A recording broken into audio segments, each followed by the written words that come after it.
The Convention. Tales from a Revolution, Massachusetts. Written by Lars D.H. Hedbor. Narrated by Shamaan Casey. Dedication. For Jen, with gratitude for her patience. Chapter 1. Arthur Leary bent and picked another stone out of the mud where the farmer's plow had revealed it, tossing it onto the sledge that he pulled behind himself. Where the rocks all came from, he could not imagine, as it seemed impossible that there could be any left. The tidy rock walls bounding the field in which he labored seemed to bear witness to the removal of what must have been tons of stone from just this section of muddy soil. Thinking of the weight of the stone in the walls already only made the sledge seem heavier as he yanked it into motion again. Noting his progress by his position relative to the tree that stood on the far side of the boundary, he decided it was time to empty the sledge again before continuing to add to the load upon it. He dragged the sledge to the spot at the edge of the field where the products of his prior passes were already roughly piled, and dropped its rope before trudging back to start tossing rocks off the mud-splattered platform. The mindless, repetitive motions of lifting, swinging, and releasing each stone in turn gave him plenty of time to reflect on just how he'd come to be an ordinary laborer on a New England farm. Answering the call of His Majesty's Army recruiter had seemed sensible enough. As the third son of a smallholder in a windswept part of England near to the old Scottish frontier, he stood to inherit nothing but his name and a few years of education, if that. In contrast, service in the army offered him steady employment and the possibility of returning home covered in glory for acts of heroism and daring. The months following his enlistment had been a blur of learning drill and becoming accustomed to the quirks of the reliable old musket they'd issued him.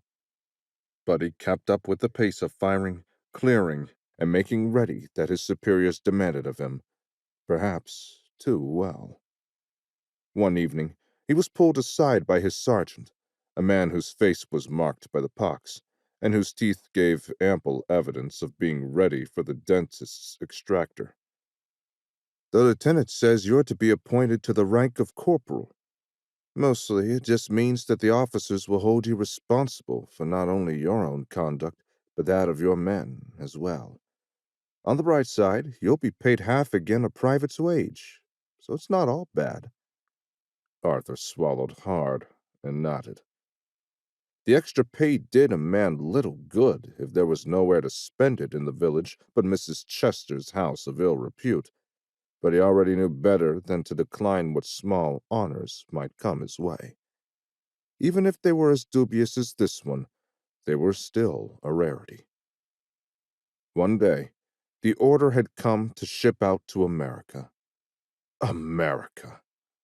He'd groaned when he'd heard the long-expected word. "What have they which is worth fighting over?"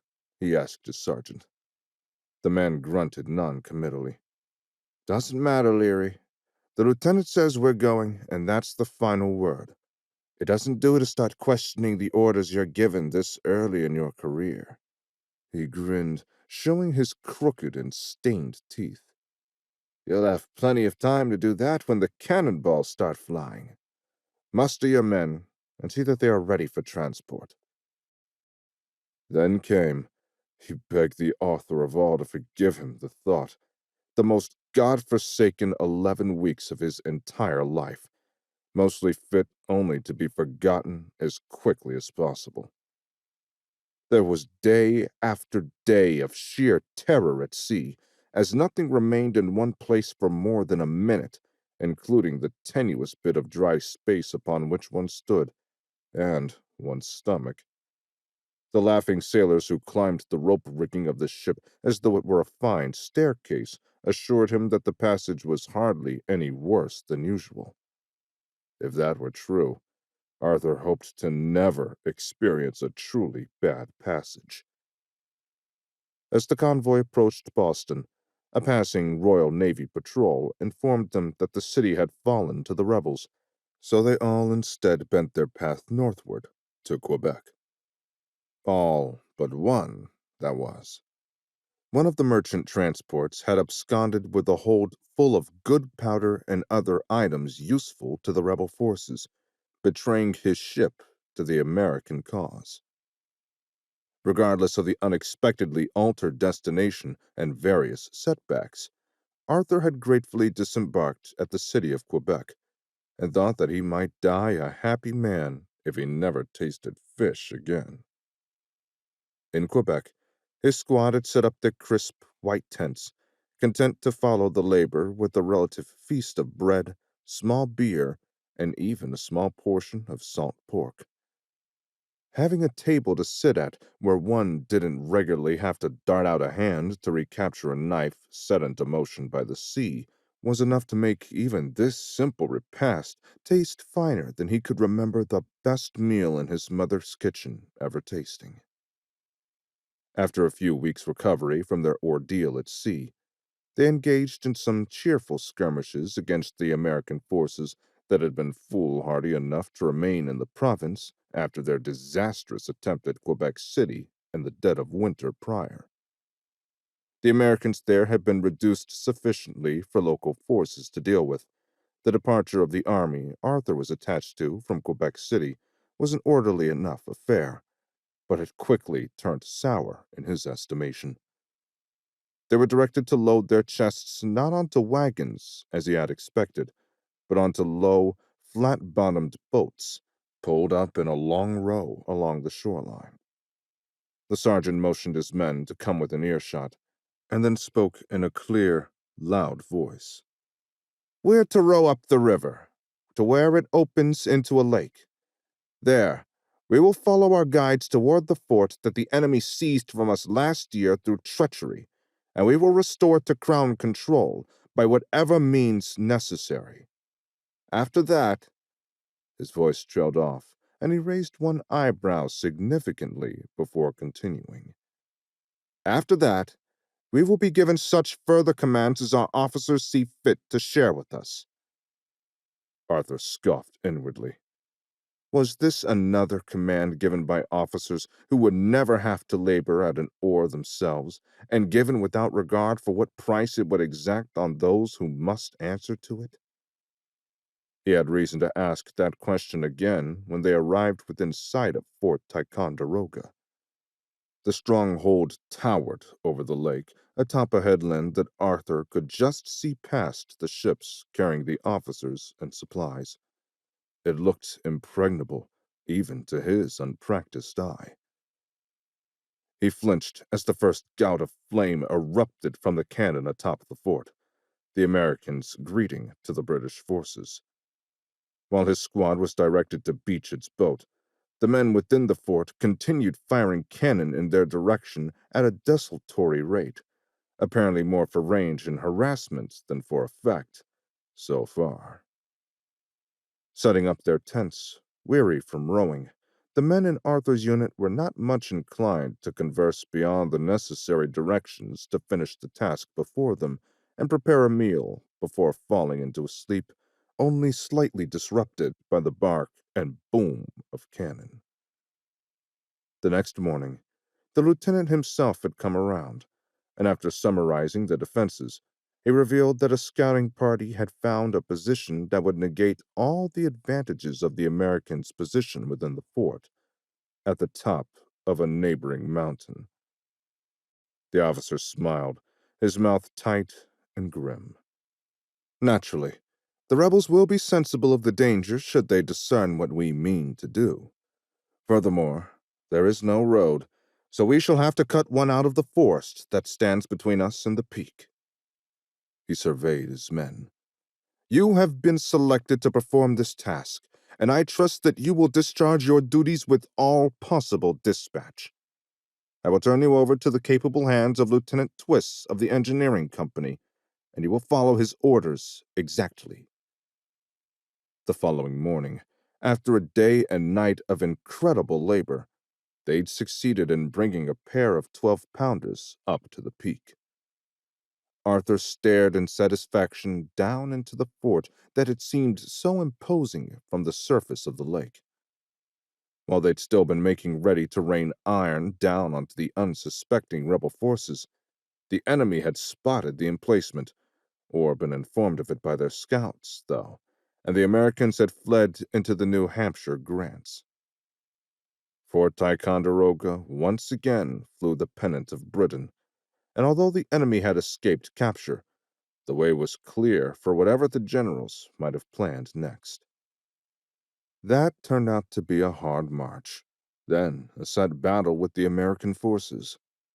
They'd found the enemy dug into a spot that overlooked a wide, open field, and the general had ordered an attack. Although the Americans yielded the ground before the end of the day, it had cost the lives of Arthur's sergeant and many scores of other men. The mingled sense of gunpowder, the stink of terrified men, and the sharp, metallic tang of blood everywhere he turned, would forever dominate Arthur's memory of the battle. Through it all, he'd somehow clung to the naive belief that they would take the day, and that a victory this momentous would be marked by toasts to the king and tables groaning with a feast. Instead, he'd observed the battle's conclusion by closing his sergeant's lifeless eyes and helping to dig graves all through the following day. The accursed rebels had focused their fire on British officers, and the number of gentlemen Arthur helped carry off the field and lay to rest in this blood-soaked land was more than he could keep count of. Alongside his sergeant, Arthur counted the broken corpses of fully a third of his own little squad, and another number had disappeared, though whether they were lying undiscovered somewhere on the tall grass or had deserted, he could scarcely guess. The end of the affair, when it came, was relatively swift. After those remaining fit to fight had closed on the Americans again, Arthur had endured another long day of desperate and hot fighting on the field of battle. The skirmishes sent what remained of his squad scurrying this way and that across the landscape, to stumble on fallen Englishmen and field hummocks alike. All of their striving came to naught upon the arrival of an American madman in gleaming epaulets, who rode his horse in a frenzy between the lines, seeming to have no concern whatever for his personal safety. As taken aback as the British line was at his appearance, the rebels were heartened and pressed their attack forward, eventually causing the men around Arthur to break ranks and run. As far as Arthur was concerned, the ceremony of surrender, which ought to have been a humiliation, was in truth a relief. The few remaining men of his squad looked sharp and professional, in new uniforms issued out of the supply train for the occasion.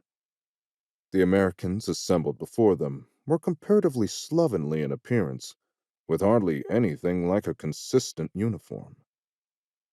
He had to grudgingly admit that they were turned out in good order, though, and they maintained their formation well enough as they watched their vanquished foes pass in review before them, disarmed, as they'd stacked their weapons just before coming into the ceremony.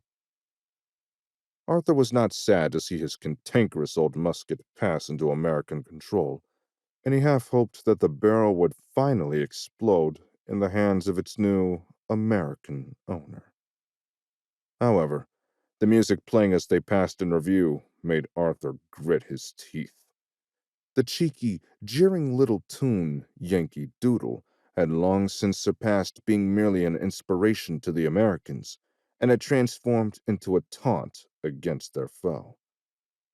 He was mildly surprised when his unit had returned with the others to standing at attention in their formation, to see that when General Burgoyne handed his sword over to the American general, Gates, he thought the man's name was, the enemy officer examined it closely and then handed it back. It was a civilized gesture of respect that he hardly thought the Americans capable of. The lieutenant had explained the terms of surrender before the army had set out for the ceremony. General Burgoyne had secured many important concessions from the Americans, including the most important. They will march out to Boston and board ships bound for home, never to return to this fight. Arthur would be glad enough to quit America and forsake it forever. Still, he did have to admit, now that summer had given way to fall, the countryside was altogether lovely. Beyond the placid river flowing by, the hills were a riotous mass of color, including some hues that he would have sworn could not be produced by nature. He became less enamored of the countryside, though, on having to make his way through it. The march to Cambridge, overlooking Boston, was arduous and painful. The weather turned quickly from gentle autumn to bitter winter, and in the storms, some uncounted number more of their ranks had disappeared, whether fallen unnoticed at the wayside or slipped away in desertion. It was impossible to say. Yet more men fell to disease and misfortune in the camps at night, including some of their German Jaegers who froze to death after being denied shelter by New Englanders who seemed to hold the Germans in special contempt for their role in the war. Even as Arthur's pitiful squad huddled for warmth in a barn, the Jaegers were obliged to huddle in unheated tents or completely out of doors. Arthur didn't quite understand it, but then there was a lot about the New Englanders that confounded him. When the defeated army finally arrived at Cambridge, instead of being offered proper barracks in which they could wait to embark from Boston, they were shown to a wretched and nearly collapsed set of hovels, which someone had told him were left over from Washington's siege of Boston. Despite the vindictive American guards and a persistent lack of supplies, and more importantly, of rations, the Convention Army, as they'd come to call themselves, had put the camp into some semblance of order. They were held under the terms of the convention between Gentleman Johnny Burgoyne and the American General Gates, and that name stuck. Rumors flew about the camp, giving hope to all that they might see home by springtime. Although the Boston port was largely closed by British blockade and the season's tides, they were to march to another port and embark any day. Then the lieutenant had come into camp with news that dashed all hope. Those rascals in their Congress! They've denied the general's request to put out from Rhode Island, insisting that they will honor only the very letter of the convention. His lieutenant's face was red with the exertion of his anger, and Arthur was glad to not be its target. So he sat quietly and let the man rage on until he ran out of invective and excused himself to go and commiserate with the other officers. A few weeks later, the lieutenant came bearing even worse news. Not only will we not be permitted to embark at the more convenient port in Rhode Island, but I should be most surprised if we are permitted to embark at all. Arthur's eyebrows shot up, and he felt his stomach drop. Ironically, the feeling not dissimilar to the sensation of being aboard a ship cresting a great wave. On what basis could these rebel scum justify so completely breaking the convention? He could hear the heat in his voice, but in his heart he was past caring. As General Burgoyne has already declared the convention broke, and the Congress concluded that there were details of our conduct and surrender that did not conform to their satisfaction, they have claimed that they need not be bound by the terms of the convention. They say now that the terms of our surrender must be ratified by the Parliament as an accord between our government and their Congress. That selfsame Congress, which our Parliament has steadfastly refused to recognize as speaking in place of Crown government on these shores? Aye, you have smoked it exactly. The Congress has backed General Burgoyne into a corner and left him with no possibility of escape. Though he might like to be exchanged for such prisoners as our armies may capture, The plain fact is that we here are so numerous that such an exchange may not be effected for some time to come." While Arthur absorbed this news, his heartbeat roaring in his ears, the lieutenant added, in a tone of sad resignation, "It seems likely that we are to be the guests of these American colonies until this unhappy war is concluded." With this dour prediction seeming to come true, and rations at the camp becoming shorter and shorter, when the lieutenant came around a few weeks later, his news piqued Arthur's interest extremely. "Should you like to remove yourself from this camp, our hosts have offered up a chance to do so without raising any question of your loyalties or your adherence to the terms of our captivity." "Say on," Arthur urged. "I mean no slight against you or your men for your diligence in our encampment here. But if you wish, you may each offer yourselves up to labor at farms in the country around. It's harder duty than you have here in the barracks, but it's not without its compensations." Arthur's brow furrowed deeply. Why would they want us to labor on their fields? The lieutenant gave him a grim smile.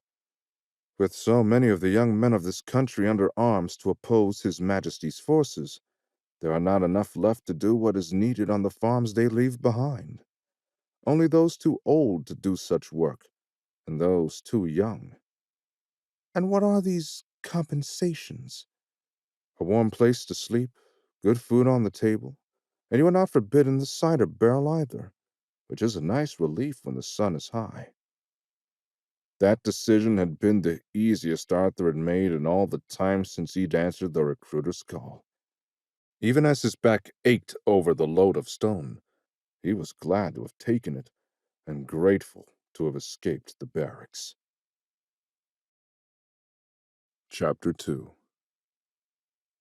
Just as he was unloading the last of this load, Mr. Hilliard, the owner of the farm, emerged from his barn, where he'd been tending to his animals. Arthur glanced at the sun, judging it to be still short of noon, though it was already sufficiently high in the sky to bring a bead of sweat to his brow. Hilliard drew close enough to call out, "Looks like the field's been productive of the stone this year, eh?" It was the same witticism that he'd repeated every time he'd come to speak with Arthur since he'd put the British soldier to this menial, back-breaking task. The first time, it had been mildly amusing. The 10th time, less so. "Aye, sir. You should get another course on the fence all around the field at this rate. Pity you don't know stone dressing, much as you talk about the walls." "Aye, sir. 'Tis a pity. The best I could do for you would be to stack them up neatly, but without proper dressing, they'll likely just tumble down again. Back home, my dad hired a man who came around every summer. That fellow knew the art of it so well that he'd been done fixing what it needed before the end of the day, most times. I followed him around one time, but my dad made me stay away after a stone chip caught me on the cheek." Arthur pointed at an old scar on his face, and the farmer nodded, obviously only half following his story. "We'll cross that bridge when we come to it, then. It's not as if there won't be more stone to replace any that did come down, but 'tis a hassle having to work it more than once."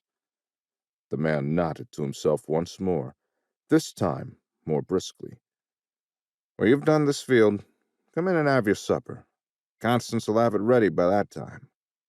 He looked Arthur over, wrinkled his nose, and said, "You should probably avail yourself of the pond before you come in, though."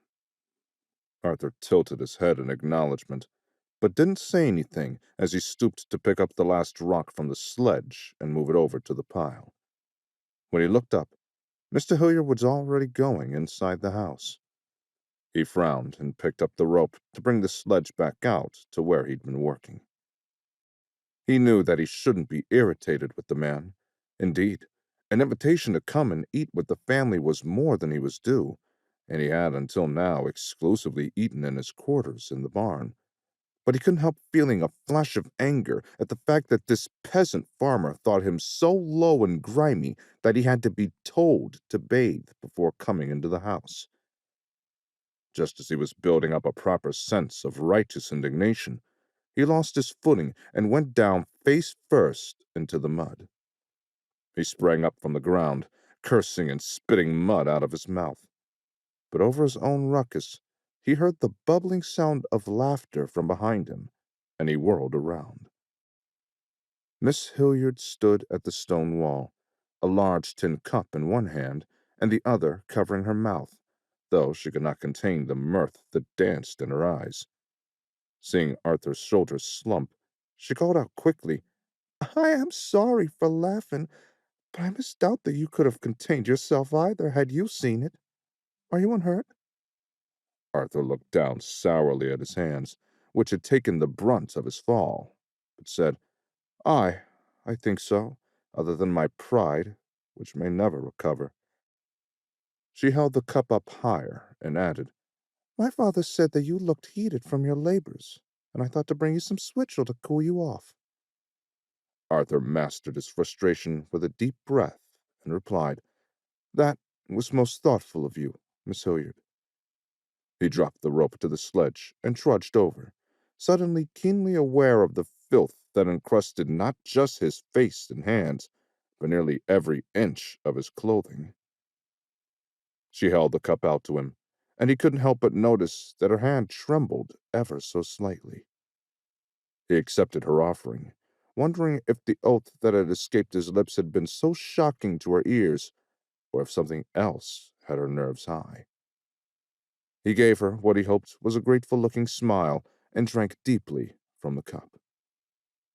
Switchel had taken a little getting used to after he'd arrived on the farm, but there was no denying that under the heat of the day, the mixture of water, vinegar, and molasses was almost miraculously refreshing. He drained the cup and handed it back, his smile far broader now. "You are too kind, Miss Hilliard. I did not blame you in the slightest for laughing at what had to have been a ridiculous sight." A clump of mud fell from his brow just then, and he amended, "What still is a ridiculous sight?"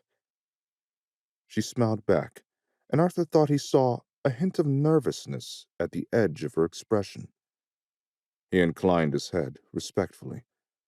"I had best get back to work, so I can finish in time to accept your father's kind invitation to dinner." "Oh, yes, of course.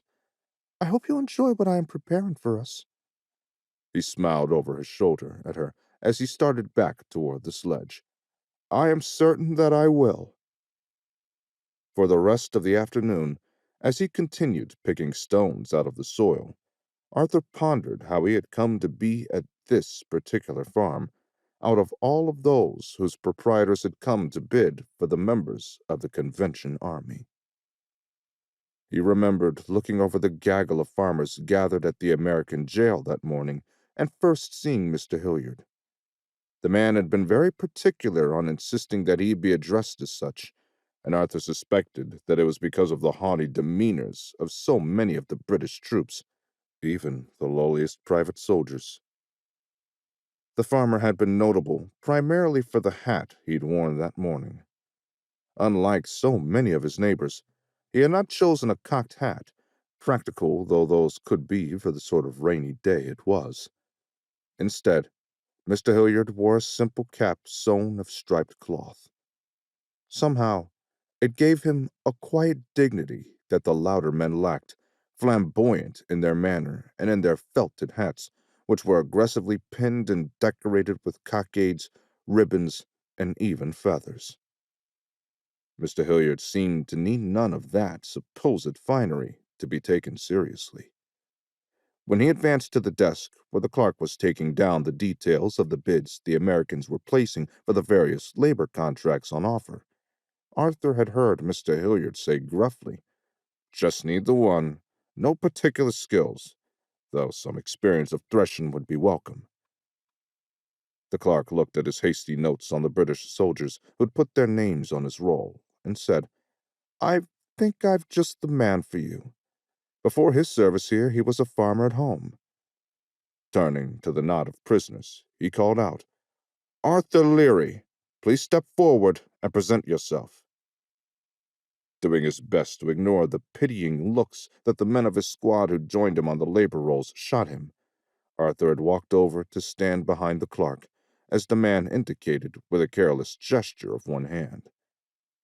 Mr. Hilliard looked Arthur over once and nodded briskly. "He'll do. Any other bidders?" "Nay, you'll be the first." The farmer fished in his pocket and produced a small sheaf of bills, putting them on the small counter. "When will I know whether I've secured his services?" The clerk picked up the money and looked through it. "We will be going through the bids at the end of watch." He glanced over toward the sun and added, "Perhaps 2 hours hence? Time enough to take your ease and have a drink, or perhaps even sup."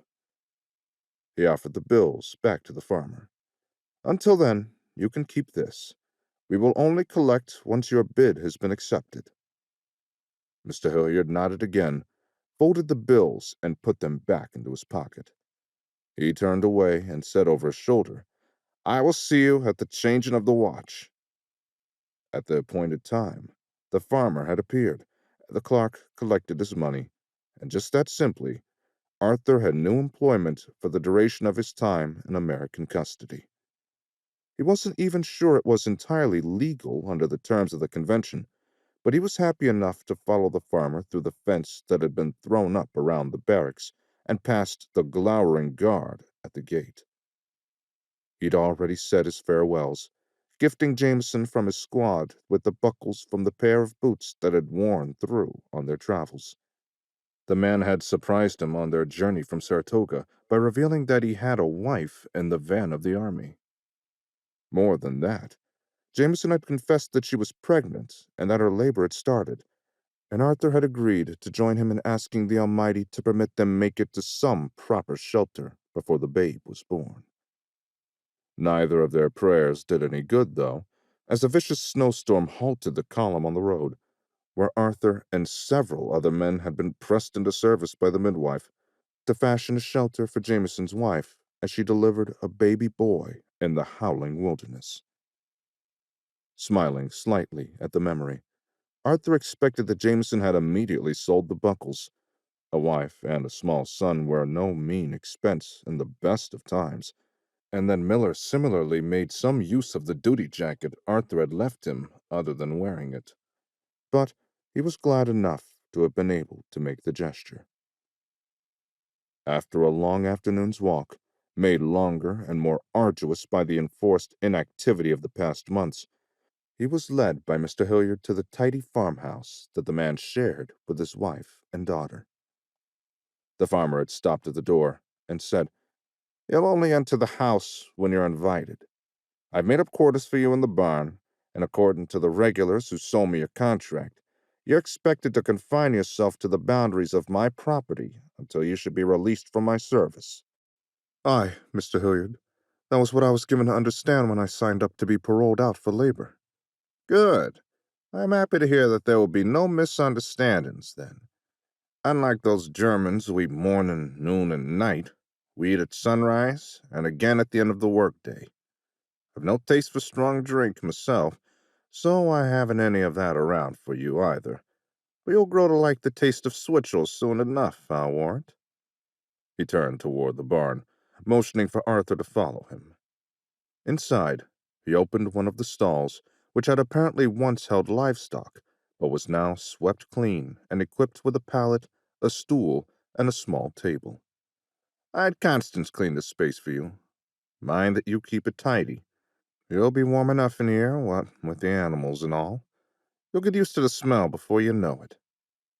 In truth, Arthur had hardly noticed any particular odor from the animals, other than the warm musk of what smelled like goats. Now that he reflected on it, he should have expected some manure odor, and there was really scarcely any. His dad had always told him a clean barn was a healthy barn, though, and he was glad to see and smell that about this one. "In my travels prior to coming here, I passed more than one night in barns that smelled far more strongly than this one," he said truthfully. He didn't add that this one was probably even cleaner than his dad's. Mr. Hilliard smiled for the first time since Arthur had met him, and he said, "The cats keep mice and other pests out of here, and I don't expect that they'll bother you. But if they do, the door should keep them out." "Oh, I don't mind a friendly cat," Arthur smiled, thinking that a cat or two might even make a warm companion on chilly nights. Mr. Hilliard shrugged and said, "Most of the ones we have are too skittish around people to let you more than glance at them anyway." He motioned to Arthur's rucksack and added, "I'll let you get settled in and tell Constance to bring you your supper." When he was alone, Arthur took his pack off and set it down on the broad boards of the wooden floor. He permitted himself a small sigh of relief at having the weight off his shoulders and sat on the sturdy little stool, loosening and removing his boots, taking a deep breath at having his feet free of their confines. Miss Hilliard had appeared then, carrying a plate and a tin cup. Arthur's first impression of her was that she was quite petite, though no child. He guessed she was about his age, and pretty in a way that might not have caught his eye once upon a time, but which was quite pleasant to behold now. She brought the food over to his table and set it before him. Speaking for the first time, she said, "Your supper, Mr. Leary. We have no extra fork, but my father thought you might have your own, or at least a knife." He smiled at her. "I thank you most kindly, Miss Hilliard. I'll make do just fine." He motioned about the stall. "And thank you also for your attention to my comfort in preparing this room for me." She averted her eyes and said, "Oh, 'twas only a bit of sweeping. My father cannot abide a filthy barn, and so it was hardly any extra effort at all." He inclined his head in acknowledgment. "None the less, I am grateful. Have I any duties that you know of after dining?" "Nay, we usually take our rest after dinner. Father does not like to spend money on lamps or candles to ward off the darkness, unless it is utterly necessary." "Then I had best eat while I have light," Arthur said, smiling once more. "Thank you, again." She ducked her head and left, stopping briefly at the door to say, "Sleep well, Mr. Leary." She was gone before Arthur could reply. Chapter 3. When Arthur was finished unloading the last of the stones he'd pulled from the field, he went to the pond and washed his hands before going to his room and retrieving his second set of slops. He then returned to the pond and set the garment on the grass to change into after he bathed. In the water, he scraped and wrung out his filthy clothes, glad that his sergeant had, so long ago it seemed now, ingrained in him the habit of maintaining his clothing as well as conditions permitted. It was hard to tell, in the murky water of the pond, whether he'd gotten all of the stains out of his shirt and breeches, but he was confident that he had at least gotten the most egregious of the mud off of them. He splashed water in his face to finish cleaning that as well, and leaned back to rinse out whatever mud might still be in his hair. With long practiced hands, he quickly drew the water out of the hair at the back of his head, folded it into a neat club, and secured it with the clean ribbon he'd put atop his clothes on the bank. Rubbing his hand over his freshly scrubbed face, he wished he had a glass so that he might shave before presenting himself for supper, but that will need to wait for another opportunity. He made his way out of the pond and dressed, regretting for a moment that he no longer had his uniform, which he would have liked for the occasion of dining with the family.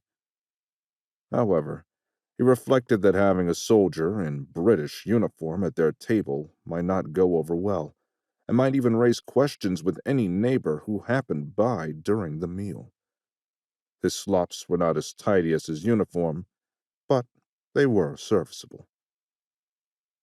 His breeches might have been more appropriate for a dinner, but he no longer had the stockings to give a proper presentation of them, and it would be a day or more before the breeches were dry enough to wear anyway. The loose trousers and shirt of his working clothes would hardly offend anyone at this table, in any event.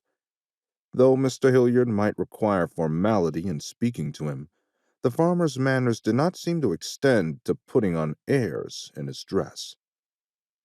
Satisfied he would be accepted in his current state, Arthur detoured to the barn to hang up his cleaned clothes and then went to the door of the house to present himself for supper. The table was laid with the same sort of plain but plentiful food to which he'd grown accustomed in the past weeks. However, it seemed to taste a little better and have a more civilized air in general when served at a proper table, at which he was now seated in a real chair with a back. Although the farm appeared to be moderately prosperous, Arthur was a little surprised at the lack of servants. Mr. Hilliard's wife and daughter served the table themselves, and was even more surprised to see that the same tinware on which Miss Hilliard brought him his meals in the barn was what the entire family used.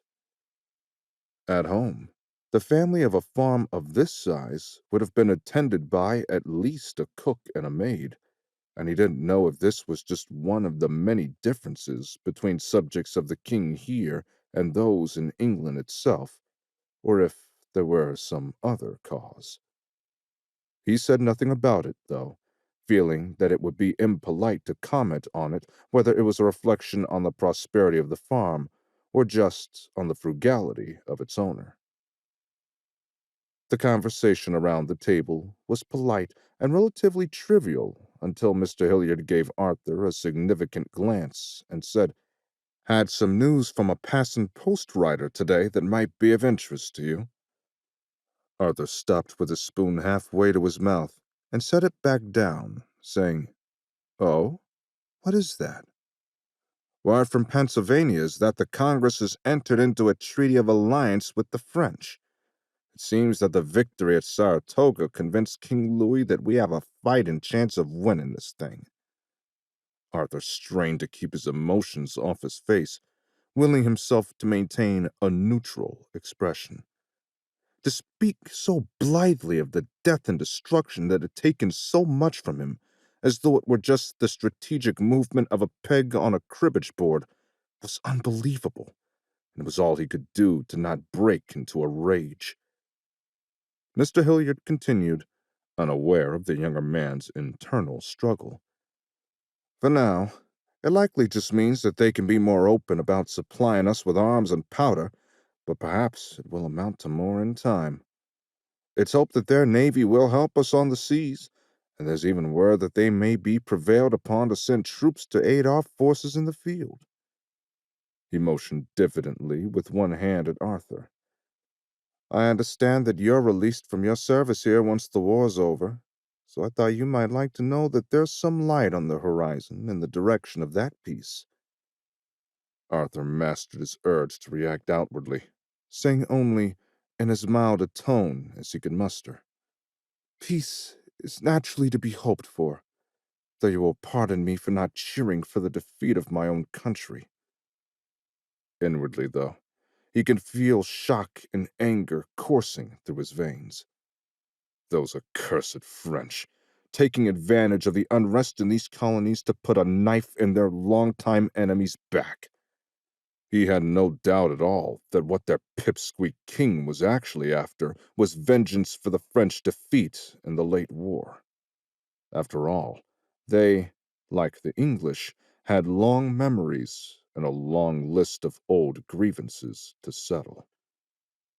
And what would the French alliance mean in this effort to bring the rebellious colonies back under the proper dominion of the crown? Would it, as Mr. Hilliard presumed, bring the affair to a swift and unhappy conclusion? And if it did, how much of their supposed gains would the Americans be able to hold in the face of whatever French forces they welcomed with open arms? How long would it be until the French turned on them and took what they wanted from their erstwhile allies? Mr. Hilliard nodded thoughtfully. "I can understand how you would see it that way, my young friend. But perhaps it is better that the intercession of the French encourages your generals to depart an unwinnable fight without engagement than it is to suffer and inflict defeats on one another, until both your armies and our own are weakened to the point of collapse." He shrugged. I am no military tactician, but that is what I expect to happen. Arthur nodded politely, but he knew that no British general would ever withdraw under the circumstances the American described, nor would the Crown direct them to do so. Honor, at least, would demand that they at least try the contest on the field. What was that line from the play that the lieutenant was fond of quoting to him, about the happy few who fought on St. Crispian's Day? Gentlemen in England now abed would think themselves accursed that they were not there. Facing overwhelming odds and hoping to overcome them was simply a part of the heritage for which men like Arthur fought. Mr. Hilliard steepled his fingers as the silence grew. Either way, I shall be a happy man. Should the war drag on, I have your service, and you have already proved to be wonderfully industrious. And if it comes to an early conclusion, why then, all of our privation and sacrifice will be at an end, and we will partake in the fruits of independence with trade unfettered by your Parliament's acts and taxes. It almost felt to Arthur as though the man were needling him, trying to goad him into responding. But he maintained his polite expression, feigning interest in the farmer's ignorant and naive opinions. Arthur had no pretensions of being a statesman, but any fool could see that laws and taxes were an inevitable result of living under the protection of a sovereign. Whether that sovereign sat on the English throne or some farcical American one hardly mattered to someone at this remove from both, did it? He chose to respond only to the compliment that the American had paid him. He smiled and said, "Thank you for your kind words, Mr. Hilliard, and permit me to hope that I will remain in your service for some time to come, under the circumstances." The farmer looked startled for a moment, and then threw his head back and roared with laughter. "You nearly foxed me with that comment, son. I should invite you to dine with us more often, if you will be so entertaining at every dinner." Arthur smiled tightly in reply, but said nothing more, picking up his spoon again and filling his mouth, lest something more caustic and less entertaining pass out of it. The farmer's wife shot him a kind, understanding look, but before Arthur could make any sense of that, her husband turned to their daughter. "Your particular friend, Jack Contant, stopped by this morning. I invited him for dinner after the Sunday service." Miss Hilliard looked up sharply, her movement reminding Arthur of the sudden movement of a rabbit upon hearing a twig snap in the woods. "Mr. Contant, you say?" "Aye. He seemed to think that you and he got on famously on his last visit, and was hopeful of a longer visit this time. And, I need not remind you, his family owns the land adjoining this parcel in addition to their own farm. So, there is the possibility of a fruitful combination at some time in the future."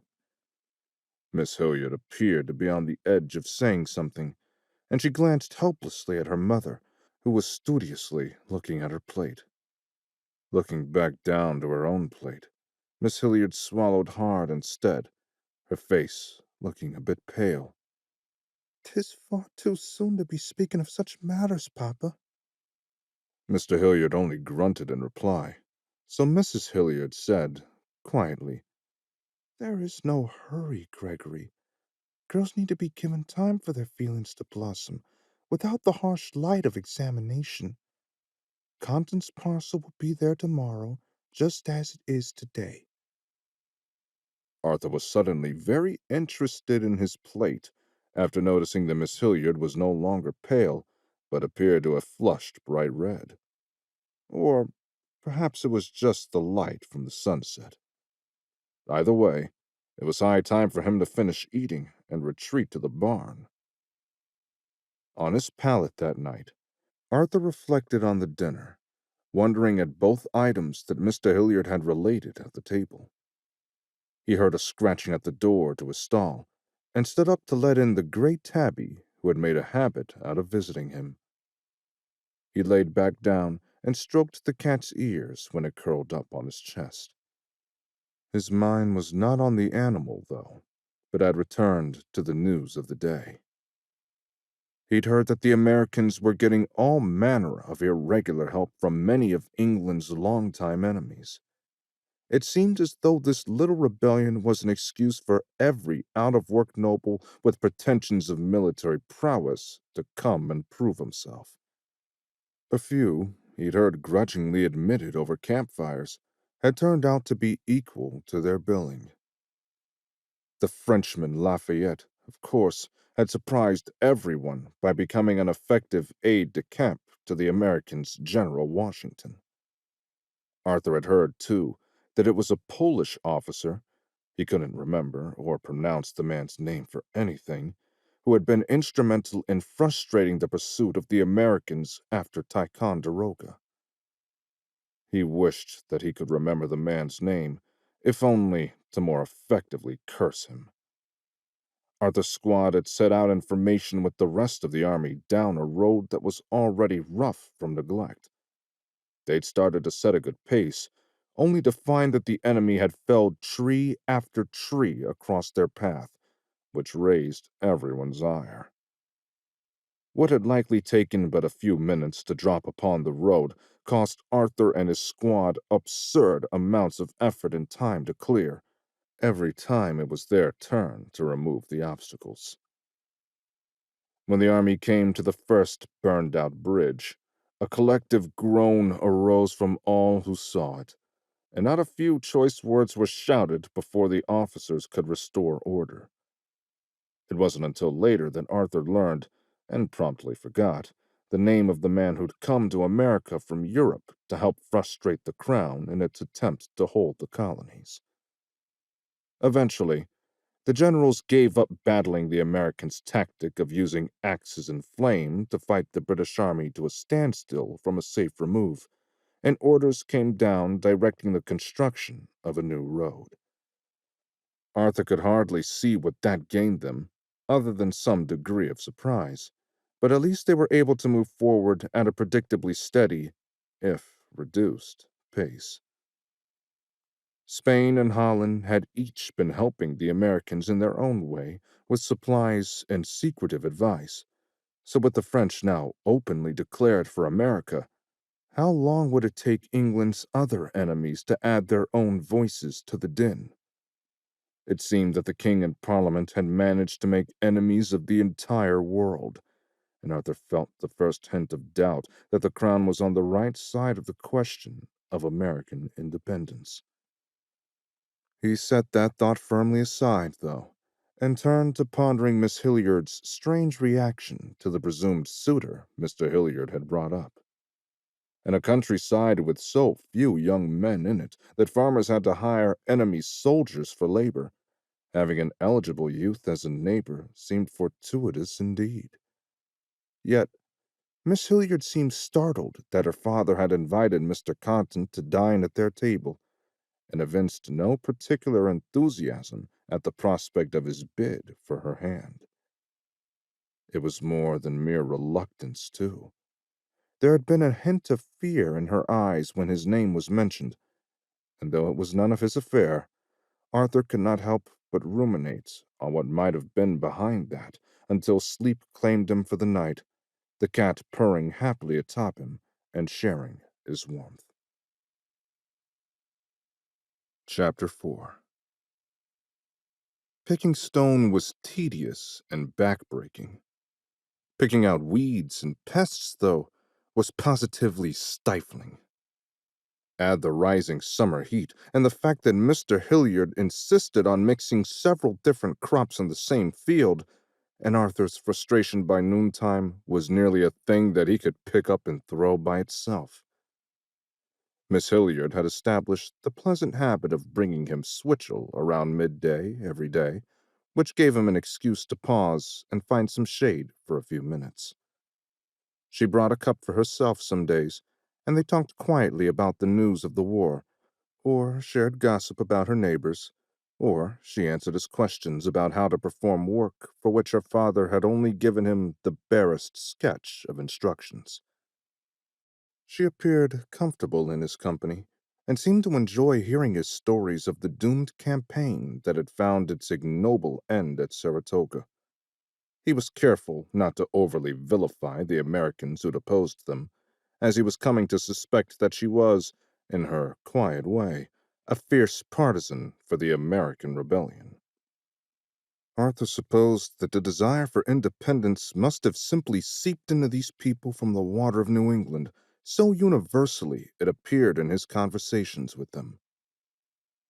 This particular day, Miss Hilliard handed him his cup and said with a cautious note to her tone, "There is news today that I feel you will not welcome, but which I think you ought know." He swallowed a gulp and gave her a long-suffering look. "Have the king's men yielded utterly to your army's advances, and the end of the war looms close?" She gave him an exasperated huff. "Not exactly, but there's word that your General Clinton has withdrawn from our capital city of Philadelphia and is on the march northward." Arthur looked up sharply. "He's abandoned Philadelphia? For what cause? Have you armies in the field still near there that have sent him flying?" Miss Hilliard shrugged. "I know not, only that Philadelphia has been freed, and Papa seems to think that it is a step toward the eventual success of the entire war." Arthur frowned, looking away toward the barn as he thought. He said, suddenly, "General Clinton left our forces at Saratoga to twist in the wind, when he was supposed to have come to our relief. Twice, in fact. First before we capitulated, and then a second time afterward, when General Burgoyne had relied on Clinton's proximity to weigh on the negotiations for the terms of the convention. It is his doing, in part, that I came to be in your father's service." She sipped slowly at her cup, lost in thought herself for a long moment. Finally, she said, quietly, "Then it should be quite fitting, in an ironical way, should his actions be a step toward your departure from Papa's service, would it not?" Arthur thought that her tone belied some sadness at the prospect, though he doubted that it was for any reason other than that the family would miss his labor about the farm. He pursed his lips. "I should not be so optimistic about the withdrawal from Philadelphia, pretending any early exit from these colonies. Everybody knew that the primary reason for striving for that city was to capture your Congress. Once they were found to have taken to the countryside, I would suppose that it no longer made a strategic stronghold." He scowled, adding, "'Tis passing strange that they marched out, though, instead of simply embarking from there for their next place of duty. Are the French already in control of the seas, I wonder?" "I know nothing of this, either, but it may be that your armies have some other objective in mind as well. Who can know what generals are playing at, save other generals?" Arthur smiled grimly and drained the rest of his cup. "Not even they are granted any special understanding of one another, from what I saw in the campaign I was engaged in. Certainly General Clinton and General Burgoyne failed to come to any meeting of the minds." She smiled back and accepted the empty cup from him. "Well, they are but men, and most men are but passing competent at understanding one another under the best of circumstances." He nodded thoughtfully. "True enough. The circumstances under which our generals operate are hardly the best possible either, what with having to bring armies from across the ocean and being obliged to supply them from an unwelcoming countryside. Add that to your Minutemen taking shots at them from behind every fence row, and your armies harrying them and their messengers." He shrugged. "It's a wonder that they should ever manage a coordinated thought within their own heads, never mind coordinated action across a battlefield." He smiled in an attempt to soften his words, but a gathering storm was evident on her face regardless. "Our men would have no interest in your generals or their messengers, were they not here to impose the Parliament's fell will upon us on your vaunted battlefields. If your generals, to say nothing of your Parliament, should put greater effort into understanding the legitimate complaints of these colonies than to reducing us to utter subjugation, we might all profit from the outcome." Her tone was frosty, but he could hardly leave her accusations unanswered. He replied, as mildly as he could, "If your Congress had put a little effort into understanding why they owed their allegiance to their king, instead of to some abstract notions of the pursuit of happiness, we could have avoided all of this unpleasantness entirely." Miss Hilliard's voice rose to a near shout. "Unpleasantness, you call it? Reducing whole towns to ash by naval bombardment, offering no quarter to defeated men, dumping our captured soldiers onto prison ships to pray for the release of death is far more than unpleasantness, Mr. Leary. It is outright barbarism, and I am quite shocked to hear you dismiss it so lightly." Her expression was furious now, and before he had a chance to explain that he'd meant no harm in his comments, she whirled away and was marching back into the house, her back held straight and her head high. Arthur stood for a moment, looking at the door that she had slammed behind herself, and then shook his head and sighed, walking back into the field to continue at his labors. The litany of horrors that Miss Hilliard had recited sounded like the rumor-mongering of a ruthless propagandist trying to whip up sentiment against an enemy. Certainly, the Crown's forces had exerted necessary violence where it was called for, but they behaved themselves as befit facing traitors to the king.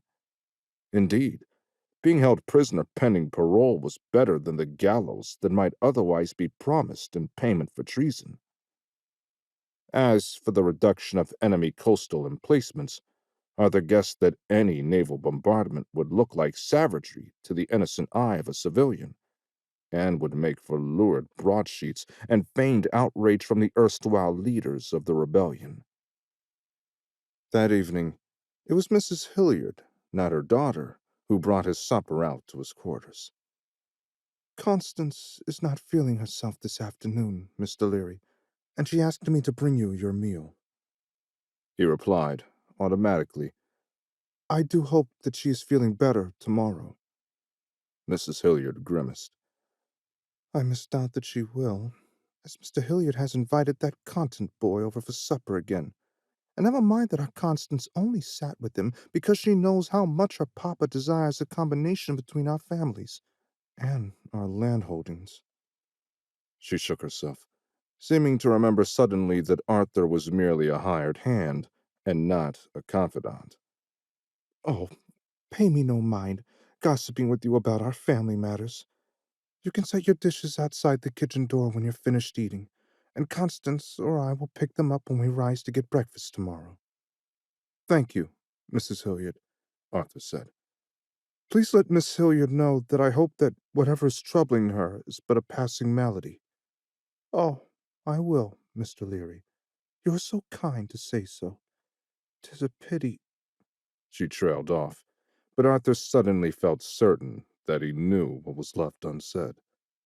It was a pity that he was British, a pity that he was a soldier, a pity that his station in life, which had seemed so fine to him when he first put on a proper uniform, but was now little better than any indenture, was not equal to Constance's, who would some day bring her husband a fine and valuable farm. And so, it was a pity that Mrs. Leary could not engage in any sort of machinations to persuade him, or her daughter, or her husband, that he was a fit replacement for the neighbor's son as a potential match. He nodded, acknowledging the unspoken thought. "Good night, Mrs. Hilliard, and thank you for bringing my supper out." As he ate mechanically, barely even tasting the food on his plate, he thought about the conversation with Miss Hilliard that afternoon, and wished that he had been able to anticipate just how vehement her attachment to the cause of American independence would be. Although he was not about to change his mind, these colonies had cost the crown centuries of blood and treasure, and so owed the king perhaps a greater degree of allegiance than did most of his subjects. Angering his hosts was impolite, at the least. At the worst, it could threaten the relative comfort and safety he'd found here in their service. The prospect of returning to the barracks at Cambridge caused a cold chill to run down his back, and he shuddered in spite of the still warm evening air. He resolved to let no further word of criticism of the American cause pass his lips, no matter how comfortable and easy it seemed to tease back and forth with Mr. Hilliard's daughter over the matter. After he was finished eating, Arthur lay down with the gray cat on his chest and set himself the disagreeable task of trying to see the behavior of the British forces through her eyes. It was true that he had heard it suggested that surrendering American forces need not be offered the honors of war, nor deserved the standing of a legitimate enemy soldier. The rationalization given was that they had each, individually and as a company, engaged in treason and insurrection. These were not the acts of a belligerent, recognized nation, but common crimes, prescribed under the law, and so when these rebels were brought to justice, they deserved no regard under the common practices of war. Remembering the moment as though he stood again in the sun, watching General Burgoyne accept the return of his sword from the American general, Arthur realized that the enemy forces were behaving in a manner that was appropriate to the conduct of the army of a civilized nation, that they were behaving better than the British in that regard. The thought left him breathless for a moment, and shook his certainty in the moral superiority of the British cause. He set that aside quickly, not eager to consider it fully. He still retained the conviction that these subjects of the king owed at least the same allegiance to the crown as did his own neighbors back home. He shook his head to dispel the disquieting arguments playing themselves out there, and returned to pondering the news that Miss Hilliard had shared with him before the conversation went all wrong. He'd worried over it all afternoon. Despite the quip he'd made to Constance, he was not aware of Clinton being so shy of facing action that he would fly with his army at the merest word of an approaching American force. Of course, the very idea that a British army had anything to fear from a colonial rabble under arms would have been unthinkable before General Burgoyne's defeat at Saratoga. Perhaps the shock of that, and the desire to avoid sharing in Burgoyne's shame, had led the other general to abandon Philadelphia. And, perhaps, Arthur's defensive remark about Philadelphia not being worth the trouble to hold it once the Congress had slipped through the fingers of the British had been more true than not.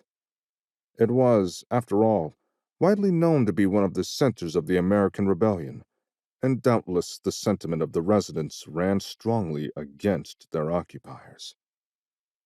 He was not well studied on how the city was situated for defensive purposes, nor even whether it controlled any important accesses to the rest of the colonies, but it could well be that its only real military significance had been the presence of the capital there.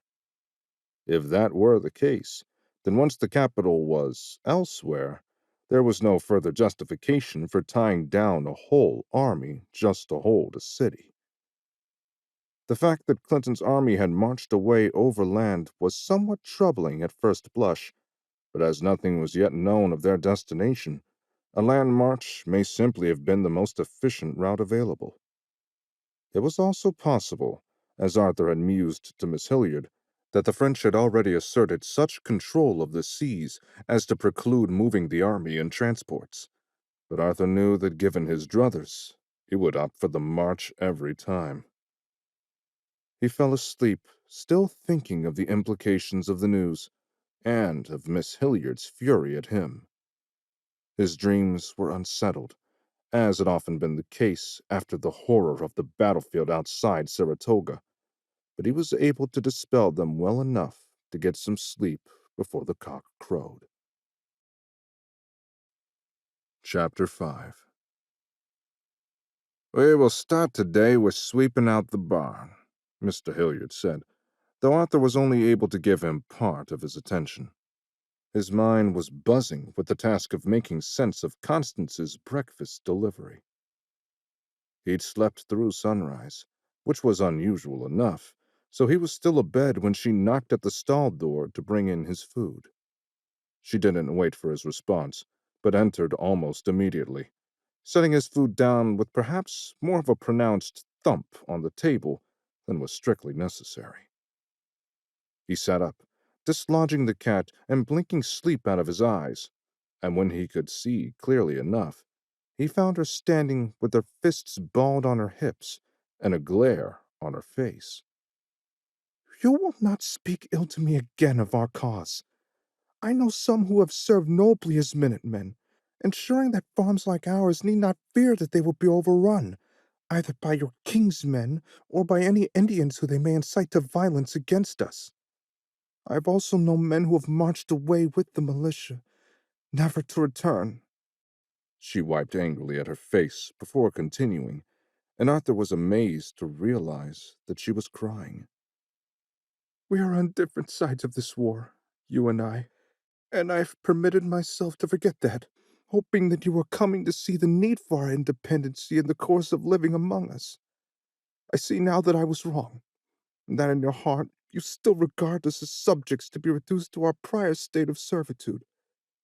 Well, we will not tolerate that outcome, and the sooner you understand that, the happier your remaining time on these shores will be." Gathering his wits as well as he could with his mind still fogged from sleep, Arthur said, hesitantly, "I truly meant no offense, and I have already resolved to choose my words more carefully." When she nodded briskly in answer, crossing her arms over herself, still in evident pique, he continued, "It is true that it is my duty to hope for the return of these colonies to their duty to the king I serve, but I am not here with the aim of imposing servitude on anyone." He did not dare give voice to the fact that he had begun to admit to himself some doubts about the means through which the quest to reunite the restive colonies with their sovereign was being pursued, but opted to attempt to mollify Miss Hilliard by a different line of argument. He smiled gently and motioned around himself. "As you may have noted, it is I who am now in a condition of servitude, and I will confess that I am grateful for it. Working on your father's farm is better than being a captive in the barracks, hoping to avoid the onset of camp fever. And, despite all that I represent, I appreciate your kindness to me, and I beg your pardon for the offense that I caused you."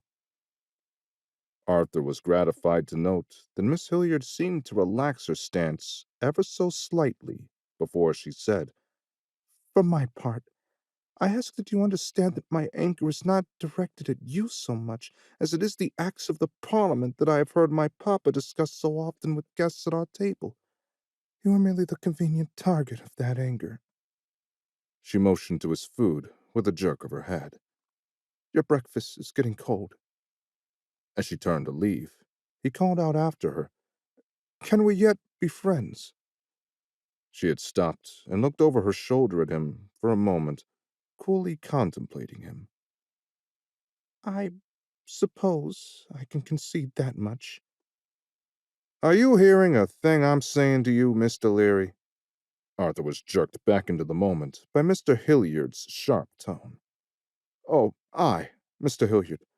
I'm to ensure that the pasture gates are all secured before I turn the cows out, and the goats are to be led individually to their paddock, lest they escape.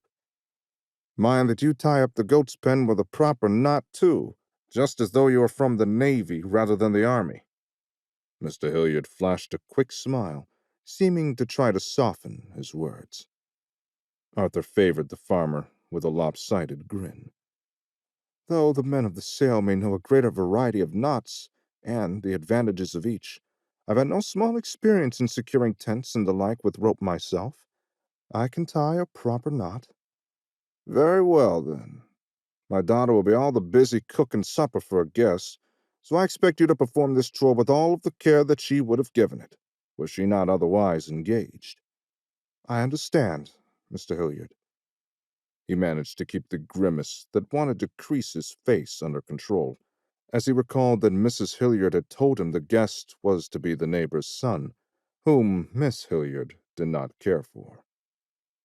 He felt a wave of compassion for her then, realizing that part of her outburst at him yesterday had likely been due to her anxiety over her father's plans for her. It was not his place to question his host's management of his own family, but it seemed to Arthur that Mr. Hilliard was too much consumed with the thought of the advantages to himself of combining his holdings with his neighbor's, and not enough with the question of whether his daughter's heart was open to being joined to that of his neighbor's son. These somber thoughts occupied his mind as he busied himself with the tasks that Mr. Hilliard had set him to. The job of moving the animals to where they were to be penned while he worked went smoothly enough, although the goats were, as was their wont, rambunctious as he led them to their enclosure. Cleaning the barn was not hard work, just tedious. He did manage to step into a pile of goat droppings in a poorly lit corner, but otherwise, even dealing with the animal waste wasn't as much hard work as was weeding, and the morning fairly flew by. When Miss Hilliard brought him his midday switchel, she did not bring out a cup for herself, and did not tarry to talk, but neither was she cold with him, only hurried, as she instructed him, "Bring the cup back to the door when you are finished with it. I must tend to my cooking for company tonight." She did not look either particularly happy nor unhappy about the prospect of hosting Mr. Contant, just concerned about setting him a respectable table. Arthur found himself wishing that her conduct reflected more of the reservations about the neighbor's son that her mother seemed to think she had, and without quite knowing why, he was in a foul mood the rest of the afternoon.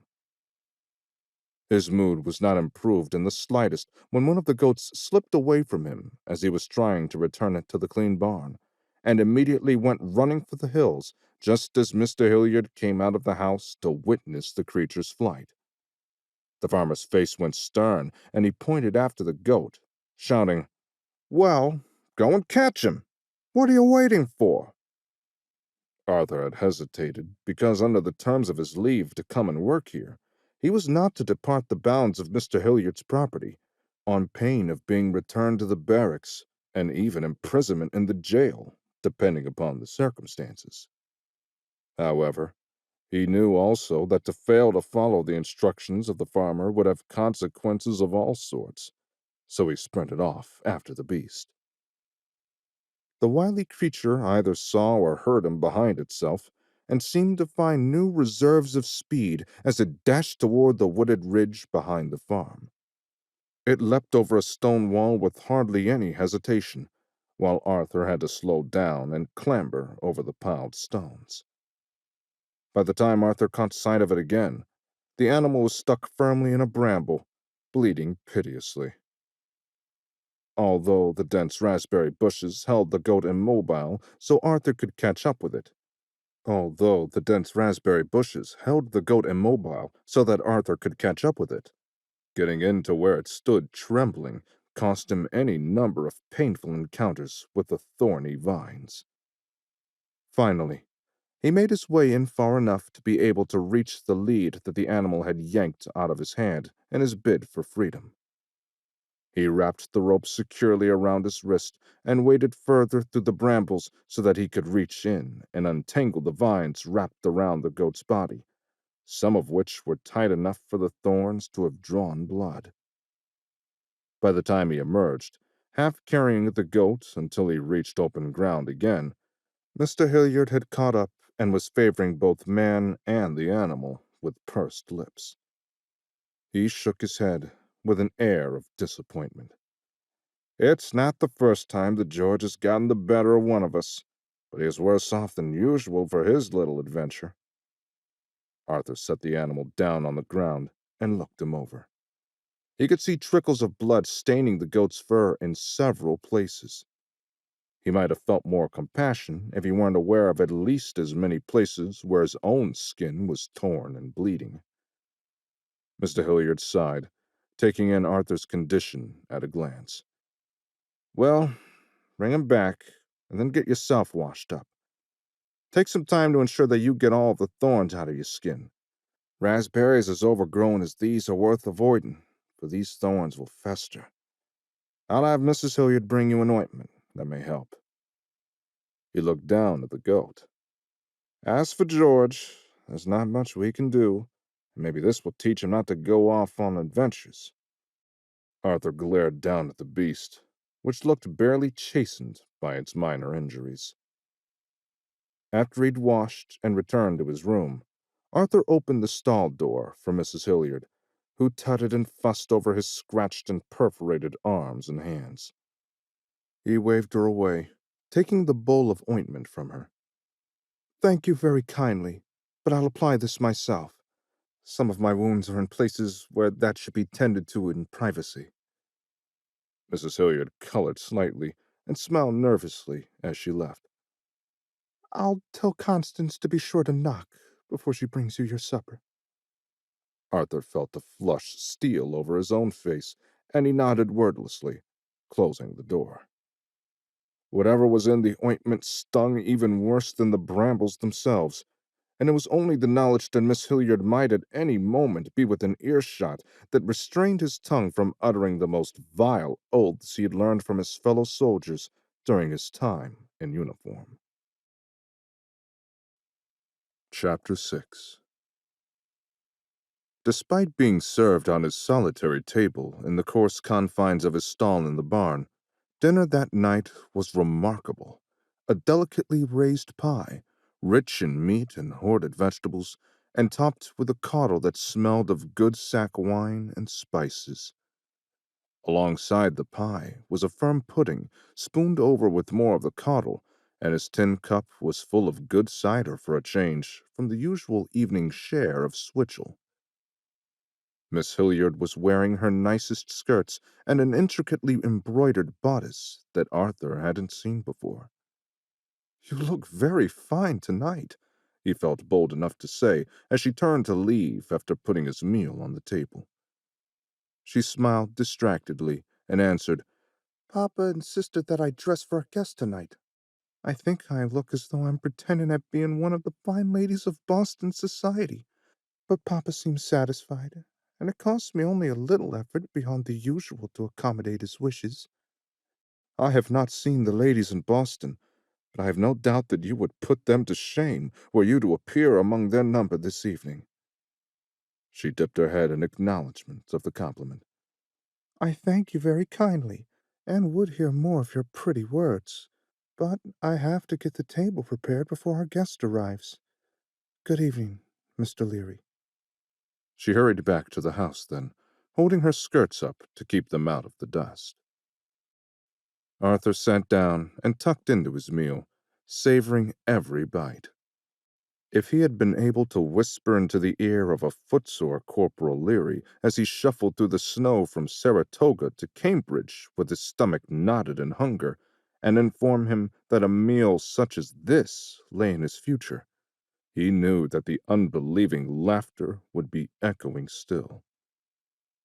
When he finished eating and had tossed back the last drops of the cider, he gathered up his dishes, unsure whether he was expected to leave them at the door to his quarters or bring them to the house as had become his habit. He decided to set them outside his quarters so as to avoid disturbing the family as they welcomed a guest. Stepping outside, Arthur saw a young man striding down the road, and he paused to examine the youth, whom he assumed was the neighbor's son, Jack Contant. For the son of a mere country farmer, he walked with a swagger that made Arthur's eyes roll involuntarily. Like some of the dandies who had come to bid on labor contracts all those weeks before, his elaborately trimmed cocked hat was decorated with a showy white plume. The feather bobbed as the man strode along, and Arthur could not help but feel sorry for the bird that had sacrificed its plumage for such an obvious popinjay. From this distance, Arthur could not clearly make out the other man's features, but he had a general impression of a florid complexion, unbound dark hair lying heavily upon his collar, and a cocksure tilt of his head as he looked up at the house he was approaching. Contant, for that was obviously who it was, walked to the door, and almost immediately Mr. Hilliard threw it open, his daughter at his side. Arthur thought Miss Hilliard caught sight of him standing by the barn, for it looked as though she gave a tiny shake of her head in his direction before she closed the door. His mind filled with unease, Arthur hurriedly set down his dishes and returned to his quarters, where he tried to go to sleep as the dusk gathered. Between the bramble scratches and the itching from the drying ointment on his skin, he struggled mightily to find a comfortable position, tossing and turning on his pallet. The gray cat gave up on him entirely after he disturbed her for the fourth time, and left with a disapproving twitch of her tail at the door. After it had gotten full dark, it seemed he had just dropped off into sleep when he awoke from a terrible dream to what sounded like a gunshot, which brought him upright on his pallet with a jerk. His nightmare had been on a familiar theme of being dragged by some unseen being away from his unit, where their encampment stood outside of Saratoga.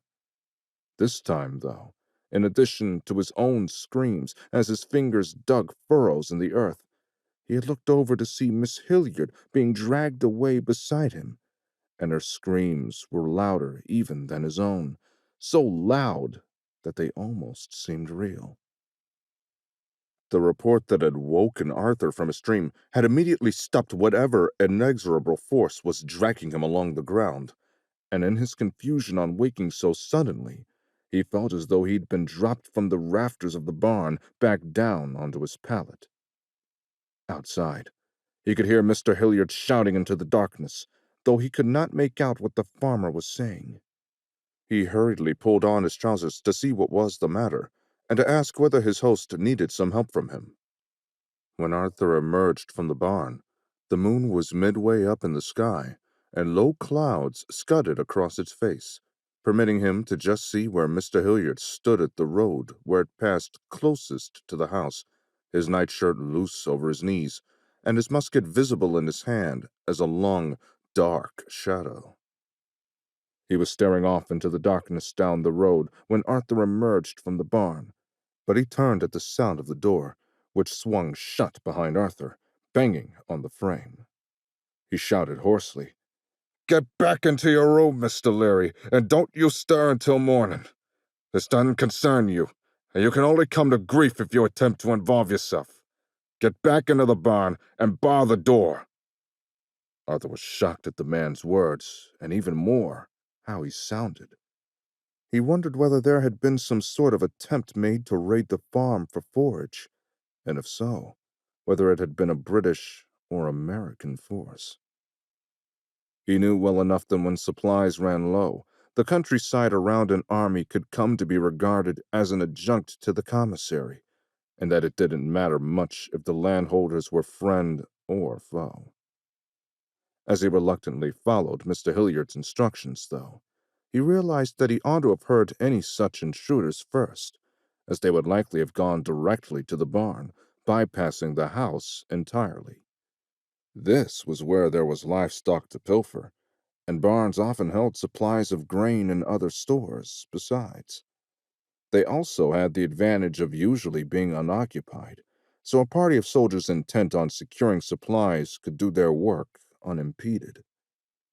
Not that such a raid was without risk, of course, as he had observed firsthand in the course of the army's campaign. At one point on the road to Saratoga, Arthur had been grumbling with one of his men about short rations when the sergeant ambled over and inserted himself into their conversation. "Don't you worry none about supplies," he said to Arthur, including the other soldier with a meaningful look. "General Burgoyne's got a plan." He looked around as though checking for eavesdroppers, and then said, "He's sending one of those German regiments out to go and take what we need from the rebels. It's not a secret exactly, but we don't want to post notices on every tree, either." He grinned, and Arthur couldn't help smiling in reply, anticipating the coming improvement in their rations. A week later, the remnants of the German regiment came straggling back without their general, and stories of the defeat they had suffered at the hands of the New England forces ran like wildfire through the encampment. Even Arthur's normally taciturn sergeant seemed shocked. "It's one matter to have to retreat from an ungentlemanly attack, and the dear Lord knows that these devils have no respect for the accepted norms of battlefield conduct. But to have so many men lost from a mere supply-gathering assignment." He shook his head, poking at the squad's fire beside which he'd crouched to speak with them. "It's unnerving, it is, and I don't mind telling you that. These colonials have been said to be no good in the field, but the Jaegers we lost were almost as good as any British unit." Needless to say, the rations had not gotten appreciably better, and worse, everyone's morale seemed to have been shaken. Between the frustration of having their way blocked by clever destruction, and now this, it was little wonder that by the time they did reach Saratoga, they were primed for defeat there. This evening's upset didn't have the feeling of a foraging raid gone bad, though. So after he closed and secured the door, he attempted to satisfy his curiosity, peeking out through a gap between the door and its frame. Arthur could see Mr. Hilliard survey the fields around the farm one last time, and then trudge back to the house, looking somehow small and defeated, his shoulders low and his chin against his chest, the gun cradled uselessly in his arms. Arthur could make no sense of the man's actions or demeanor, and though he returned to his pallet as instructed, he only dozed fitfully all the rest of the night. In the morning, he awoke to the cock's crow as usual, but there was none of the ordinary cheerful morning bustle evident within the house. Arthur was accustomed to waking fully with the delivery of his breakfast by a smiling Constance or a harried Mrs. Hilliard, but neither of them appeared, although the gray cat paid him a brief visit before her ears perked up at some small creature scurrying in the rafters, and she left quickly in pursuit. Stretching and pulling on his clothes, he went outside to investigate the state of his hosts. A small curl of smoke, fitfully pulled into oblivion from the top of the chimney by a passing breeze, was the only sign that anyone even resided in the house, and he wasn't sure whether it was his duty to return to his quarters until otherwise instructed, or to see what was the matter. He opted to return to his stall, and sat on the stool, cleaning dried-on mud from the welts in his boot soles. He made a mental note to sweep out the debris before it earned him a disappointed frown from Constance. When the sun had fully risen, and there was still no sign of the family, Arthur dared to approach the kitchen door and knock. After a long pause, he heard a shuffle of movement within, and Mrs. Hilliard opened it, appearing mussed and puffy-eyed. She looked at Arthur for a moment, and then mumbled, "There'll be no breakfast today, I'll warrant. We've none of us slept a wink all night, and Mr. Hilliard is caring for Constance." Arthur's heart hammered within his chest as he stammered, "What has happened to her?" Mrs. Hilliard seemed to debate answering for a long time. Finally, she took a deep breath and looked him in the eye. "I may as well tell you, as I suppose you'll learn sooner or later. She is not badly injured, aside from some bruises and scratches, but while they were keeping company with each other after Mr. Hilliard and I had retired for the evening, Mr. Contant forced himself on her." Chapter 7. The moment a rebel's bullet had passed close enough by his ear to buzz like an angry hornet during the final battle at Saratoga was the only other time in his life when Arthur could remember everything being so still, as though the world had stopped while his mind leapt ahead and absorbed what was happening. He was aware of the lazy beating of his heart in the seconds, both moments, and both times he felt it leap into a frenzy within his chest. The normally reassuring solidity of the ground under his feet seemed as illusory as that upon the deck of a waddling troop transport on the Atlantic Ocean. His own sharp gasp sounded harsh and distant to his ears, and he could barely hear it over the roaring in his head. He hurt her. Mrs. Hilliard gave him a pitying look. Oh, worse than that. He insulted her honor, which will be a harder thing to knit back together. Arthur placed one hand at the top of the doorframe and leaned on it while he took a few breaths and gathered himself. It was not his place to feel this way about an insult to his employer's daughter. She was no more than a friend to him, if even barely that much. He told himself that he must be reacting this way because he could not bear to see any woman so abused. The violation of her parents' trust, as well as hers, was unforgivable, but it was not his to forgive. Why, then, did the thought make him want to run down the road in the direction Mr. Hilliard had been glaring into the night until he found someone who might answer for this crime? Why did he hope that he might find a crumpled body where the farmer's bullet had felled the villain, that he might abuse the corpse further with boots and stones? He entertained the briefest vision of Constance' hat trampled into a flat, unrecognizable mass, and Constance's face treated likewise under it. He almost launched himself out of the door to make the vision a reality. How many neighbors' houses might he have to visit before he found the cocky young man in his hat, before he mastered himself and forced his fists to release their involuntary clench?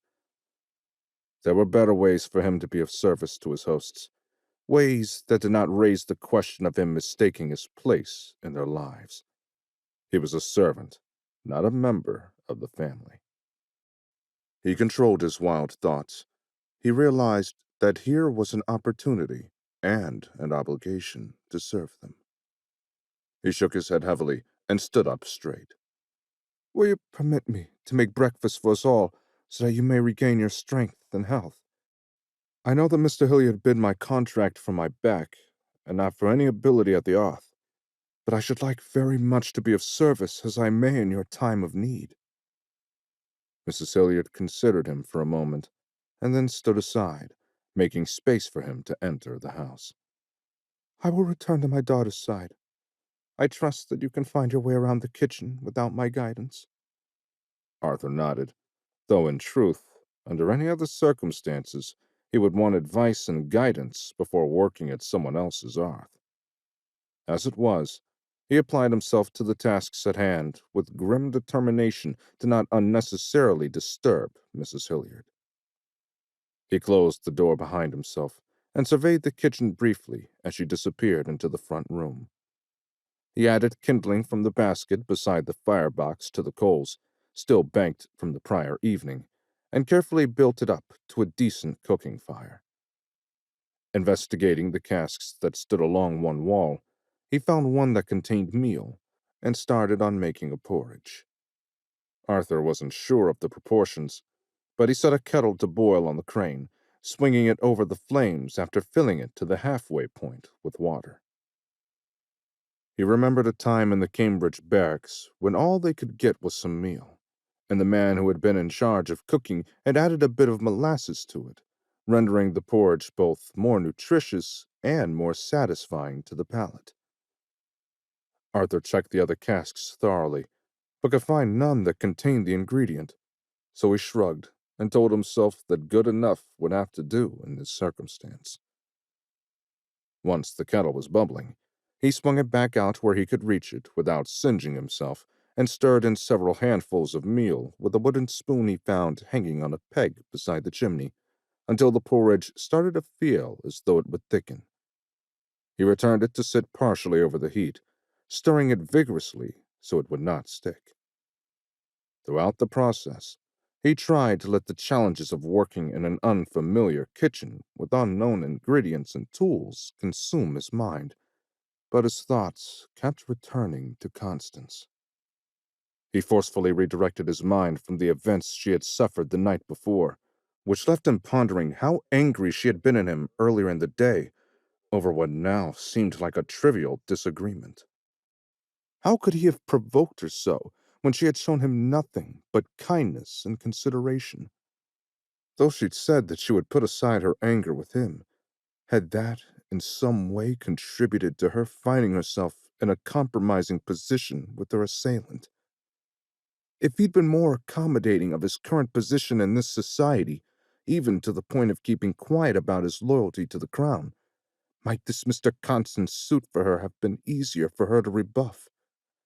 Could Arthur's presence as an obedient and tractable servant have given Constance an argument to convince her father that there were other options than the neighbor's dandy son? He shook his head to dispel the unproductive direction in which those thoughts led, and gave the porridge one last vicious stir before swinging it off the flames. At least that had done as he intended. It was nearly thick enough for him to stand the spoon in it and have it stay upright.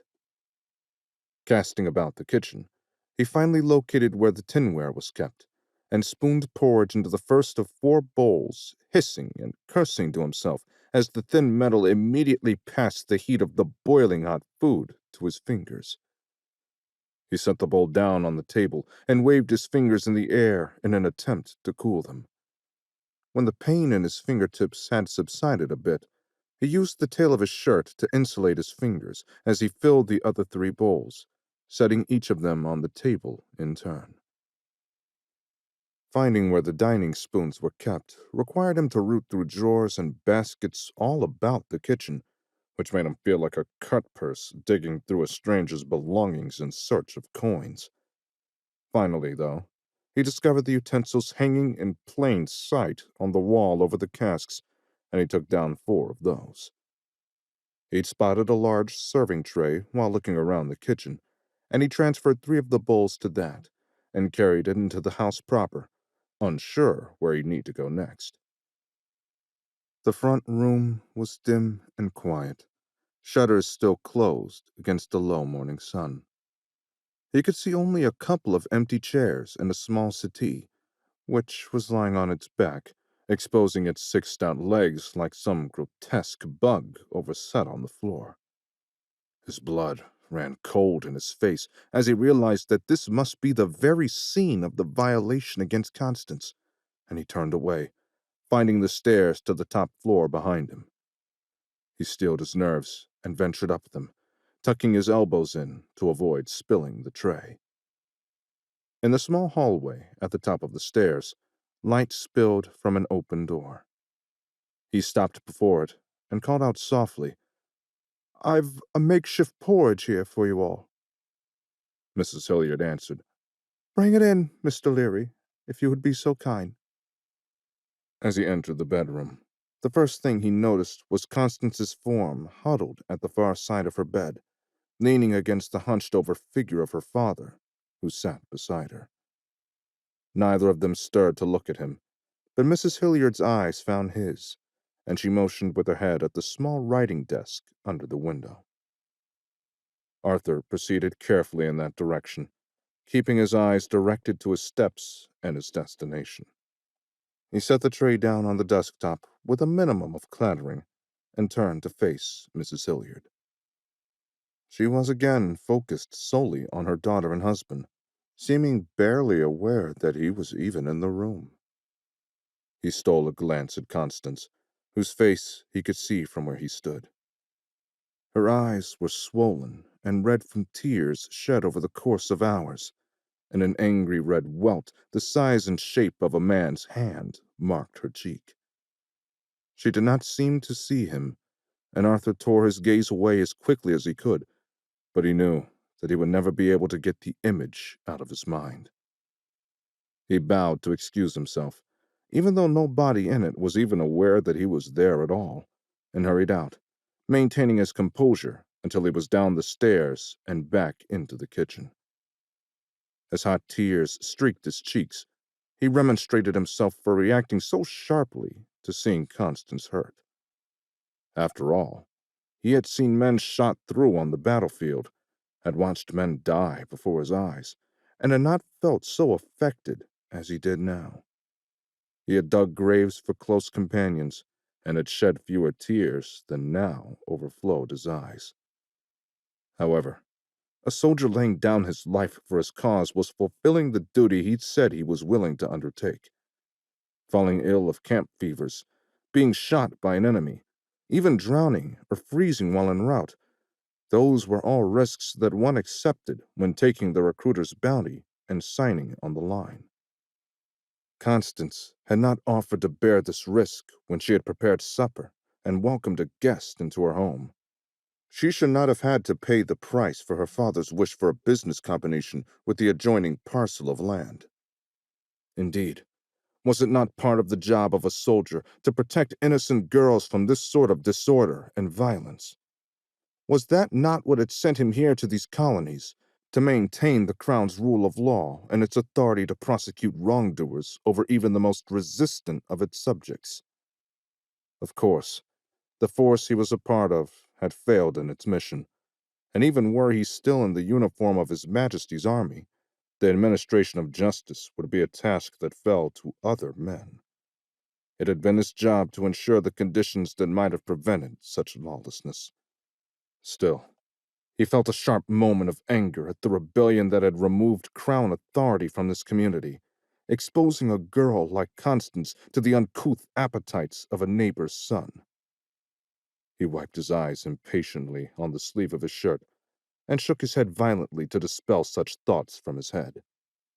Then he picked up his bowl and spoon from the kitchen table and brought them to his quarters, where he ate, and he tried to force himself to forget the dull, unseeing glaze in Constance's eyes and the events that had put it there.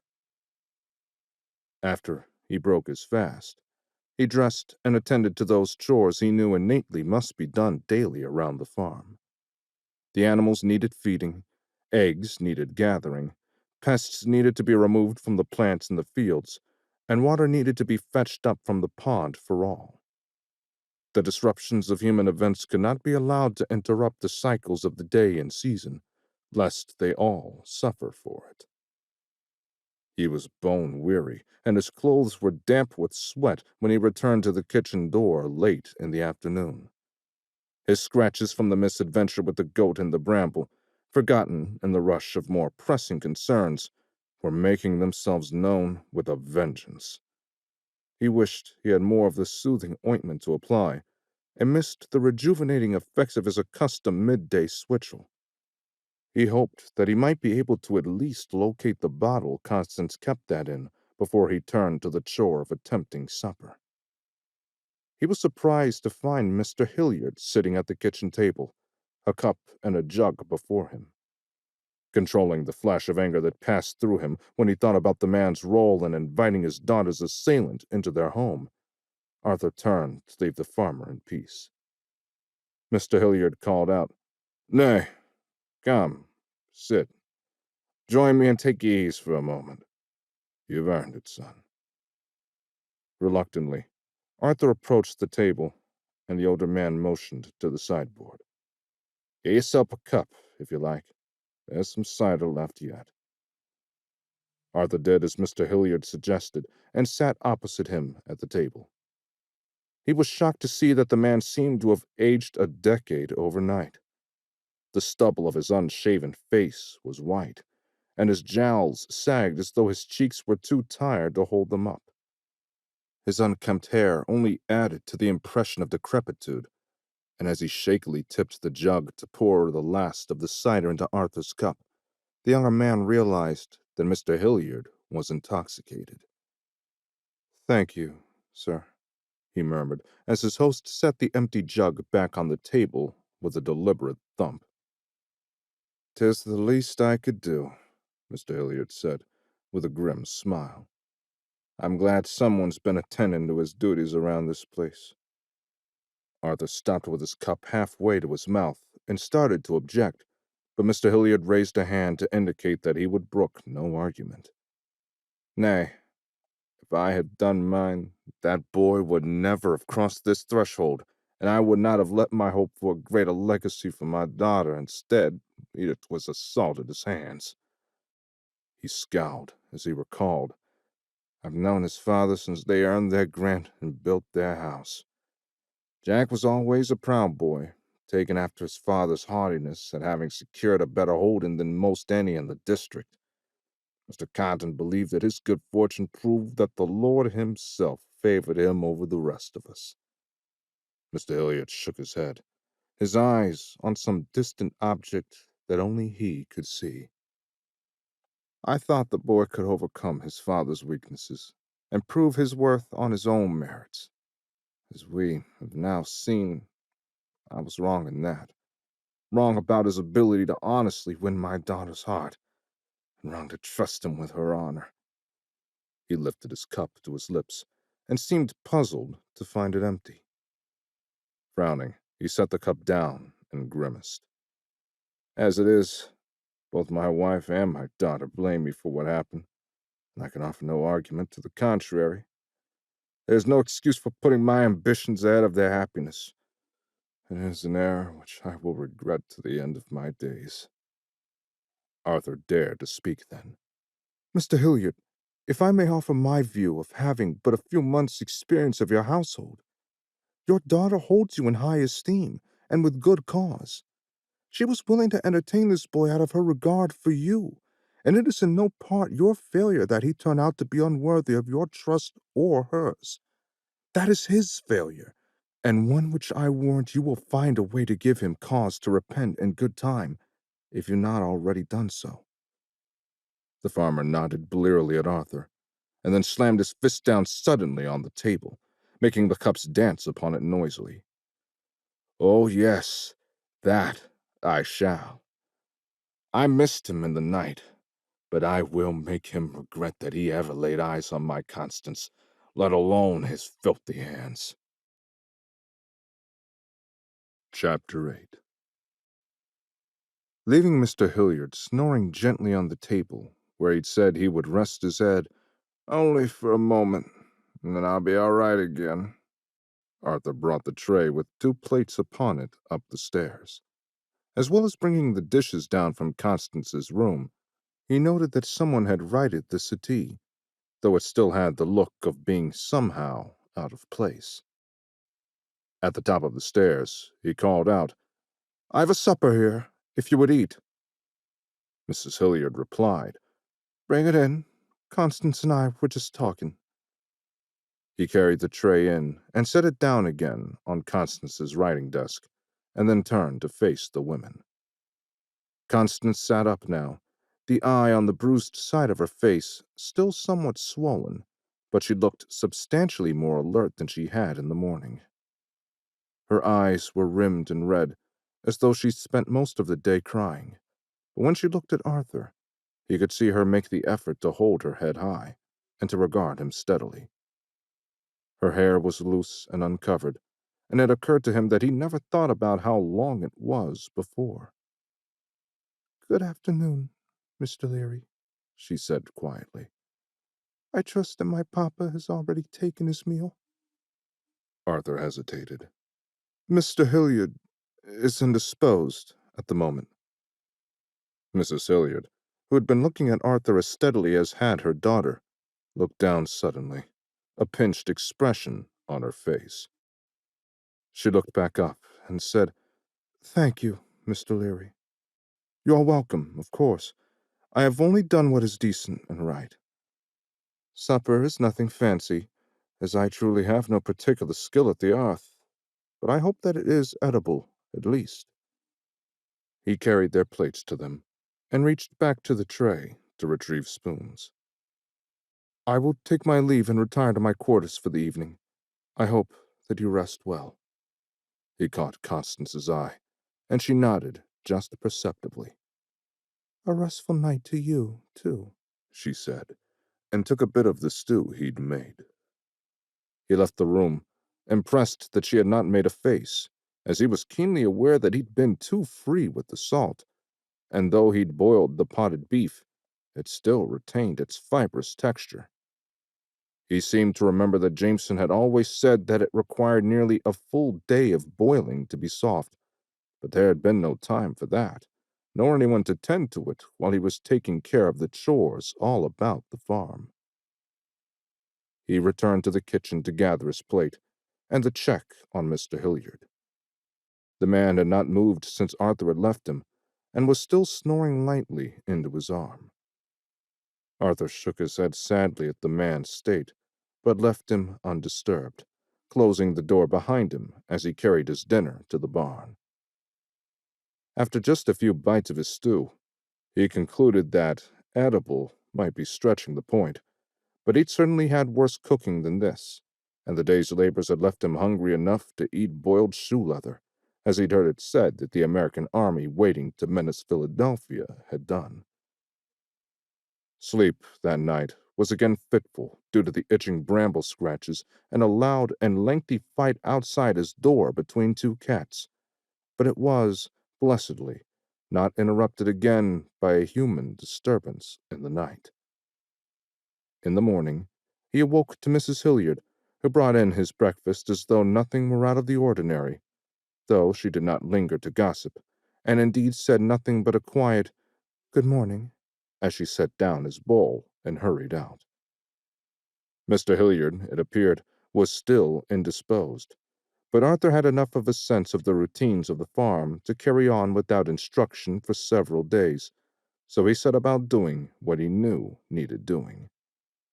The barn should be swept, lest it become fouled, and though he did not relish another episode with the goat, George, he reminded himself, was as willful as the American general after whom Constance had told him with a grin that the beast had been named. He set about the task, applying more care to ensuring that the creature was kept under control. The care of the animals' pens complete, he left them out to forage in their paddocks as he'd seen Constance do, while he spent the rest of the morning weeding in the field. The sun was high in the sky, and he was sweating freely when Constance herself emerged from the kitchen door, bearing 2 tin cups, just as though her eye were not blacked and the events of the prior day were to be forgotten. He met her at the stone fence, under the shade of their favorite tree, and accepted the cup she offered. Her expression was somber, but hardly the stricken face of terror and trauma he'd seen the prior day. "Papa's feeling unwell today, but he asked me to convey his gratitude as well. Our family is lucky to have you in our service, Mr. Leary." "Call me Arthur," he said suddenly, though he was not even sure what prompted it. She took a sip of her switchel, and he could see that she smiled, just barely, into her cup. "Very well, Arthur. You should use my familiar name as well, as I find that your station in life and mine are not so far apart as we might have once supposed." He nodded, feeling somehow that bringing her a smile was reason enough for him to have spoken up. He did not like the thought that she felt her station lowered by the actions of a vile man, but could think of no way to object on those grounds without violating the delicate pretense of normality that she was clearly trying to hold together. "'Tis warm today," he offered, "but it looks as though a storm may break later." The towering clouds gathering on the horizon promised a wild afternoon and evening, and he resolved to return the animals to their stalls before finishing the weeding. He drained his cup, looking to the horizon with a mixture of fear and nostalgia. The sight made him think of the storms that he'd seen sweep over the landscape back home, coming over the hills like an invading army, and he suddenly felt an overpowering pang of yearning for the distant land of England.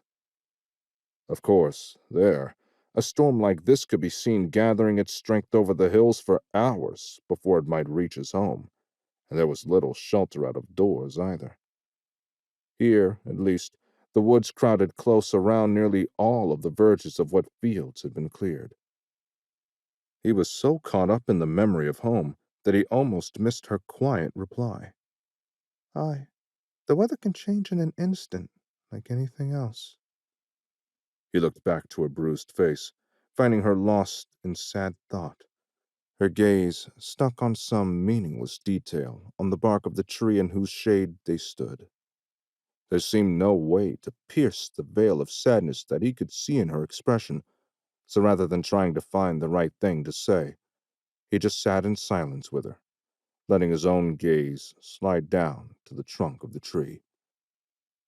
Finally, she spoke, reaching out and laying her hand on the tree, her graceful fingers splayed across the rough bark. I have loved this tree ever since I was little. It seemed as though it had always been there, and would always be. Arthur looked up from her hand to her eyes, which were still fixed on the tree. When Papa cleared this field, he planned to extend it all the way to the entrance of the road, and I heard him tell Mama that he was planning to cut down this tree. I begged him to spare it, told him that I would do anything if only he would leave this dear old tree to live its days out in peace. She looked up at Arthur then, her mouth curving into a gentle, wan smile. Papa made me no promises and extracted none from me, but when he put aside the plow for the day, he shortened the field by enough to accommodate the tree. He never spoke of it, but only slowly built up the fence around it, marking for all time the boundary of his field. She glanced up into the leafy crown of the old maple. I used to climb up nearly to the top of my tree, as high as the branches could bear my weight, even though Papa said that it wasn't right for a little girl to do so. But I could see so far from the top, looking down onto the roof of the house and even the barn, and it gave me such a thrill. She looked down again, her smile fading and the earlier sadness reappearing. Then, one day after a rain, I was climbing as usual, and I lost my grip on a wet branch. I was only saved from falling all the way to the ground by a limb catching me in the ribs. Though I was glad to be spared a worse injury, it left me stiff and sore whenever I drew too deep a breath for a month after. Glancing up at Arthur from under her lashes, she concluded, when I say that anything can change in an instant, that's what I think of. I felt like my tree, which I had trusted to lift and hold me 100 feet in the air, had betrayed me that day, and I never, ever climbed it again. She finished her cup and reached for his empty one. He handed it to her, mumbling his thanks, and she returned to the house. A short time later, as he was escorting George and the rest of the animals back into the barn, he was reminded of his encounter with the brambles. Almost as soon as he thought of them, he wished he hadn't, because every scratch and scrape started itching. He tried to ignore it as he returned to his weeding, for he knew that scratching at the itches would only reopen the cuts. But merely telling himself to think of something else only focused his mind on it all the more. Worse, one of the areas that itched the most was in the middle of his back, where he could not possibly reach it. By the time the first heavy drops of rain sent him running for the barn, even just the texture of his shirt was nearly enough to drive him half mad. Once in his quarters, he pulled it off and stretched it between his hands so that he could draw it back and forth across his back to give him some relief. Sitting down on his stool, he breathed slowly and deliberately, trying to relax and think of what he could do to rid himself of the itch. Perhaps Mrs. Hilliard knew how to mix up an ointment for that. He resolved to go to the kitchen door and ask as soon as the rain let up. Just then, he heard what sounded like a stall door in the barn banging against the wall, and he froze. Had he failed to secure the doors properly? Or was there some intruder with him in the barn? He hurriedly put his damp shirt back over his head and went out to investigate. It was dark in the barn, with the storm picking up in intensity, and the noise of the raindrops on the roof was nearly deafening. But even in the limited light, he could see that one of the stalls was standing wide open. He moved closer to see whether the old cow that normally occupied it was still within, or if she had somehow kicked the door open and escaped. He was still trying to remember whether he'd secured it properly when he saw that the cow was standing quietly in the far end of the stall, chewing her cud. However, there was a small figure moving about in front of her. Arthur moved deeper into the darkness of the stall and asked, "Who is there?" An ear-piercing shriek rent the air, and Constance leapt upward, nearly colliding with the cow. Arthur put his hands on her shoulders to steady her, and she shrieked again, turning to face him and beating his chest with her fists, wailing and struggling. He hurriedly released her shoulders and stepped back, dumbstruck, but giving her room to burst past him and dash out of the barn and into the storm toward the house. Chapter 9. Arthur stood outside the kitchen door, waiting in the rain for someone to come in answer to his knock. He was just about to give up and return to his quarters when Mrs. Hilliard opened the door, her face nearly as stormy as the skies as she looked him up and down. "What do you mean by sneaking up behind my Constance in the barn with your shirt all untucked and grabbing her out of the darkness?" Arthur's mouth dropped open for a moment before he could gather his wits enough to answer. "I did not know it was her in the barn. I was only trying to learn whether it was an intruder of some sort." He looked down to see that his shirt tails were, indeed, out of his breeches, and added, "My shirt is untucked because I was trying to scratch the places on my back where I was hurt in the brambles." Mrs. Hilliard's expression softened by degrees as she considered his explanation. Finally, she tisked at him, shaking her head. "I knew it had to have been some sort of misunderstanding, as that seemed well outside of your character. Well, coming out of the storm, then, we'll get you dried off and see what we can do for your wounds." He entered through the door she held open for him, and as she closed it behind him, she said, "Let's get that wet shirt off of you and sit you down before the fire to warm up and dry off." He did as she said, picking up a chair and setting it before the hearth, before pulling his shirt off over his head and placing it in her outstretched hand. She draped it over the back of another chair and moved behind him to examine his back. She clucked her tongue again in disapproval as she looked at the scratches on his back. "You've gotten all inflamed with the neglect and hard work of the past few days. I need to prepare another ointment for you to take some of the heat out of your skin and to soothe your itching." He slumped into the chair. "I had intended to come and ask whether you might be able to do that before I frightened Miss Hilliard. Thank you very kindly." "Of course," she said, an edge of crispness in her tone. "With all you've done for us these past days, I am happy to do this little thing for you." He sat and soaked in the warmth from the hearth as she moved about the kitchen, gathering and mixing various ingredients. Mrs. Hilliard described to Arthur what she was mixing together, and the importance of the techniques by which she had gathered and prepared and ground this and that. As she progressed into the details of how she was blending the different components, and in what sequence, the talk was well beyond Arthur's ken, and he found himself dozing off in the chair. He only awoke when he heard Mrs. Hilliard say, "And so that's done now. I'll just apply it to your back, Mr. Leary, and you'll be right in no time." She came around to examine his back, an earthenware pot in her hand. Arthur could hear her moving around behind him, and even so hissed in surprise as the cold of the ointment first touched his skin. He willed himself to hold still, though, and he could feel her practiced hands spreading it over his scrapes and then working it into his skin. Whatever was in the ointment stung as it found broken skin, but that faded quickly enough, leaving behind only a chill, despite the warmth of the hearth. "Many's the time I've had to make the like of this for Mr. Hilliard," she remarked, as she started in on the scratches on his shoulders and arms. "You've put up much less fuss than he usually does. Did I make it wrong, or does it not sting like salt in a cut?" He managed to chuckle, and answered, "Oh, aye, it stings perfectly well, don't you worry about that. Somewhat less than the first ointment, but I have no doubt as to the effect of either one."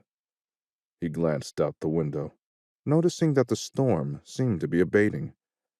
"Strange that we had such a terrific downpour and no thunder. A great gully washer like that back home would have had old Thor banging about like a party. He could just see Mrs. Hilliard smile out of the corner of his eye. Oh, we have our share of thunder and lightning in these parts as well. I'm glad enough for the rain, though, without a lot of wind or hail, as I believe that the crops are yet fairly delicate, from what Mr. Hilliard said. Hail would do them no good, it's true, but most everything is far enough along now to be able to stand up to a bit of wind and a downpour. I'm just glad for the break from the heat. She made a knowing gesture with her head and said, The heat of the summer's barely risen yet. We'll have plenty of days yet that will make you yearn for this early season. He grimaced, but said nothing. She moved around to his other side and worked the ointment into one particularly vicious set of scratches. Arthur seemed to remember that the goat had deliberately dragged that arm through a dense part of the bramble, and the stinging there made him swallow some choice curses. Aloud, and through clenched teeth, he said only, "Oh, yes, I can assure you that your ointment is as effective as ever, Mrs. Hilliard." She smiled without mirth and finished working the ointment into his skin.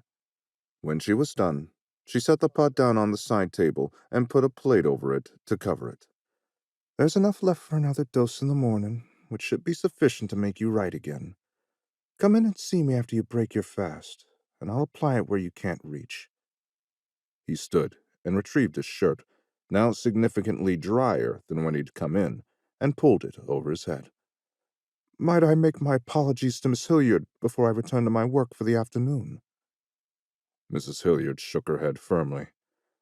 Nay, there's no use.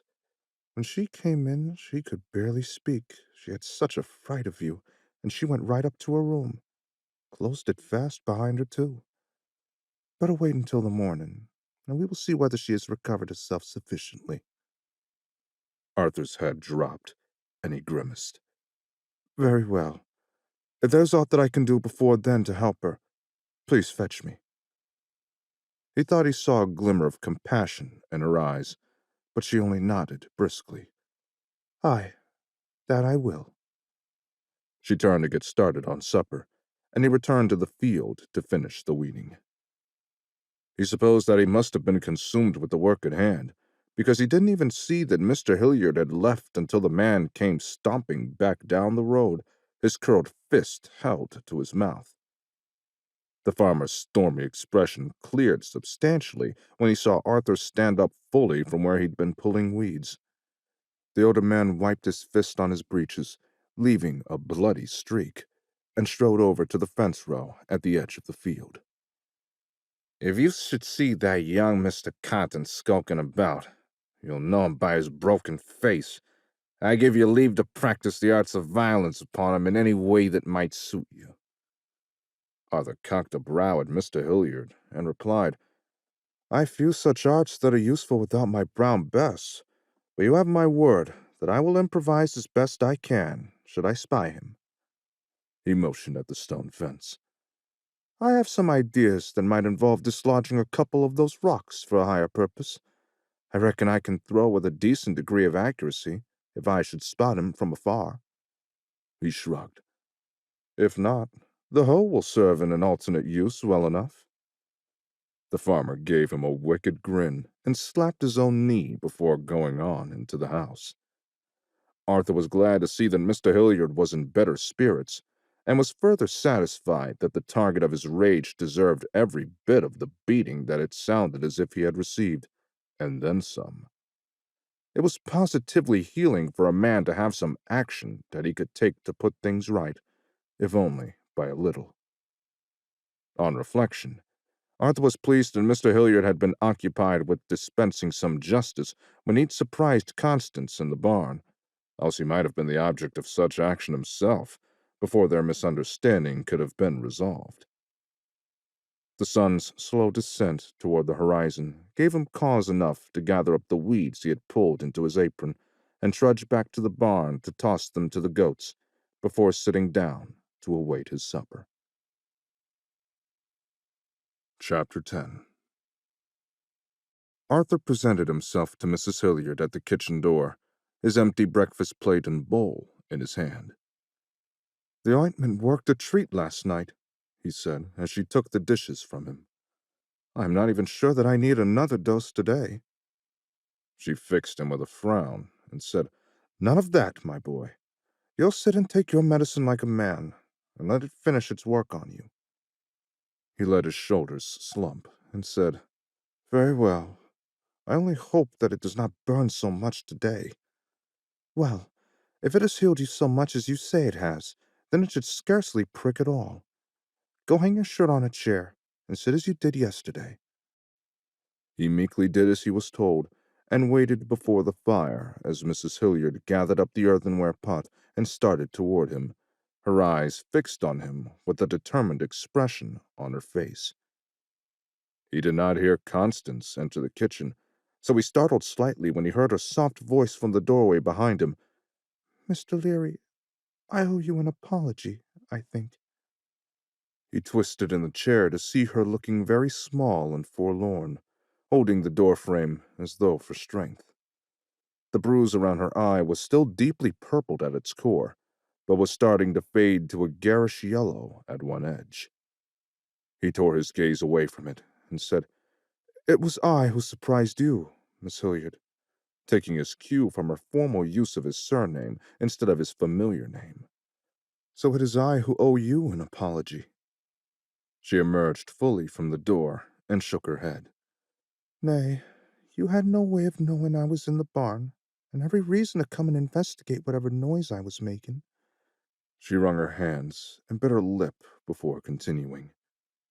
"It was only that finding you so close behind me, and without knowing that you were there at all, I was reminded most forcefully of what happened the other night.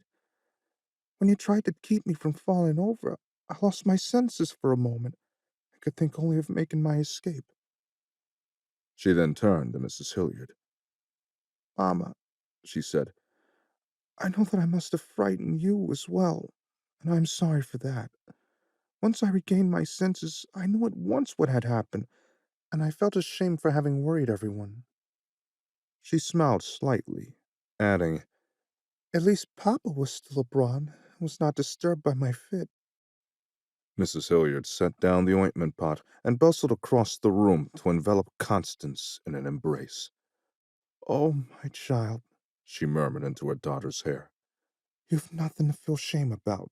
Nothing whatever." She released her daughter and motioned her to another chair at the table. "Sit, while I finish with Mr. Leary's new ointment. His scrapes still need at least one more dose." Constance got up from the table and approached Arthur, peering at his back and shoulders, her eyes traveling over the places where his skin had torn while he struggled with the goat. She reached a hand out to her mother, saying quietly, "Let me." Mrs. Hilliard said nothing, though one eyebrow rose of its own accord, and passed a container over to her daughter. "Mind that you rub it in well," she advised, and Constance nodded. The first touch of the cold ointment was still a shock to Arthur's senses, and he inhaled sharply, but the sting was far more bearable today. He realized as she started to spread it across his back that her hands were shaking ever so slightly, and he hoped that she was not still afraid of him after yesterday's incident. However, after a little while, her touch became more sure, and her small, strong hands worked the ointment into his wounds. He found that he barely minded how it hurt, even when Mrs. Hilliard brought Constance's attention to the places on his arm that bore the deepest scratches. He couldn't think of the last time he'd been touched with such care. When she was finished, she stepped back and handed the pot with its remaining ointment back to her mother. Arthur smiled tentatively as he stood and pulled his shirt back on. "Thank you for your kind attention, Miss Hilliard." She inclined her head and replied with an inscrutable expression, "You are welcome, Arthur. I hope that it doesn't bother you as you work today." She paused and added, "I will be sweeping out the barn today as usual, and I would appreciate if you would announce yourself should you happen to be within the same time as I." "Of course, Constance," he said. "I did not expect that my chores today will put me in your way at all, but I will take pains not to again surprise you." Mrs. Hilliard gave them a quizzical look. Arthur guessed due to their use of familiar names with one another in her presence, but said nothing, as he went out into the sunshine to start his morning duties. Shortly afterward, Mr. Hilliard joined him, flexing the fingers of the hand he'd bruised the day before, and muttering under his breath. As he came into earshot, he said to Arthur, "If you'd not scratched yourself up on those brambles, Mrs. Hilliard would have not had that accursed ointment of hers at the ready for my hand." He shook his fingers in the air, and Arthur did his best to stifle a chuckle. The farmer gazed at the fields thoughtfully for a moment, and then looked Arthur over with an appraising eye. "Have you ever wielded a scythe?" Arthur looked back at him with alarm. "Nay, my father always hired in haymakers for that work." Mr. Hilliard uttered a bark of laughter. "Well, we've no such luxury here. They's ready, so I'll teach you." He led Arthur to the barn and reached up to pull the long tool off the rafter where it was hung. Arthur kept his distance as Mr. Hilliard brought it out into the sunlight, setting the end of the handle on the ground so they could easily see the blade at eye level. The older man pulled a whetstone out of the pocket that he had tied at his waist and held it up. "I trust you have experience with touching up a blade?" "Aye," Arthur said. He did not mention that the last time he'd sharpened a knife, he had contrived somehow to shave off a thin, painful strip from the heel of his thumb. Unconsciously, his fingers traced the scar that misadventure had left him. Mr. Hilliard nodded briskly and examined the blade of the scythe minutely. "I put this away clean, dry, and freshly sharpened and oiled, but after the damp of the winter, I'm sure it is no longer so keen. In any event, it never hurts to put a fresh edge on it before using it." He drew the whetstone evenly along the curved blade, which was easily the length of Arthur's arm. Frowning, he repeated the motion on one side a few times, and even Arthur could hear the difference from one stroke to the next.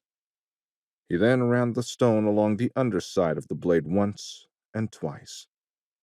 By the time Mr. Hilliard was finished, the stone barely whispered along the metal, and left it faintly ringing when it cleared the pointed end. "We'll need to freshen the edge as we go. It's about as good as it will ever be now." He picked it up and rotated the blade to lie along the ground in front of him, gripping it with one hand high on the shaft of the handle, and the other on the short handle that projected from the shaft at a right angle, level with the ground. "So, you'll hold it like this, and start by pulling your arm back to open the cut." He demonstrated, the arm holding the top end of the shaft swinging back, bringing the tip of the blade out in front of him. "It might feel like you ought to swing the whole thing before you wildly, but you will only damage the blade and tire yourself." He grinned, and continued, "You will cut less hay and will ache all night for how little you've got done. No, instead, you will hold your left hand relatively still in relation to your body, and use the right hand to pivot the blade before you, like this." He pushed the top of the handle forward smoothly across his body at hip height, and the blade swept over the ground in front of him. "I've been doing this since I was younger than you are now, so the motion is second nature to me now." He repeated it a few times, and Arthur observed him closely, frowning in concentration. Mr. Hilliard stopped and gestured for him to step back a bit. When Arthur was out of harm's way, he hoisted the blade up toward his shoulder and rested it there, point forward. "When you're carrying the scythe around, you may be tempted to put the blade over your shoulder instead of pointing it forward. If you trip and fall with it that way, though, it will slice you to ribbons. Whereas if I were to trip now, I would naturally throw the blade away from my body." He smiled tightly and added, "'Tis better not to fall at all while you carry such a tool, however, lest you ruin the edge we've put on it." so watch your footing as you walk. Now, let me show you how the cut looks in the field." Arthur dutifully followed Mr. Hilliard out to the field, grown thigh-high. Still holding the scythe with the blade up, the farmer bent and swept his hand through the grass. "Perfect," he remarked, and then explained, "We want the grass still just barely damp from the morning dew in order to best cut it. With yesterday's rain, I much doubt that we will have any difficulty. But if the day turns hot, we will have to cut the work short." He chuckled at his own witticism, and Arthur smiled politely, although his time on the Hilliard farm had not done much for his patience at puns. The older man swung the scythe down from his shoulder and positioned it as before. The blade swept forward, and a swath of grass fell before it, most of which was carried over to lie at the side of the space cleared.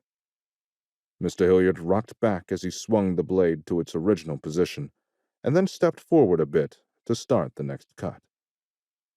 He repeated this several times before holding the implement out to Arthur.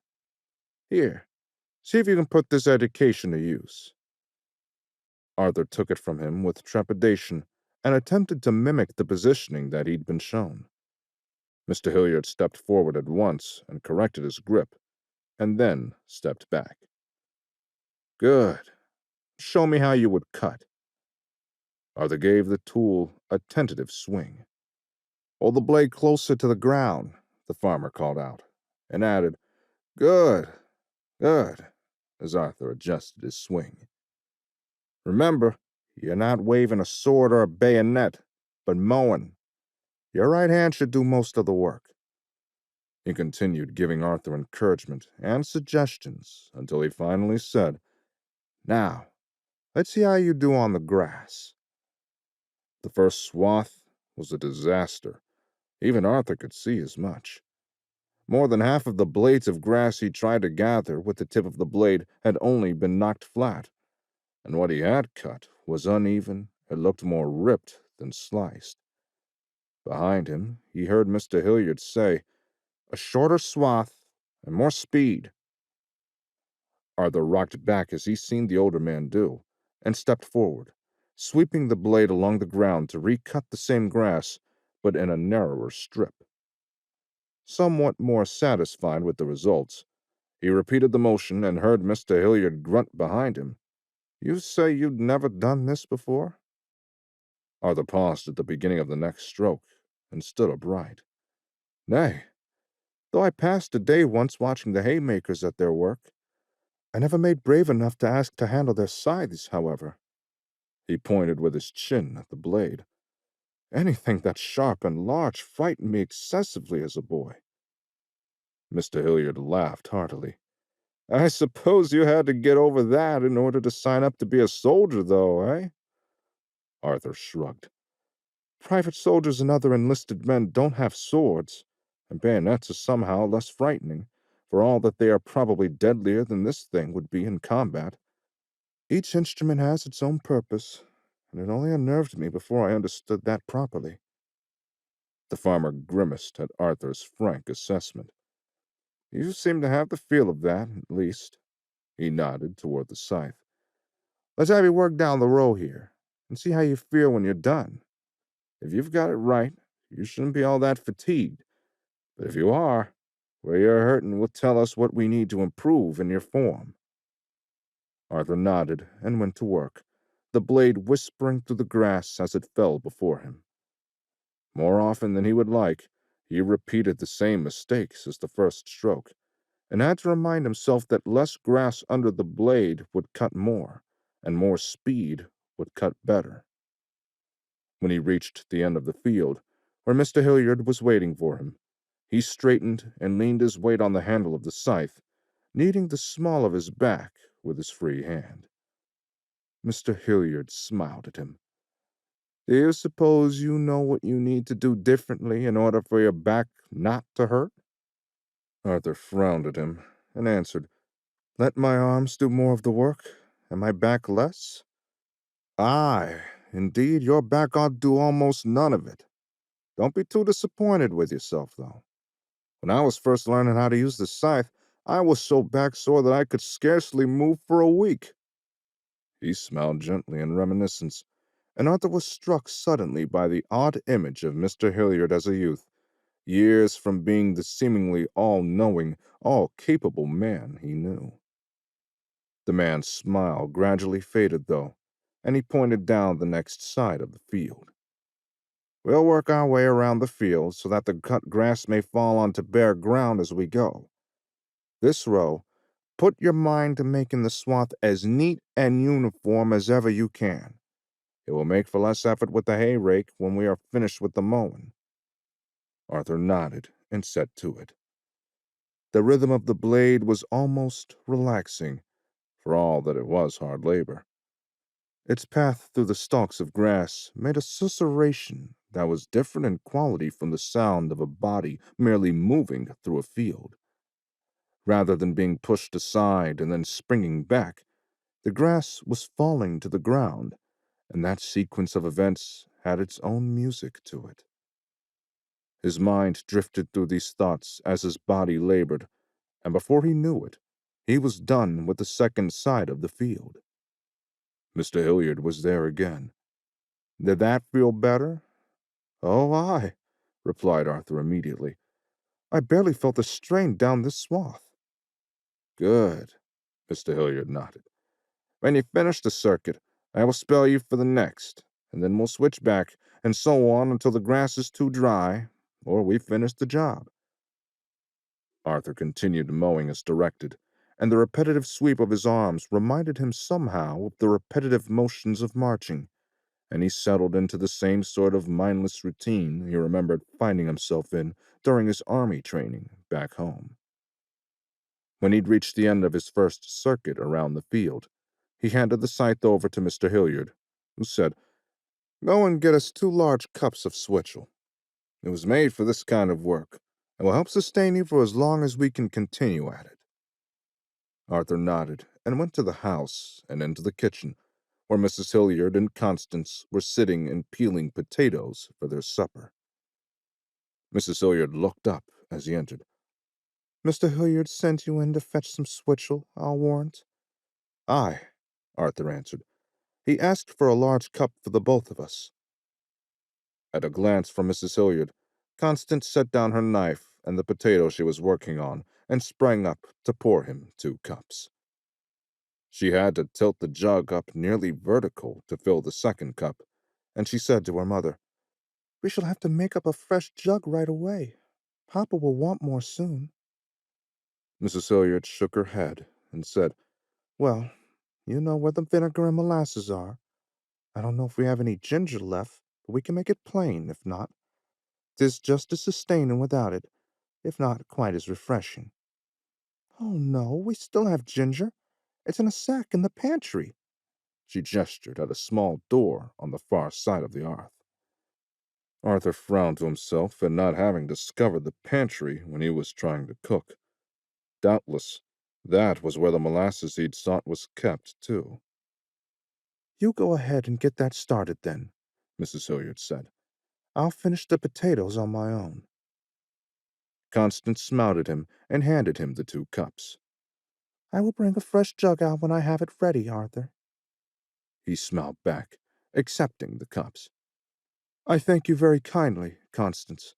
I'm quite certain your father appreciates it as well." She tilted her head in acknowledgment, and he brought the cups outside. He came to a stop, leaning against the shade tree, and watched Mr. Hilliard make quick work of what remained of his circuit. The man's swath was even and smooth, and the row of felled grass formed a tidy line beside it.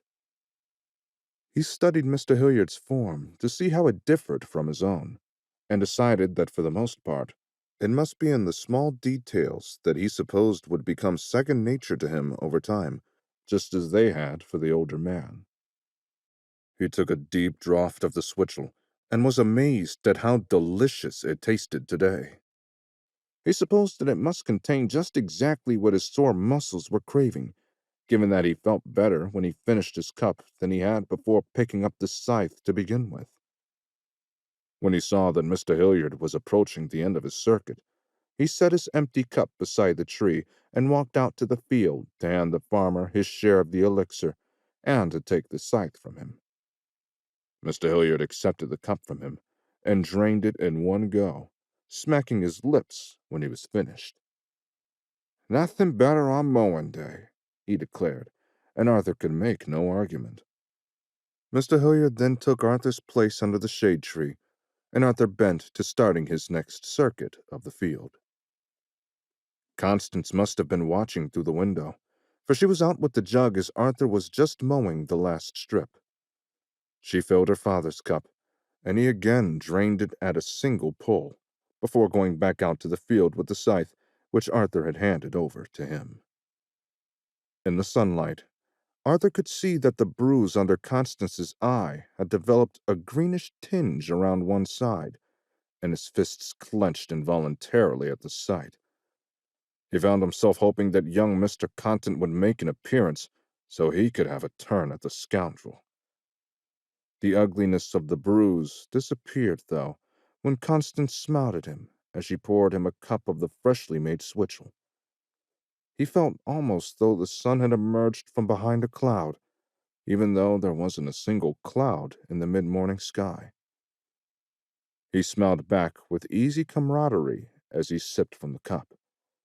The ginger in the fresh switchel was a little sharper than in the older batch, but that only made it all the more refreshing, in his opinion. "Thank you most kindly for making up more to keep us going at this," he said. She smiled again, dimpling her cheeks, then set the jug down beside the tree and went back inside without having said a word. He finished his cup and sat down under the tree to wait for his next circuit. While his upper arm was starting to feel sore from the endless cycle of sweeping back and forth, the drink still made him feel ready to return to the field when it was his turn. He and Mr. Hilliard switched off in this manner as the morning stretched into afternoon. When the farmer finished the last circuit of the field, he returned to the tree and drank the last of the switchel directly from the jug. He belched gently and said, "I was worried that we would not finish before the grass grew too dry to cut. We've done well, and you are welcome to rest until supper." Arthur rose wearily from where he sat, with his back against the tree. "Thank you, Mr. Hilliard. I shall have a keener appreciation of the work of the haymakers now. I also understand better how they could sleep through nearly anything when they finished for the day." The older man smiled indulgently at him. "Tomorrow we rake the swaths into even rows, that they may turn more evenly as they dry." Arthur stifled a groan, and the farmer added, "You're welcome to dine indoors with us today, if you like." Arthur nodded. "I would like that very well, and I thank you for the invitation. I will bathe and change before supper." The older man laughed aloud and said, "As will I, lest Mrs. Hilliard should make me eat out in the barn with you." Chapter 11. Arthur was coming to appreciate, in a way he never had as a child, that farming was one endless set of tasks after another, each competing for which would be the most arduous. Mowing hay was hard work, but raking it seemed like punishment for some sin of a past life. Over and over again, Mr. Hilliard showed him the careful sequence of motions necessary to straighten the row and turn it so that its wet underside was exposed to the heat of the sun. And over again, the subtleties of this task seemed to escape Arthur. Again, fortified with a fresh jug of switchel, Mrs. Hilliard had made one along with their breakfast, the men got through the work, but they spent most of the day frustrated with one another. Arthur could honestly see no discernible difference between his row and the one that Mr. Hilliard had laid out next to it, and yet the farmer found fault every single time. They sniped back and forth, neither of them seemingly able to understand what the other was getting at. To make matters worse, the motion of raking hay was not a natural, balanced sequence like that of mowing. By the time the sun grew low in the sky, the field was no more than half raked, and Arthur's shoulders felt as though they had been pummeled all day. He was eager for dinner and the sweet release of sleep.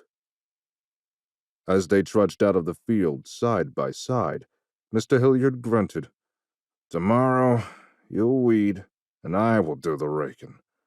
I hope that you will pardon me for being so particular all day.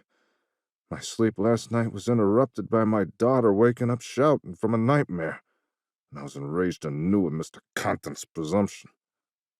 It was not right, however, for me to mistreat you in my anger at someone else." The irritation that Arthur had felt building up all day dissipated in an instant. "Is Constance all right?" Mr. Hilliard grimaced. "It will be some time before she is anything close to all right, but she is at least persevering. She is stronger than she knows, even if it may take her a while to come to that understanding herself." Arthur said nothing, but his heart ached for the pain that Constance was enduring. He wished in vain that there was some way for him to demonstrate to her that some men could be trusted, that he could be trusted, despite her bitter experience.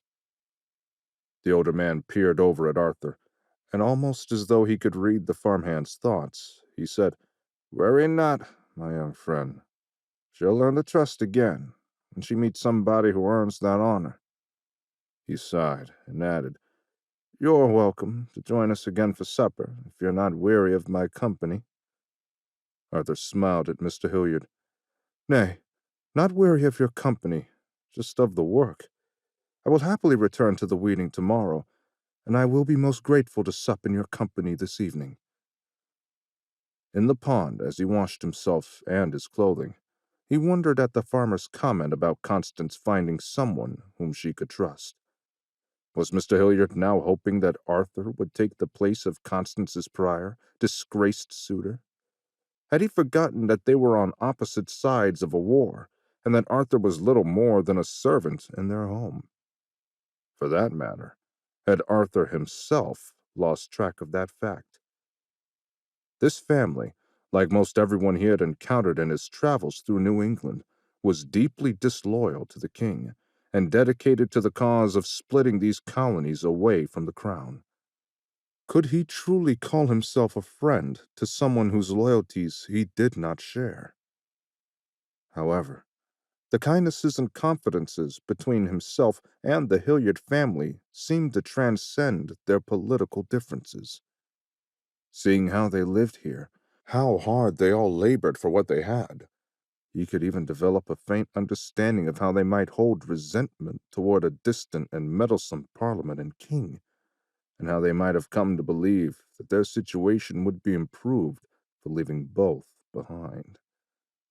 However, he'd known from birth that he was a subject of the crown, and that recourse to any local excesses of the king's representatives ought to be addressed through the parliament, and never, under even the most extreme imaginable circumstances, through taking up arms and revolting against the government.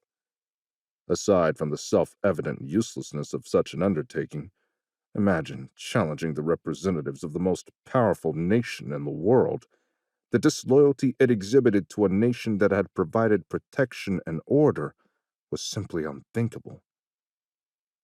As he finished bathing and washing and moved on to dressing, he concluded that he need not interrupt his friendship with these people, who had become something like a family to him.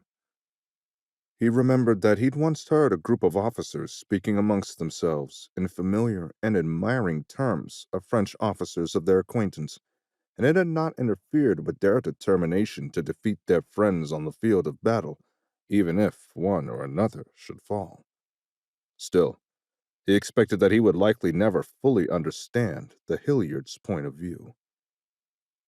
As he walked toward the barn to finish readying himself for supper, he saw a horse and rider approaching on the road. He froze, wondering if this was the infamous Mr. Content. His pulse quickened, and he cast about, looking for a rock or some other implement with which to punish Constance's tormentor, should this turn out to be him.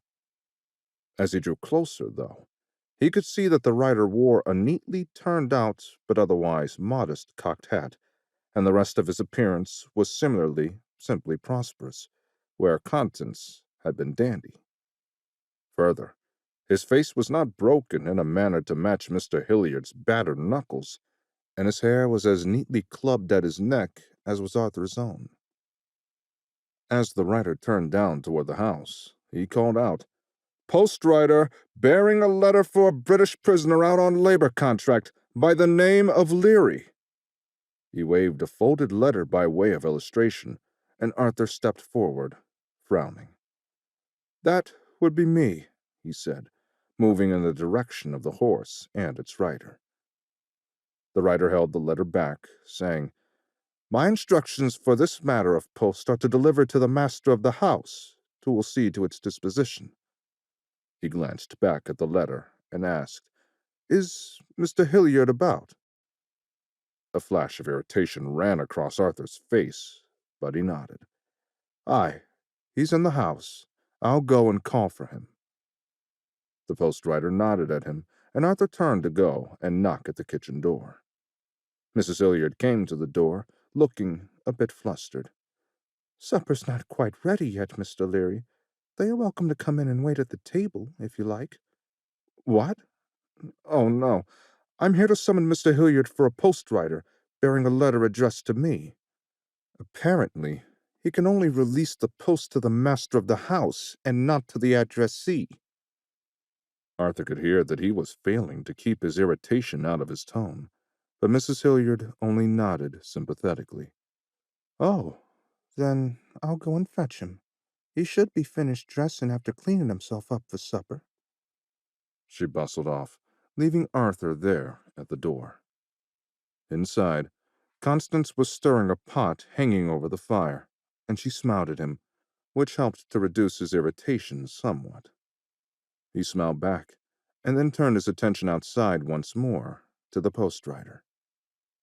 The man had dismounted and was examining his horse's hooves while he waited.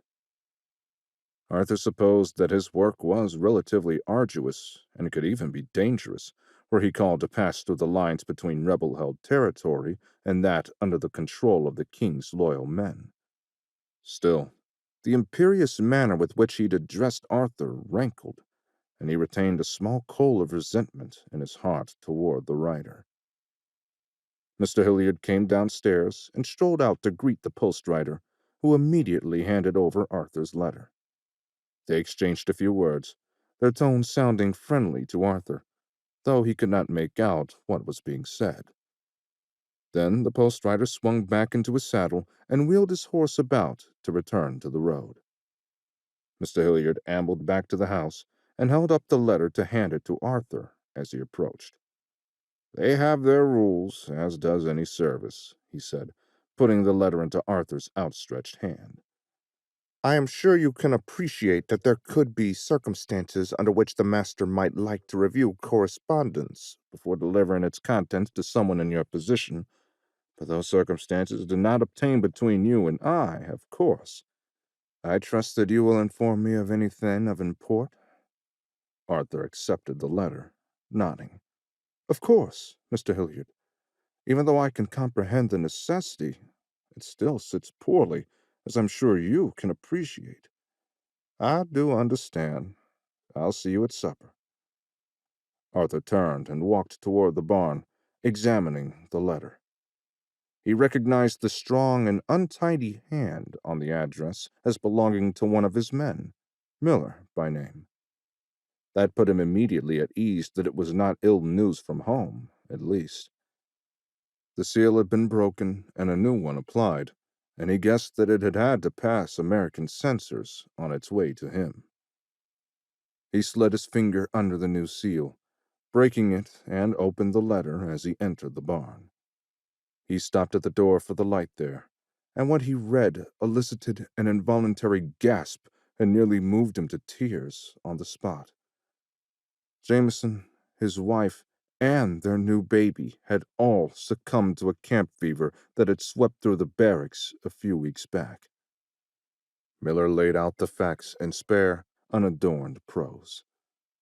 First, He was taken ill, and nobody could physic him in the slightest, save for his devoted wife. He died the day before she was taken ill, and along with her, the baby. Though the American colonel was so moved by their plight to offer that a doctor be called, a lieutenant refused on grounds that they had refused to aid her husband, and he thought that a soldier's life ought to be held in the same regard as any follower of the camp. In the end, the entire Jameson family was buried in a common grave, and now passed into eternity under American soil. Many more were taken from these barracks in the same way, but of our squad, only Jameson and his family were lost. Staggering, Arthur went into his quarters and sat heavily on his stool. Jameson, who had been so attached to his wife that he had brought her here with him across the sea. Jameson, whose baby's birth on a terrible passage from Saratoga to Cambridge had brought a little moment of joy in the midst of that horror. Gone, all of them, in a single blow, and even when their captors had been moved to compassion, British pride had rejected any assistance for the woman and baby. Arthur felt a rage at his lieutenant then, beyond anything he could put words to. It was a matter of good fortune that he was here and not there, because he was quite certain that he would have acted in a manner that would have earned him a trip to the post for a lashing, or even to the gallows to dance in a noose. He tried to master himself, putting a hand on the sturdy table beside him, and reminding himself that the Jameson family was beyond his help now. Of course, such a terrible circumstance might arise another time, and he wondered whether the lieutenant was so unfeeling a brute as to let a second family be destroyed completely under his orders. Yet, what was the point of coming here and spilling British blood for the maintenance of order and law if a man's family could be swept away in order to avoid giving the appearance of preferential treatment? Was it not a part of their charge in being here to protect the weak and prevent them from suffering and dying? Why, if Arthur had been enraged by the violation of Miss Hilliard's innocence, how much more terrible a violation was it to let a woman and her baby die when an offer of help was at hand? Arthur again took a slow, steadying breath, while his knuckles ached from the strain of gripping the table so tightly. He had a flash of insight that felt as real and palpable as the tumbler of a lock falling into place to reveal what it secured. Disorder and death could come from any direction. It was not the exclusive province of either those who rebelled against the former order, nor of those who sought to maintain the status quo.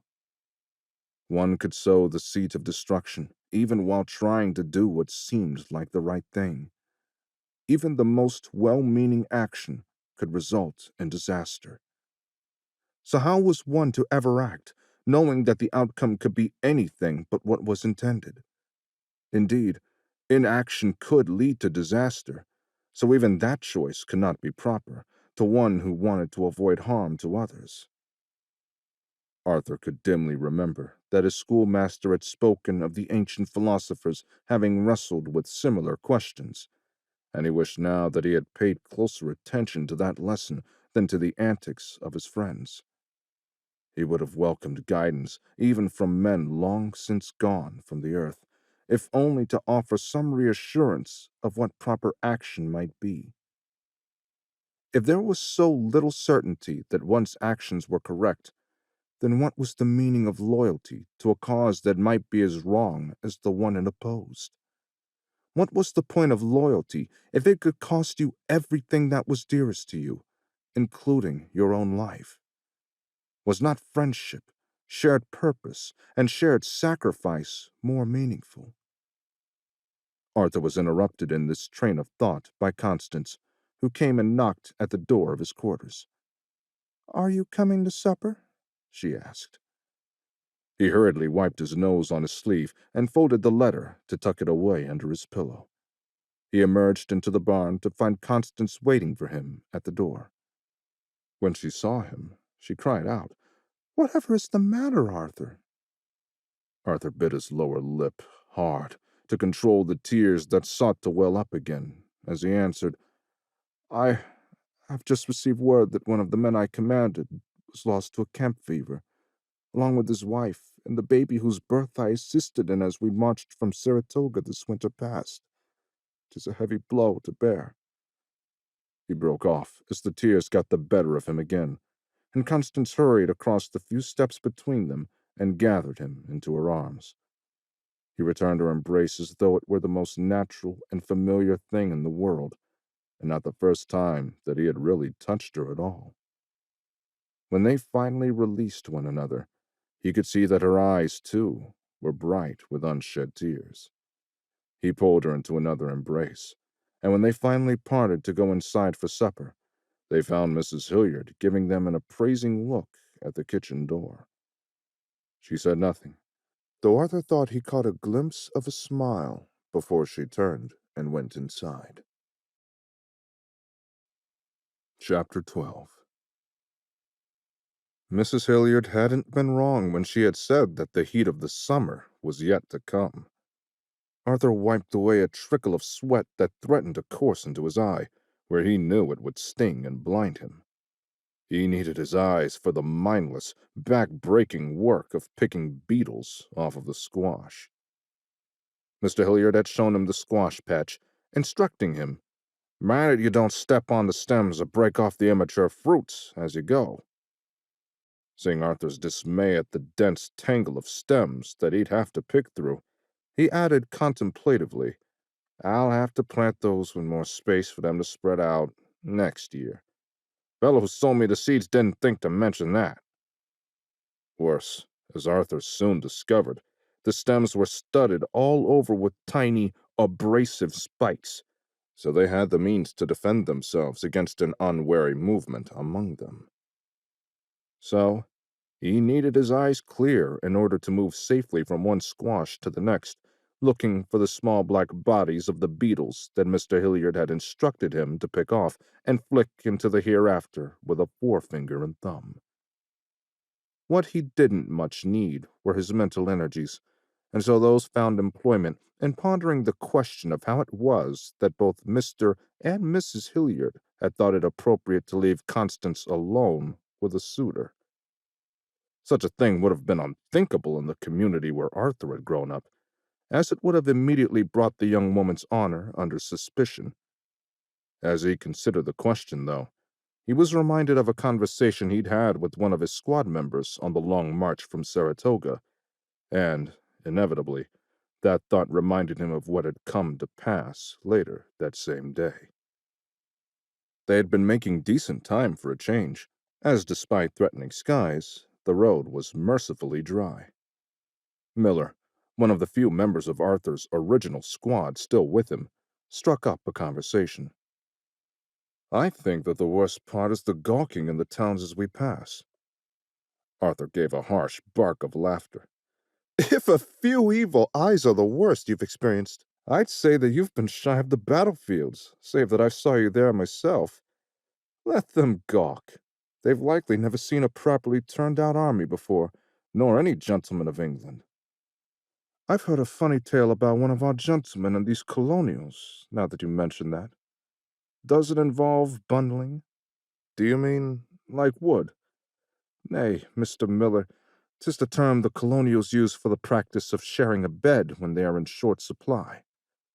Miller's eyebrows went up. "You must have been speaking to an officer, for there are beds involved in the story rather than just a pallet on the hard, cold ground." Arthur smiled and answered, "Indeed, and if I'm honest, I'd confess that a true bed would likely just keep me awake, so accustomed am I to the comforts of a rock between the ribs and a root for a pillow. Never mind sharing a bed with a woman I've no prior acquaintance of. These New Englanders have a strange sense of propriety from the stories I've heard." Miller guffawed, saying, "Oh, you left out that detail.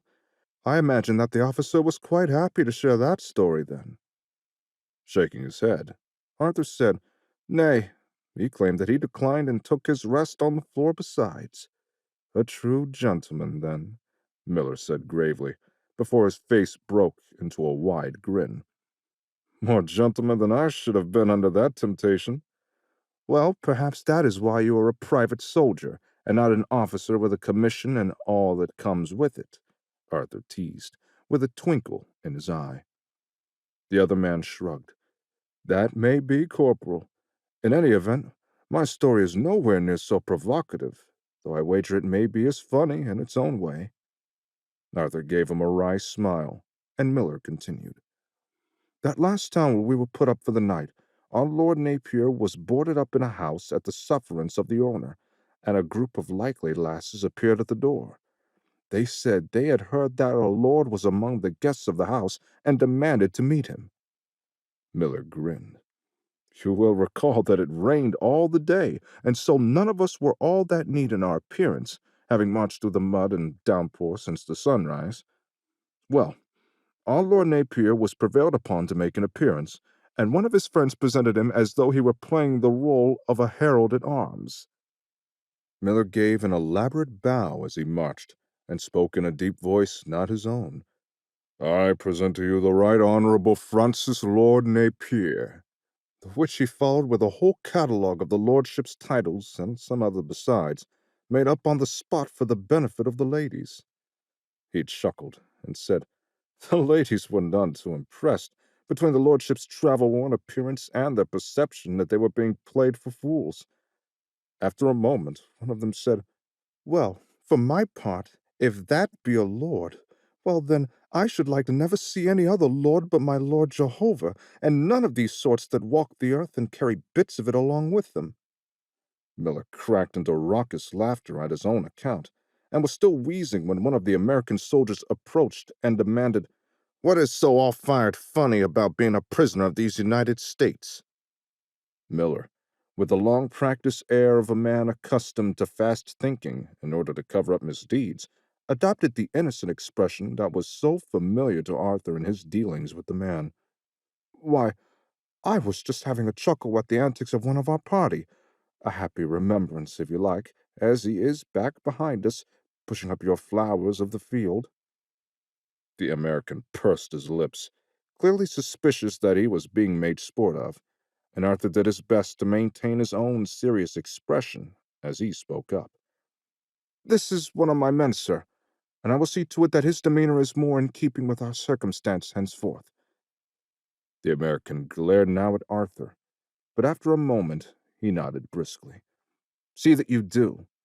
I have observed the way that all of you invaders look at us, as though you are our betters, and it doesn't sit right, given that it is we who are marching you off as our prisoners. I take your meaning, sir, and I mean no disrespect.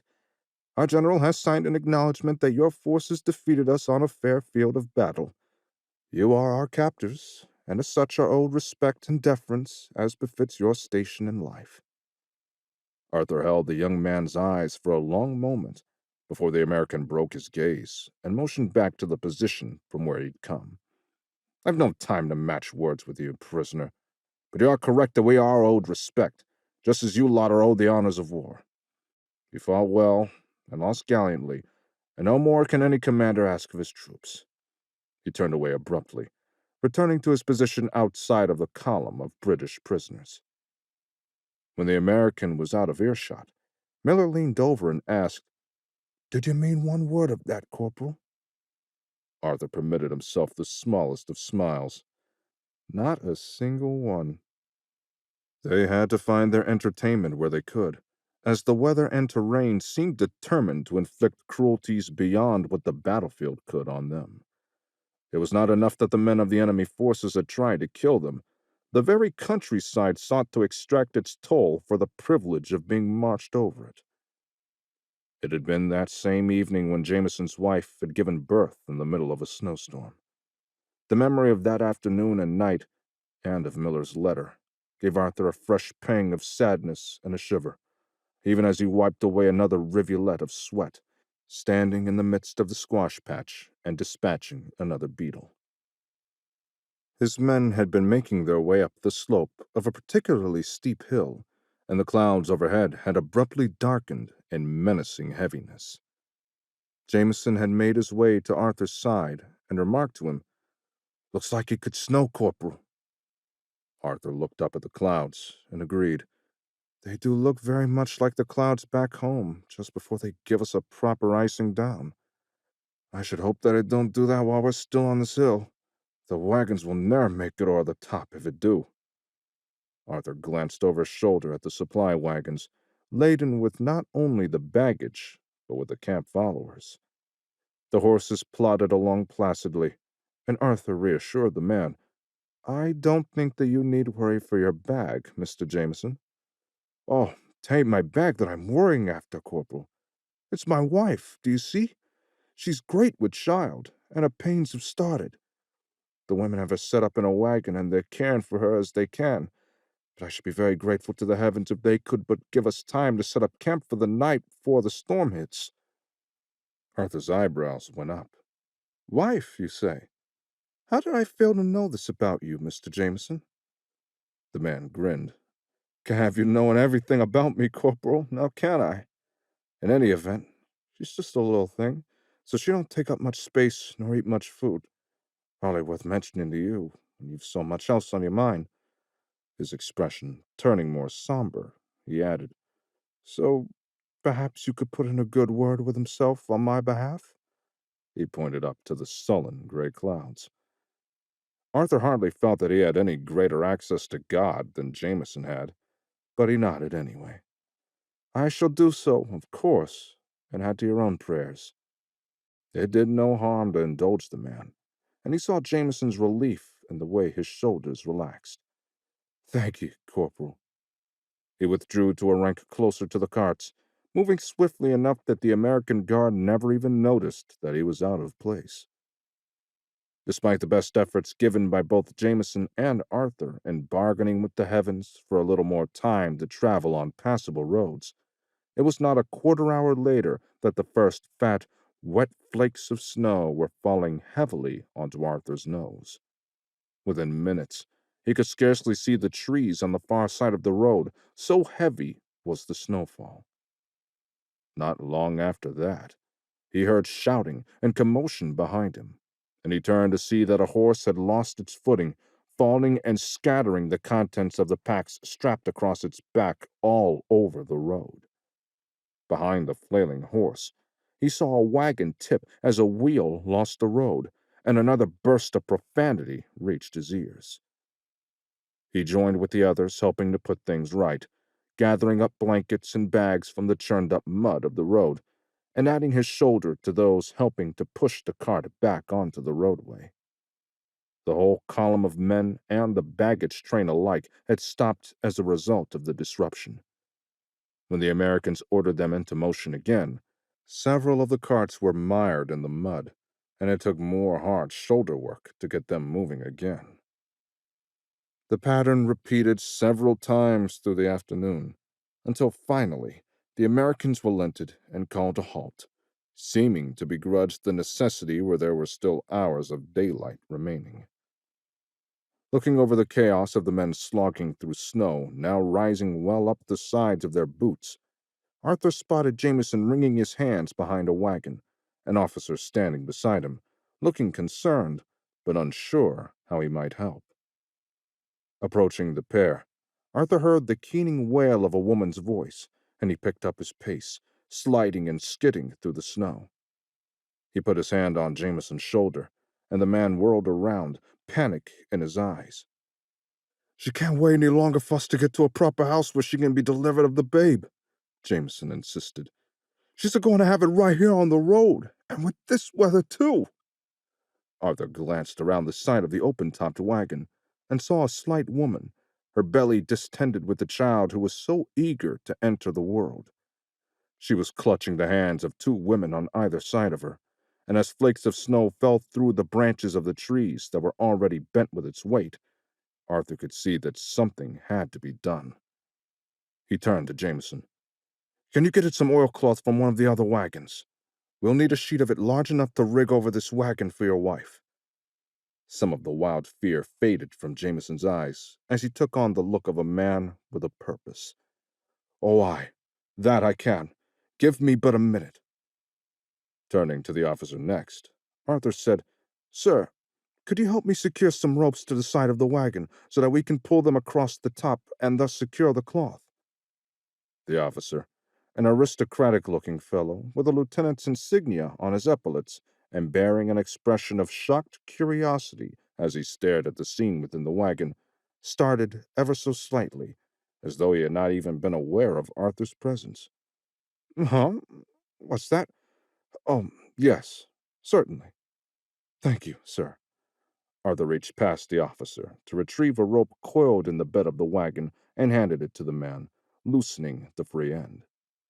He secured it tightly to the upright post at one corner of the back of the wagon, and then took the remaining rope from the lieutenant's hands.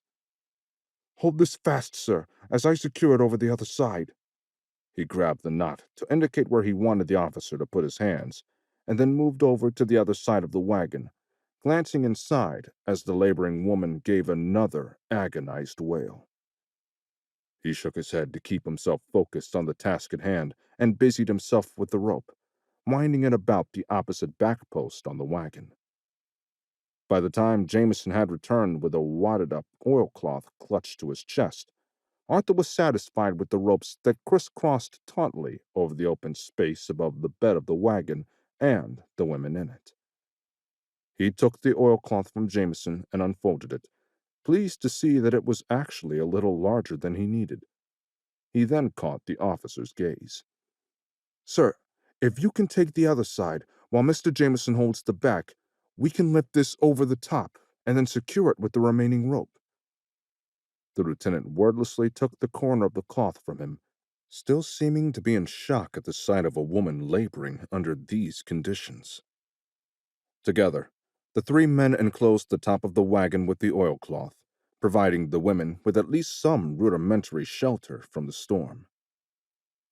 We'll be needing some light now, sir, and thank you very kindly, one of the women called out, and Arthur almost thought she sounded peevish that the same oilcloth that sheltered her from the storm, intensifying again as a band of thicker snow passed over the camp, had cut off what light the waning afternoon offered. Keeping his own irritation out of his voice, he called back, Right away, of course.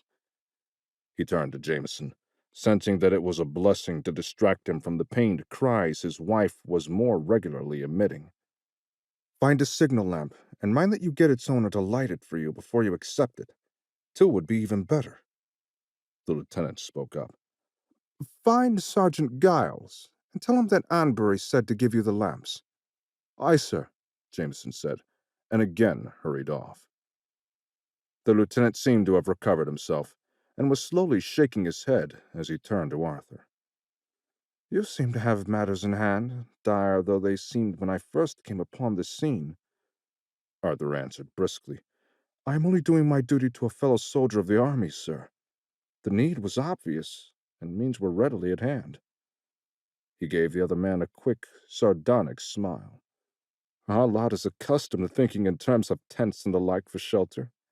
Had there been a house nearby, I assure you that we would have been bound for that instead, but this will answer adequately for this evening.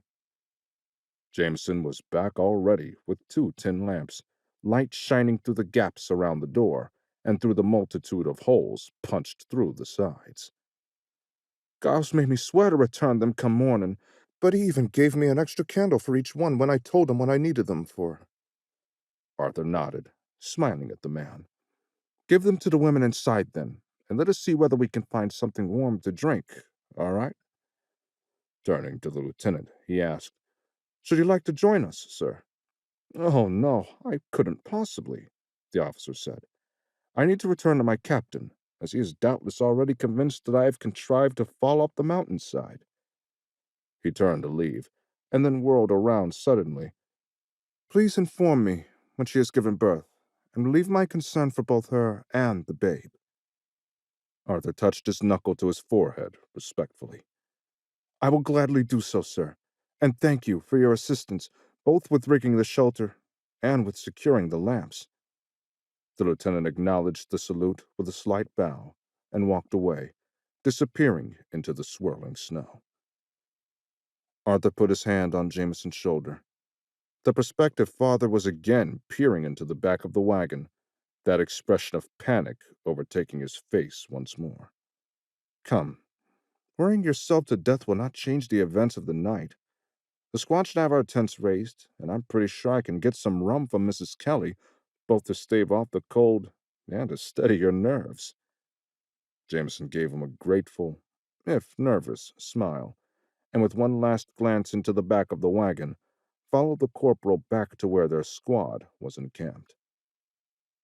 Arthur flicked another beetle away angrily at the memory, and wondered idly what Lieutenant Anbury would have to say if he learned that Jameson's own commander had barred the soldier's wife and son from getting medical attention and fated them to share in a common grave. Who was the inhuman actor in that tragedy, and who was the one who'd held out the possibility of salvation? Keeping the villains straight from the heroes in his mind was sometimes a difficult practice. The Americans may have fallen short in their obligations to care for their prisoner, but had shown human kindness in their offer to secure care for his family. The British officer had been utterly correct in his demand for medical attention to his soldier, but had sacrificed an innocent woman and her son in order to make a point. It might all have been in vain anyway, though, as camp fevers rarely relented even in the face of competent physicking. Still, propriety should have been observed by giving as much care as possible to all three who were lost. Arthur sighed and stooped to send another beetle to its oblivion. At least in the battle against pests, the lines were clear. Chapter 13. That night over dinner at the kitchen table, Mr. Hilliard was in a downright jovial mood, though he made a show of tamping down his exuberance as he related the cause for his happiness. "Heard from Mr. Gibbs that Condon was complaining about my having thrashed his son." "Oh?" Mrs. Hilliard paused in dishing out the boiled pudding to look up sharply at her husband, and Constance looked away, appearing to Arthur as though she were suddenly nauseous. "Aye. Said that I broke the boy's nose, and that the young accountant cannot be expected to explain what might have driven me to assault him until it is healed. However, he claimed that there was no possible cause for me to have given such treatment to his poor, innocent son." Mr. Hilliard emphasized this last by drawing out the words into a near whine, and then rolled his eyes. "I hope that you disabused Mr. Gibbs of the notion that you had taken to fits of violence without cause?" "Oh, yes, of course. I gave Gibbs a full accounting of the boy's transgressions. By the end of our conversation, I think he was ready to ride out to the Cotton place and add to Jack's injuries. But I told him that I was well satisfied that he would not be likely to again think that he could take such advantage of a girl." Constance spoke up then, her voice uncharacteristically wan and bleak. "I shouldn't be so certain, Papa. He spoke to me as though I were a thing owed to him, and when I spurned his advances, he took what he wanted without evincing the slightest sliver of guilt." Mr. Hilliard's face was suddenly gray, and Arthur felt certain that it reflected the same bloodless sensation that had washed over him at Constance's plain words. She continued, her tone still quiet and matter-of-fact. "When I screamed, and he realized that the noise had raised you from your bed, that was when he struck me. It did not seem to have been an expression of regret for his actions, but rather taking out on me his anger at having been thwarted and continuing them at his leisure." She shook her head, her gaze fixed on something visible only to her, out beyond the window.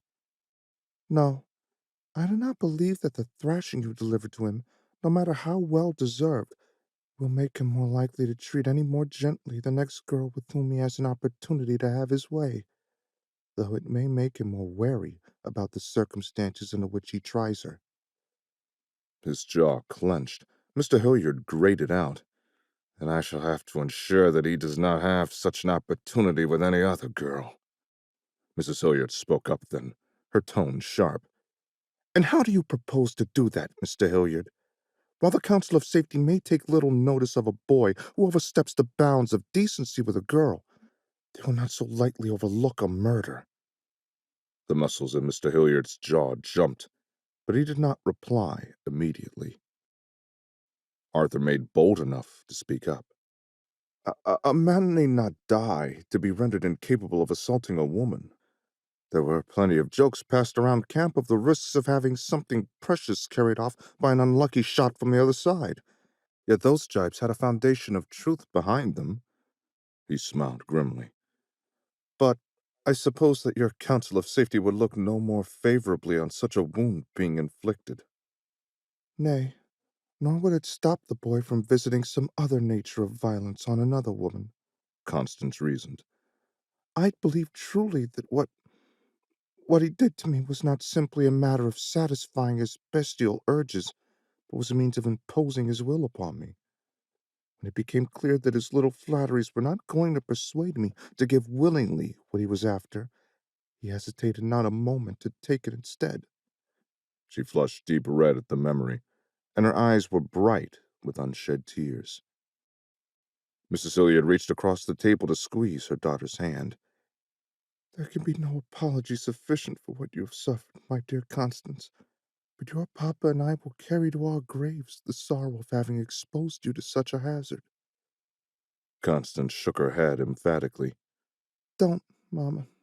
It was not you or Papa who authored the attack on me. The responsibility lies with Mr. Compton alone, and he will answer to a higher justice in due time.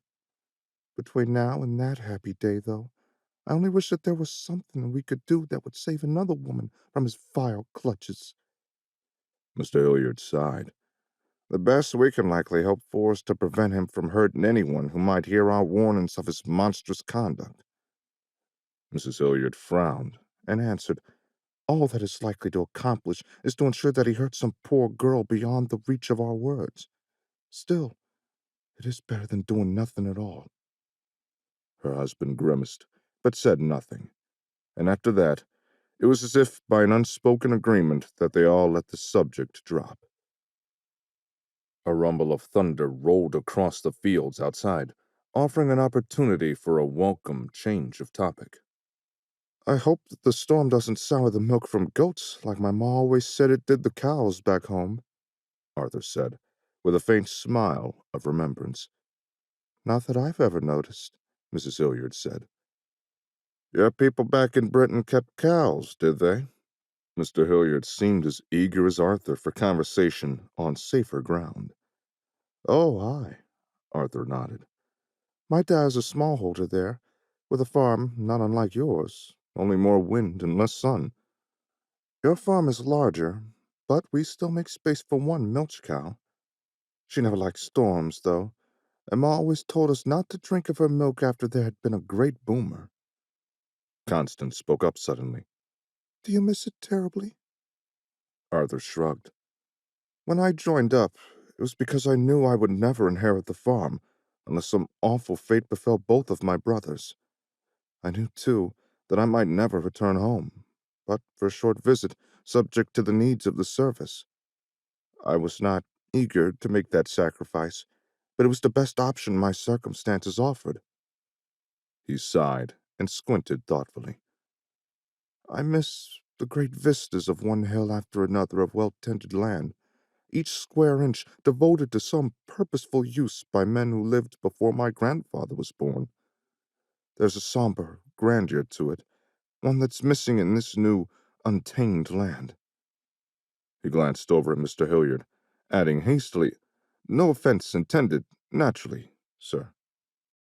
Mr. Hilliard raised a hand, waving off the apology. None taken, Mr. Leary. I should be very much surprised if our countries were so similar as to be indistinguishable. Arthur let pass unchallenged the implicit suggestion that England and New England now represented entirely different countries, but only added, "'Tis passing strange to be in a place where nearly every building is so new that one can practically smell the sawdust. But I came up accustomed to houses having heritages of hundreds of years and generations of families." Mr. Hilliard smiled gently. "Aye, I suppose so, and yet there is something appealing about a place where a man can make his own mark, rather than being constrained by the press of history. Arthur nodded. I reckon I can understand that well enough. Not far from my village, there are the tumbled-down old walls that the Romans built to keep themselves safe from the Scots, who, it is said, were even less civilized in those times than they are in these. The old wall stretches out from one shore of England clear across to the other, and there are many who still regard it as a wound upon the land, and who do what they can to undo its control over our movements. He shrugged. As for my family, my grandfather valued it for the regularity of its blocks, which he found of great utility when he needed to build a new barn. Those old Romans knew a thing or two about building straight and level. Mr. Hilliard smiled. I suppose they must have, for their works to have survived to the present day, some dozens of centuries later. Perhaps only 1 dozen centuries, give or take, if I remember my lessons aright, Arthur replied. Still, those Roman ways were an imposition on the people in that place. It's no wonder that they were eventually sent packing.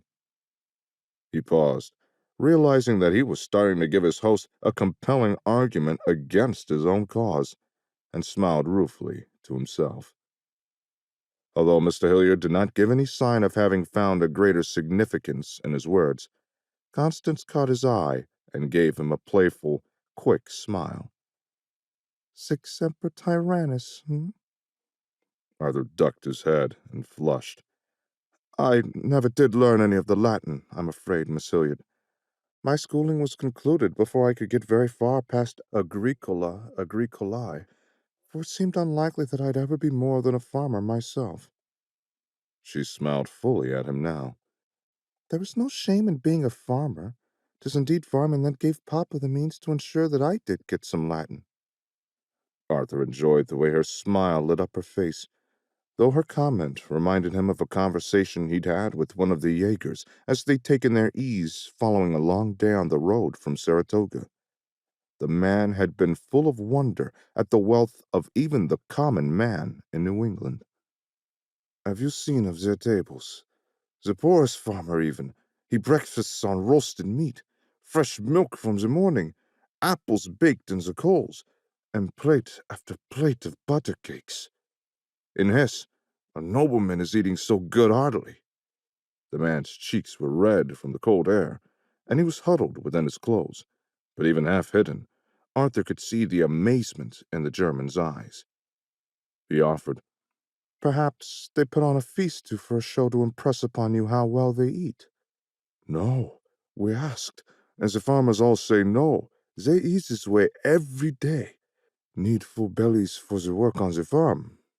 The Jaeger frowned and added, When little I was, a full day's work I did whether my belly was full or not. Arthur's own childhood had been much the same, and he had observed nothing in his time in America that had contradicted the Jaeger's observation. The Hilliard farm was remarkable only to his eyes. In comparison to the cotton farm, Mr. Hilliard seemed to think it was only modestly successful. He nodded back to Constance. I've seen for myself how rich the soil and wildlife are here. As grand as the vistas are back home, they do not harbor such natural gifts. Mr. Hilliard spoke up now. A man who is willing to work hard can quite readily make a prosperous life for himself here. He seemed to pick his next words carefully. My young friend, do not take my words awry, but there is opportunity here in America for a young man such as yourself. None will long remember how you came to be here, should you decide to stay and prove out your own grant in time. Arthur said nothing, only pursing his lips in thought. Mr. Hilliard wasn't wrong. The potential of starting fresh, setting aside the difficult and dangerous work of being a soldier, and trying to find some means by which he could secure a small holding for himself here, had more than once crossed his mind. However, abandoning his duty and committing the very act of desertion which he'd once warned the men of his squad was death to undertake was a disquieting thought. Before he could give voice to any of these considerations, though, Mr. Hilliard added, For my part, I'd be happy to have you as a neighbor, should it come to that. He stood, slapping his hands on the table. And with that thought, I will retire to my bed for the night, so I can return to the work of making the most of these opportunities when the sun rises tomorrow. Arthur rose with the others, and mumbled his good nights on his way out to a long night of staring into the darkness from his pallet, with only the gray cat for company, as he wondered what the future might hold. Chapter 14.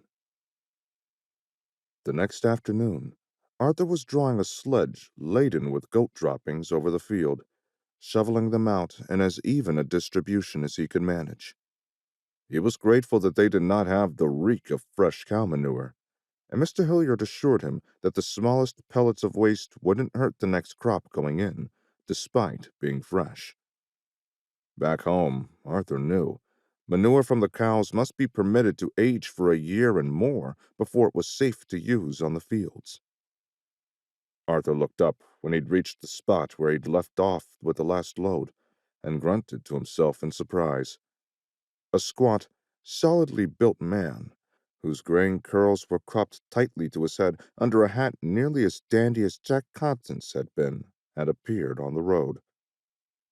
The stranger's rapid, purposeful gait and grim expression instantly suggested to Arthur's eye that he brought trouble. The man spotted Arthur almost at the same time, and stomped his way to the stone fence nearest where he was working. He called out, his voice harsh and unpleasant. "You there! Is your master about? I've business with him that will not wait."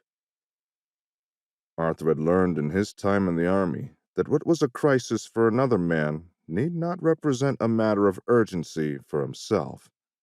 So he took his time, loading up and carefully broadcasting a shovel full of manure across the field, and then setting the shovel down deliberately on the sledge before wiping his hands down his breeches and approaching the fence. "What was it that you needed of me, sir?" "Are you daft, boy? I ask whether your master is about. I require his attention to an urgent matter of honor." Arthur let his eyebrows rise. "Honor, sir? Do you mean to challenge my master to a duel? Or is there perhaps a more delicate term I ought use when I inform him of your request?" He thought to himself that the man should probably not indulge his temper so much, as it looked as though the veins on the side of his face might burst. After staring Arthur down for a long moment, the visitor finally snapped, "Just tell him that Mr. Compton is here to see about my son." Arthur could feel his own brows disappear under his cap. "Compton, you say? And you speak of honor? A curious thing to hear indeed. You may wait here, while I go and see if my master can free himself from his current tasks in order to make time to come and speak with you of honor." With that, Arthur coldly spun on his heel and strode across the field toward the barn, where he knew Mr. Hilliard was looking after the cow. He did not trust himself to remain in the other man's presence for another moment, lest he say something that really might lead to a duel, no matter that such contests were strictly illegal in New England. In the dim light of the barn, he could see that the cow's stall stood open, and he approached. "Mr. Hilliard?" The farmer appeared at the entry to the pen, answering, "Yes, Mr. Leary." Arthur spoke carefully.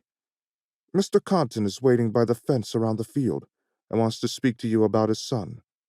He claims that it is urgent, and even said it was a matter of honor." Mr. Hilliard fairly sprang out of the stall, growling, "Why, I'll show him honor, that rotten rat of a man."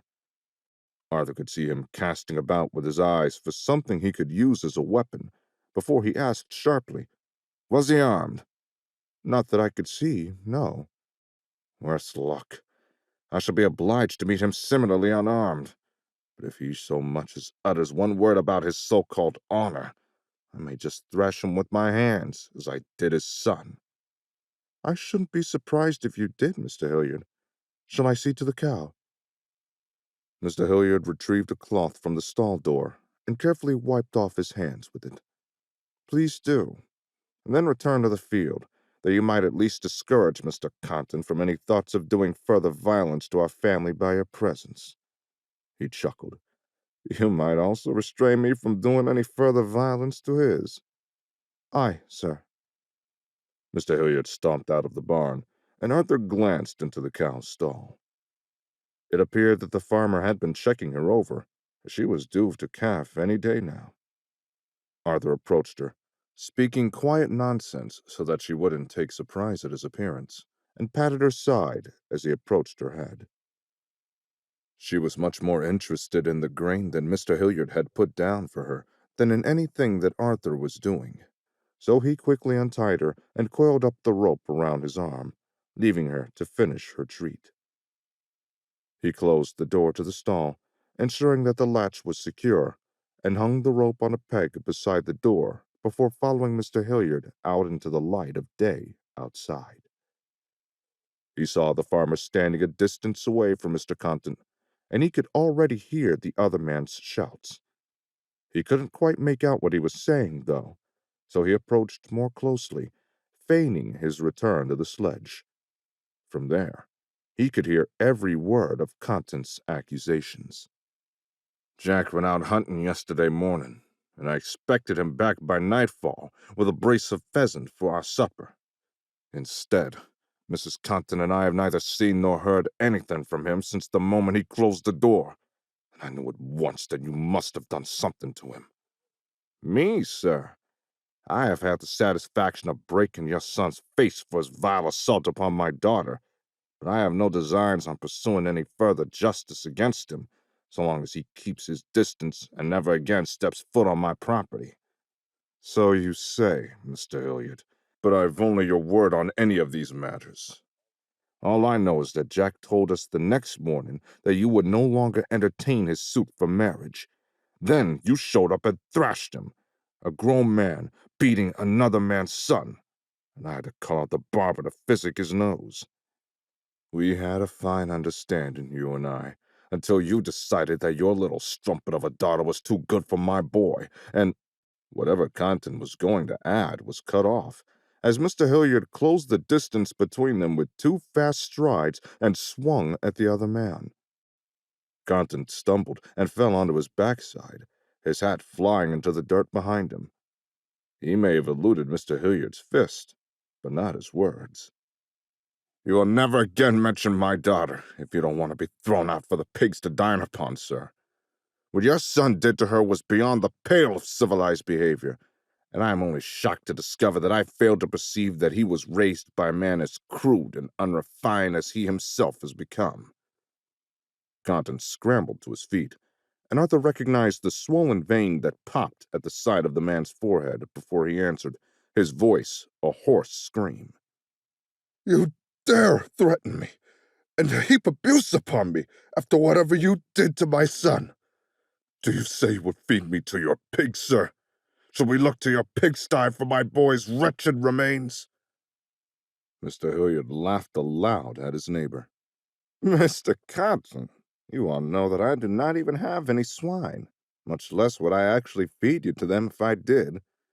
No, sir, I give my animals only wholesome foodstuff, and would never risk the health of an honest sow by offering her such a meal." Mr. Hilliard shook his head, still chuckling, while Mr. Compton struggled to find the words to answer this insult. The farmer did not give the other man a chance to reply, though, saying, "I've done nothing to your boy. I haven't even seen him since I bruised my knuckles upon his face. In truth, I haven't stirred from my farm in days, as I find plenty to occupy me here." He motioned to Arthur, beckoning him to approach. Arthur put down the shovel again, having used it for precisely nothing except as an excuse to eavesdrop, and joined Mr. Hilliard. "Mr. Leary, I don't suppose that the boy who despoiled my innocent daughter has made a return to this farm, and you failed to mention it to me?" "Nay, Mr. Hilliard." Arthur didn't add that if Jack Compton had returned to the property, he wouldn't have bothered to feed his remains to pigs, even if there had been some on the farm.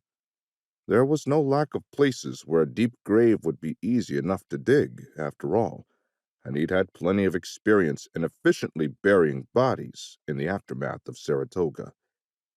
It didn't seem like a good idea to mention that under the circumstances, though. Mr. Hilliard turned back to Compton. See? Nobody's seen him, and none of us have left the farm in the time since your boy went out. It seems more likely that he wandered into trouble of some sort, and is nursing a freshly rebroken nose or a black eye, too ashamed to come home, even to a father like you. Compton sputtered. You forget yourself, sir. Mr. Hilliard just smiled grimly. Nay, sir, you forget yourself. You are the one who raised a boy instead of a man, and failed to properly teach him to treat a woman with suitable regard. You are the one who set loose upon the world a son who thinks it acceptable to take what he pleases and to strike a woman when she rebuffs him. And you are the one who believed the lies that boy told about his actions and who failed to mete out the appropriate justice to him.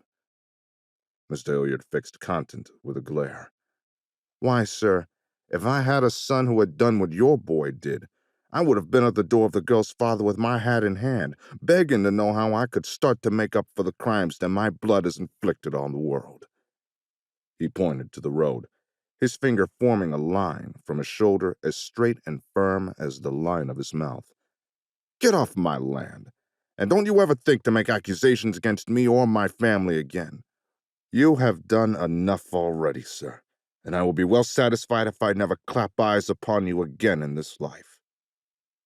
Compton seemed to consider making some answer, but thought better of it, turned, and retrieved his hat from the dirt before he hurried away down the road and out of sight. After the man had disappeared, Mr. Hilliard finally dropped his outstretched arm, and Arthur was surprised to see a tremor in the farmer's hand as he relaxed. Mr. Leary, it is a moment like this when I wish I were the type of person who kept whiskey or rum in supply in my home. I could surely use a healthy tot of either after that interview. Arthur said nothing. He did not think that Mr. Hilliard expected him to reply, but followed the farmer into the house as directed by a motion of the man's still shaking hand. Inside, Mr. Hilliard made for Constance's jug of switchel and lifted it directly to his mouth, not even bothering with the cup. When he had drunk his fill, he lowered the jug, wiped his mouth, and offered the jug over. Arthur accepted it gratefully. Though it was but refreshing and not intoxicating, he found it most welcome. An ale or even a tot of rum would have been more welcome, but this was no mean substitute. Mrs. Hilliard and Constance had stopped chopping vegetables for supper to stare at the men openly. Mrs. Hilliard seemed about to say something, but her husband raised a hand to forestall her objections. We had a visitor, he said, by way of explanation, adding, our neighbor, Mr. Compton. Constance gasped, and her father reached out to pat her shoulder reassuringly. The father, not the son. It appears that the boy has gone missing, and his father's suspicion fell immediately upon me by reason of my having been the most recent person to have thrashed him. He smiled grimly. I disabused Mr. Compton of his notion that I had anything to do with his boy's absence, and indeed, I told him that I thought it likely that his son was hiding away after having gotten another beating for some fresh crime. Mrs. Hilliard asked, Do you really think that's likely? Her husband shrugged. It's as likely as anything else. It's also possible that the boy drowned and was swept away in a river, that he followed some girl into Boston, or even that he took it into his head to join the militia, though that last would require a sense of duty that I doubt he could ever muster of himself. Nay, never, Arthur found himself saying. No militia unit worthy of the name would accept a man of so little substance as Jack Compton. He grimaced. I saw enough of your militias to have developed a respect for their discipline, at least, and that would seem to be Mr. Compton's least evident quality. Mr. Hilliard nodded in agreement. You make a fine point. In any event, it is neither our concern nor in our interest to inquire very deeply as to what has become of Jack. If someone has sent him into the hereafter, which is another quite plausible possibility. We should not like to look as though we approve," Mrs. Hilliard said sharply. "I should very much approve, and I don't care who knows it." Mr. Hilliard gave her a sympathetic look, but said firmly, "We must care who knows that we wish Mr. Compton ill, because if some ill fortune has befallen him, it would do none of us any good to be under suspicion of having had a hand in it." He smiled faintly and gave a tiny shake of his head. "I doubt that he has met the fate that he so richly deserves, though. It is by far most likely that he is sleeping off a jug of rum in some strange bed, and will stumble home before supper." He looked around the kitchen appraisingly. "Speaking of supper, we are interrupting you in the preparation of ours, and we both still got plenty of work to do. Come, Mr. Leary, enough of our gossiping. There'll be time enough for speculation and wishful thinking at the table that will await us after the day's work is done." Arthur said nothing, but only followed Mr. Hilliard back outside. When the door had closed behind them, he asked quietly, "Do you think some suspicion might fall upon us, should Mr. Compton not return as you foretold?" Mr. Hilliard squinted into the sun for a long moment as he walked, and then answered, "Oh, aye, and it wouldn't be unjustified. After all, I did break the boy's face in fisticuffs, and gave you leave to do to him as you pleased, if he returned to the scene of his crimes. What's more, I have told plenty of my friends around here what transpired, and it's only possible that one of them came upon Compton and did something to right the wrong." He shrugged.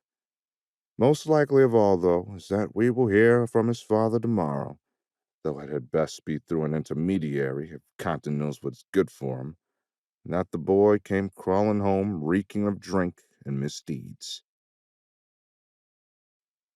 Chapter 15. The morrow came, but did not bring with it any news of Jack Compton's return. Arthur worked his way around the field, hoeing in the goat manure to prepare it for planting. As usual, with dull, repetitive work, the job gave him plenty of time for thought.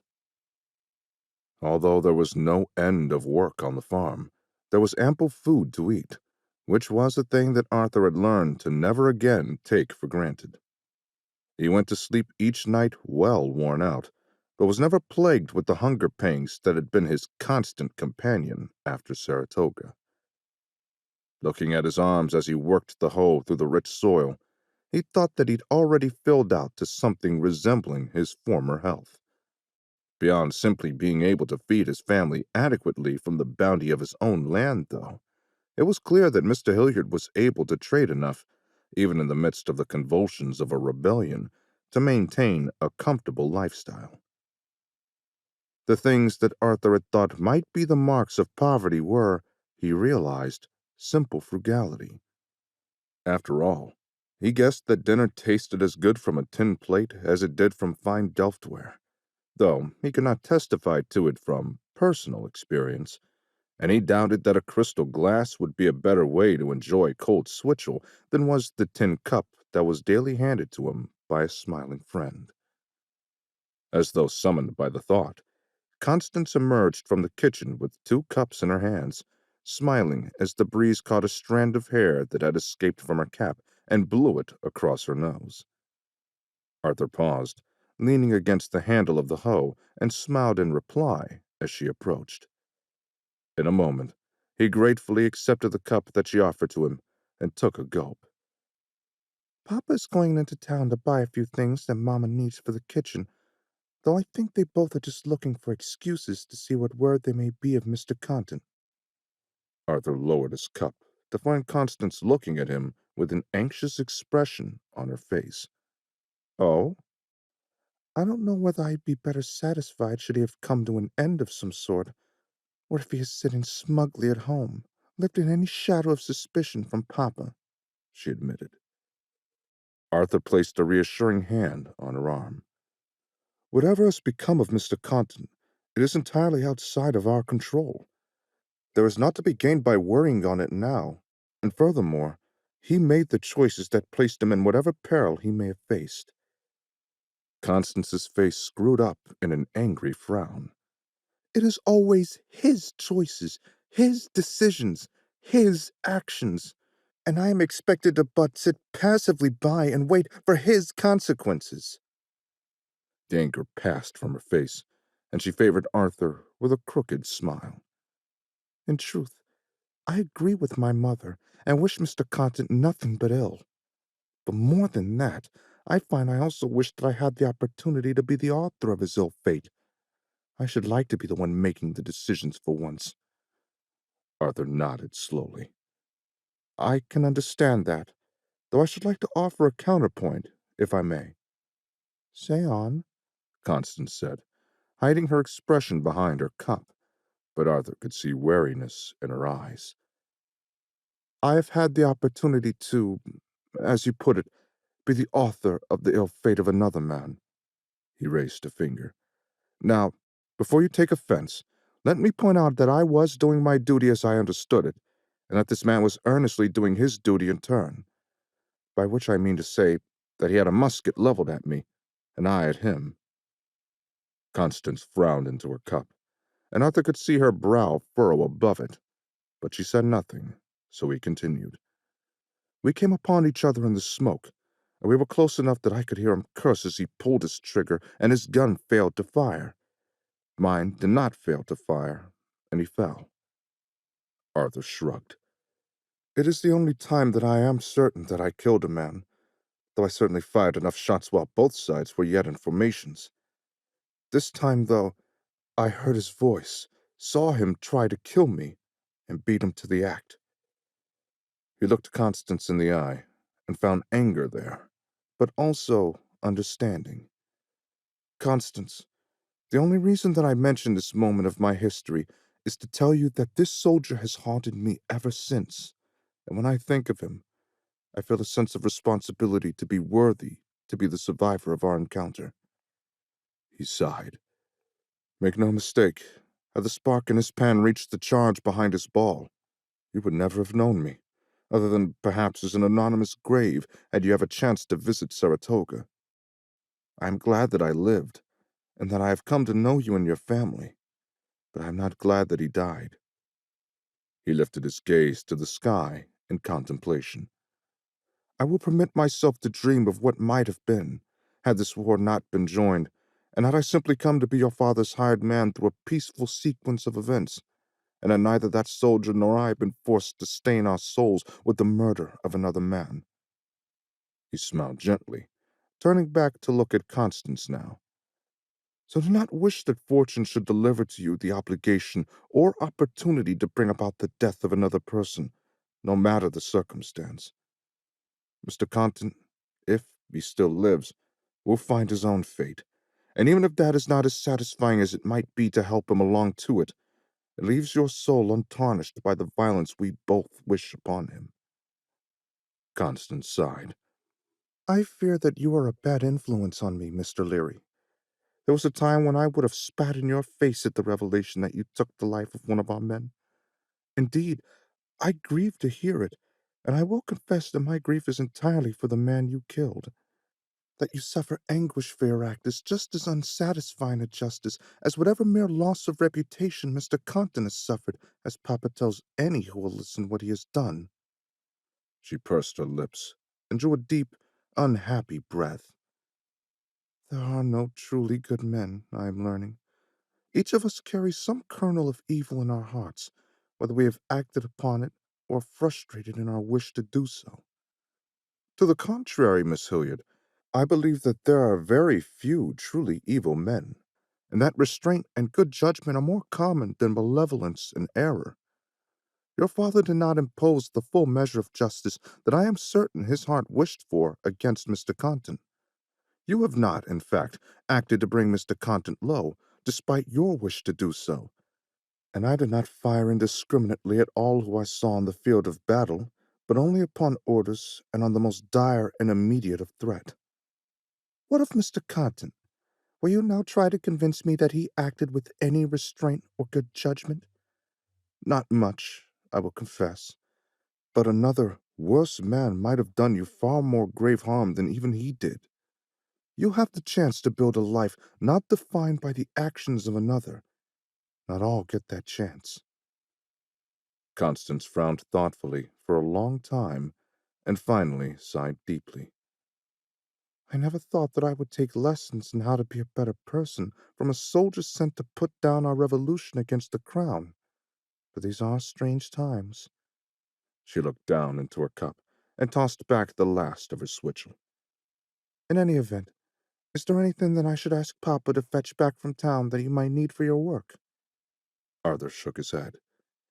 "I've all that your father has seen fit to provide me with, and if there's something I'll need in order to get done what needs doing, I'm confident he's aware of it already and will trade accordingly." "Aye, but 'tis polite to ask." He bowed his head in a gesture of thanks. "I am far more eager for what news he might bring back." She gathered up his empty cup and turned to leave, saying over her shoulder, "As are we all." When Mr. Hilliard walked back from the road up to the house on his return from town, he bore a troubled expression, and Arthur didn't even pretend to have some innocent reason to follow him to the door. Mr. Hilliard nodded to him, motioning him to come in and join the family at the table. Mrs. Hilliard and Constance were already working on dinner, but they set that work aside to sit and hear what the head of the household had to report. The farmer drew a deep breath and then said, "Well, he hasn't turned up." Mrs. Hilliard and Constance exchanged a worried glance as Mr. Hilliard continued. "But someone did find his gun and his hat out in the woods, and there were signs of an almighty struggle nearby."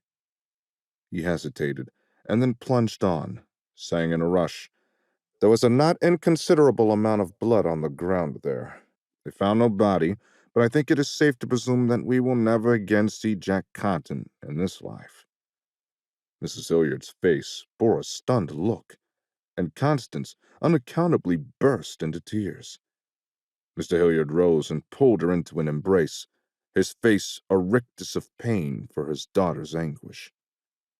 Mrs. Hilliard joined him, enfolding their daughter in comfort and support. For his part, Arthur couldn't quite be certain what he was feeling.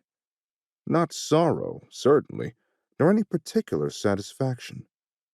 There was a small part of him that was glad at the thought that Contant would never hurt another woman as he'd hurt Constance, but he also had the thought that whatever had happened to the man, it still wasn't a full measure of justice for his acts. Mostly, though, he realized that what he was feeling was relief. The wild thing that had splashed Contant's blood about, Arthur's squad had been warned to be on the lookout for bears and cougars, had saved those around this table from needing to do anything. Even if it had been a man, perhaps a friend of Mr. Hilliard's spurned into action by the account of Constance's ordeal, the stain he had spoken to her of was not borne by her or her father. Whatever had happened to Contant, it had lifted whatever obligation either Mr. Hilliard or Arthur himself might have felt to take further action against the man for his future acts. More importantly, his future acts would never include any further harm to Miss Hilliard. She could put him and his violations of her person firmly into her past. Despite what Arthur had said to her, he understood that what she had gone through would likely mark her for life, in one way or another. But at the very least, it was now definitively over and done with. Chapter 16. No new information came to light regarding Jack Contant's fate, and absent a corpse, his father couldn't even have a proper funeral. If they hadn't been such awful men, Arthur might have felt bad for them. He did spare a prayer for Mrs. Contant, though, who not only had to endure her husband's boorishness, but had lost her son now, too. In the meantime, the ebb and flow of life on the Hilliard farm continued unabated. If Arthur had found mowing arduous, and raking had seemed like divine punishment, the work of threshing was endless, mindless torment. It was true that he'd taken part in threshing bees back at home, but here on the farm, it was just Mr. Hilliard, himself, and Constance. She had insisted on doing her part, taking a turn with the unceasing motion of the flail against the stalks of barley on the barn floor. Mowing it a few days after Constance's disappearance had, at least, gone smoothly. Arthur felt quite at home with the scythe in his hand now, and could lay down an even swath of the grain the first time through. When it was cut, he had expected with trepidation that Mr. Hilliard would then give him the rake again. After he put the scythe away, though, the farmer had emerged empty-handed from the barn. At Arthur's confused expression, the man had smiled and asked, "You've not harvested barley before, then?" "Nay, I have not. The closest I've come is threshing the wheat that my father had his men actually cut." "Well," the farmer grinned, "you've got the opportunity to learn something new today, then. Watch and learn." Starting at the first swath, he bent and gathered up a double handful of the barley stalks, straightening and compressing them until he could readily hold them tightly in one big hand. He plucked out a few stalks and twisted them together to form a makeshift cord, and wrapped it around the cluster of stalks in his hand. Then he tucked the bundle under his arm while he tied a quick overhand knot to secure the cord, and then he presented the barley to Arthur as though it were a bouquet of flowers. Arthur laughed and examined Mr. Hilliard's handiwork. "Very pretty," he said with a grin, and handed it back. "Now, what does this have to do with getting this whole field raked properly?" "Oh, we won't be raking it.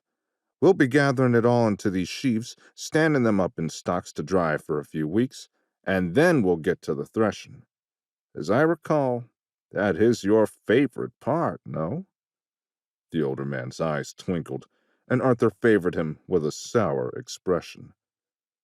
Arthur asked doubtfully, "The whole field?" "Aye. Once you have the knack of it, it goes quickly enough. Won't take more than today and tomorrow to get it all done, I'd wager."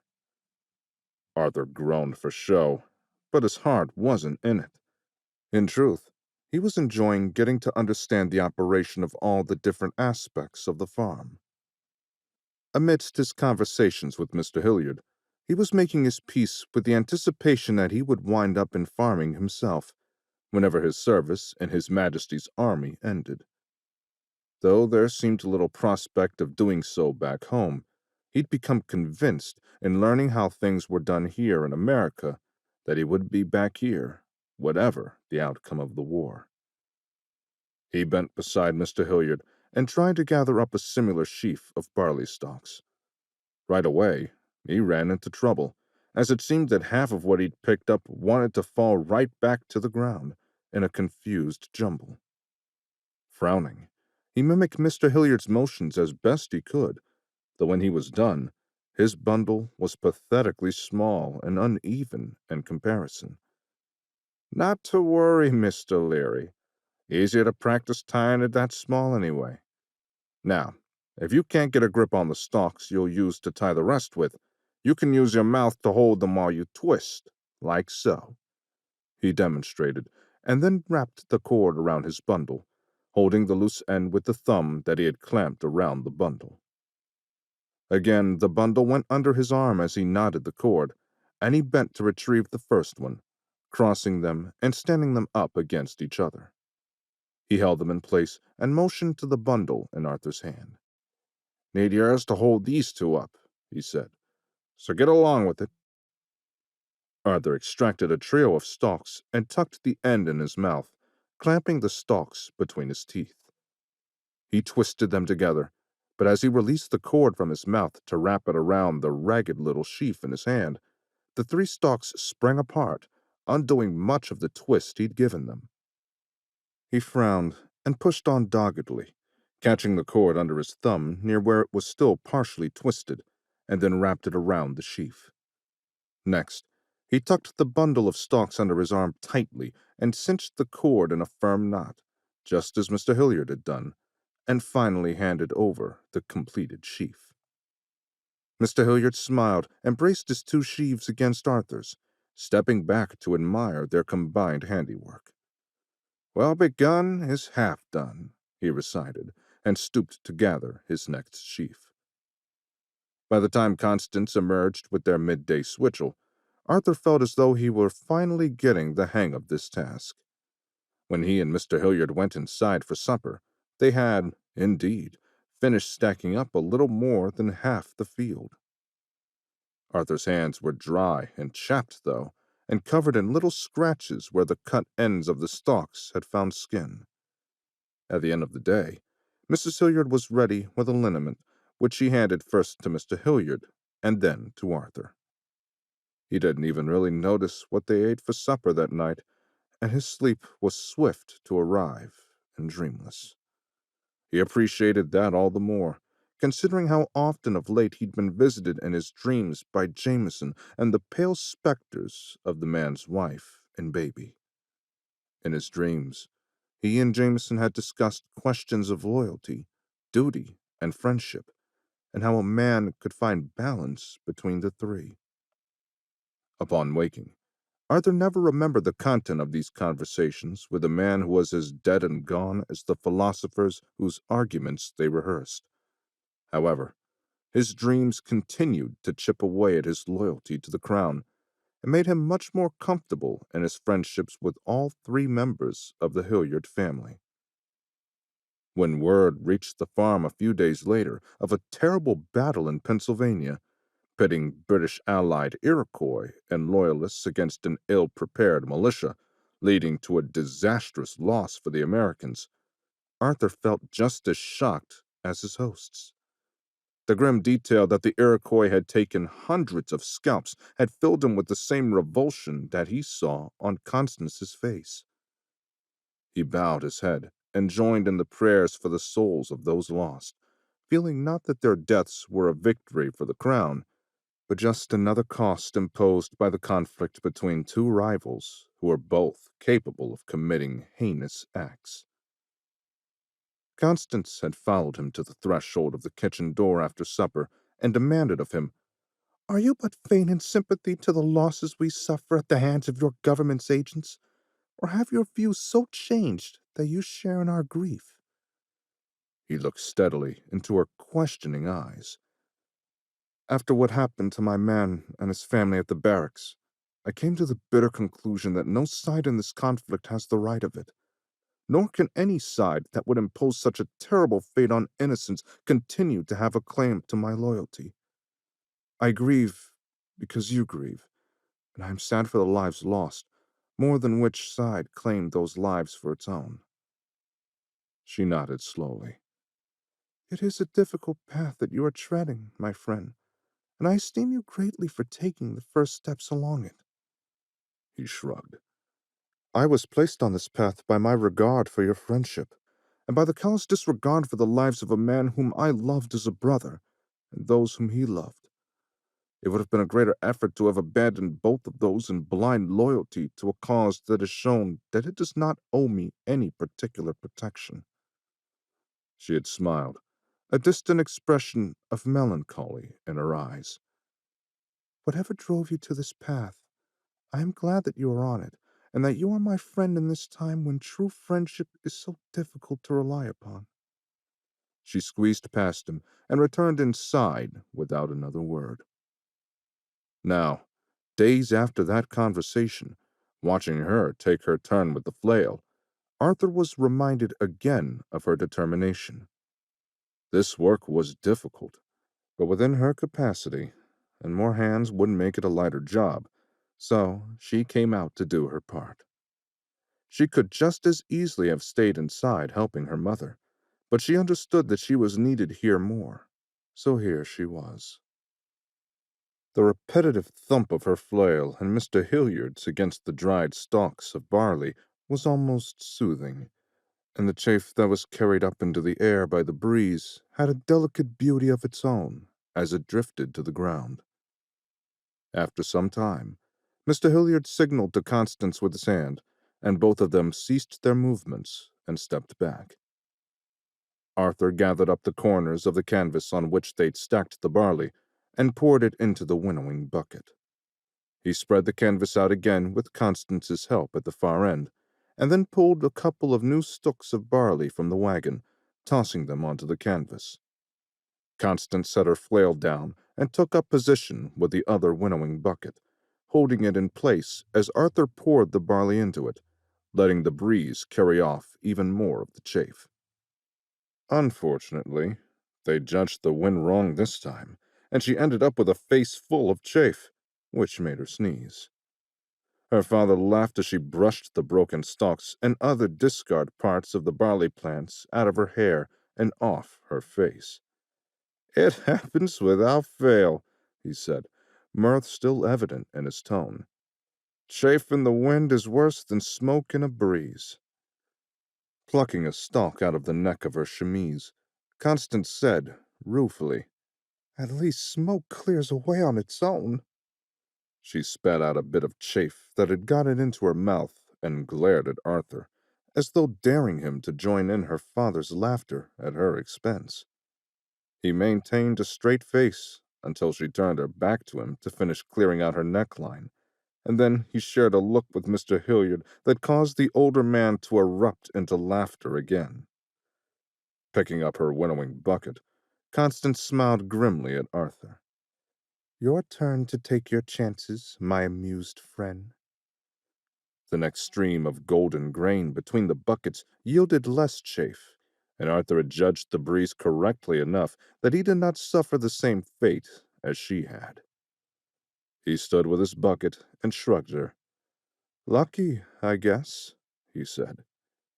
She shook her head, but said nothing, her own smile starting to creep out around the corners of her mouth. They continued passing the grain back and forth between the buckets until there was almost no chaff to be separated any more, and then Arthur poured the barley into the barrel that Mr. Hilliard had indicated when they'd started. He glanced inside and commented, "What is that? 5 lots or 6? Barrel's almost half full." "Aye, and I've more barrels clean and dry and ready to receive the barley when this one's filled." Mr. Hilliard seemed satisfied at their progress, though. He picked up his flail again, and Arthur picked up the other. Constance said, "I'll be back out in a moment. I need to go and shake out my clothes more thoroughly, in privacy." Mr. Hilliard grunted in acknowledgement as he worked the flail, and Arthur continued to master his urge to giggle at her mishap. His own flail worked at the grain in a comfortable, familiar rhythm. As much as he disliked threshing, this at least was a task that he knew how to do without much instruction. After a short while, Constance emerged from the house and headed over to the field to pick up the next couple of stalks. Arthur followed her progress with his eyes as he continued to beat the grain. When he looked back at Mr. Hilliard, the farmer was watching him with an expression of mild amusement. Without preamble, he asked, "You fancy her, son?" Arthur sputtered. "Oh, um, she's very nice and a hard worker, but I wouldn't dare say that I fancy her, Mr. Hilliard. I am aware of my station in life, and I hardly think that someone like me is fit to dream of fancying someone like her." Mr. Hilliard, his rhythm with the flail never faltering, said, "Well, it is only that I see you watching her, and I know that you call each other friend, and so it is only natural that a father should have certain questions about what that means and what you intend for it to mean." Distracted, Arthur lost track of where his flail was landing and rapped it against the other man's sharply, knocking both of their tools out of their hands. Stooping to recover his implement, Arthur said, "I beg your pardon, both for my clumsiness and for any misunderstanding. I presume that on some date soon we will hear word of the end of this war, for good or for ill, and that will mark the end of my time here, as I will be obliged to return with my regiment whence we came." Mr. Hilliard nodded slowly as he bent to retrieve his own flail. "You are right, of course, and I can understand how your duty there might preclude you from making any plans beyond the end of this affair. Have you thought about what you will do after your service in the king's name?" Arthur grimaced, not wanting to share all that was on his mind in regard to these questions. "I can't say that I have much. No. All I know is what farming I learned as a boy, and here with you, and soldiering. There's no land that a man on a soldier's pension could dream of back home, though, so that leaves me at loose ends, unless I should make the army my life's work." "Plenty of land here in this country," Mr. Hilliard said, conversationally. "And your quick study on how we go about things in these parts." He shrugged. "I hope that you've been giving the matter some thought. As I said before, I'd be happy to have you as a neighbor." Arthur was relieved at the change of subject from the question of Constance. He nodded, agreeing. "I cannot deny that this is a handsome land, what I have seen of it, and I could do far worse than to have you and your family as neighbors. The thought has occurred to me that I might find a place for myself on these shores when the present conflict is ended," he confessed. He sighed and added, "However, I misdoubt that all of those in these parts would be able to overlook my origins, regardless of which side prevails in the contest between our countries." He chuckled ruefully, shaking his head. "And now you have me referring to these colonies as a different country than England. Perhaps it is just a matter of repeating the thought often enough to wear down your opponents after all." Mr. Hilliard smiled knowingly, and then turned to greet Constance as she arrived with a stook of barley on each shoulder. Arthur glanced at her, and then looked at her more closely, taking note of her complexion, which had gone nearly white, and the sweat that had sprung up across her forehead. She started to say something, faltered, and fell heavily to the ground. Chapter 17. On the kitchen table, which Mr. Hilliard had carelessly cleared with an unhesitating sweep of his arm as Arthur carried his daughter through the door, Constance stirred. Mrs. Hilliard murmured something into her ear while brushing her hair back from the wet cloth that lay across her forehead. Then she looked up accusingly at her husband and Arthur, hissing, "Working her like a mule in this heat. It's no wonder that she fainted." Constance protested weakly. "Oh, Mama, there's less of me than of themselves." She gathered her strength for a moment and added, "It is only that it is a warm day, and I am obliged to wear all of these petticoats and skirts. They may dress more sensibly for the weather, which is not their doing." Mrs. Hilliard frowned fiercely. "Well, we'll have no more of you playing at doing a man's work, in any event." "But, Mama, there's too much for just two people. Some of the tasks require more hands." Arthur could see from the set of Mrs. Hilliard's mouth that this was not an argument that the younger woman was going to win. He spoke up, saying, "Nay, do not worry, Constance. We will manage, and your well-being is more important in any event." She pushed herself up on her elbows and fixed Arthur with a glare.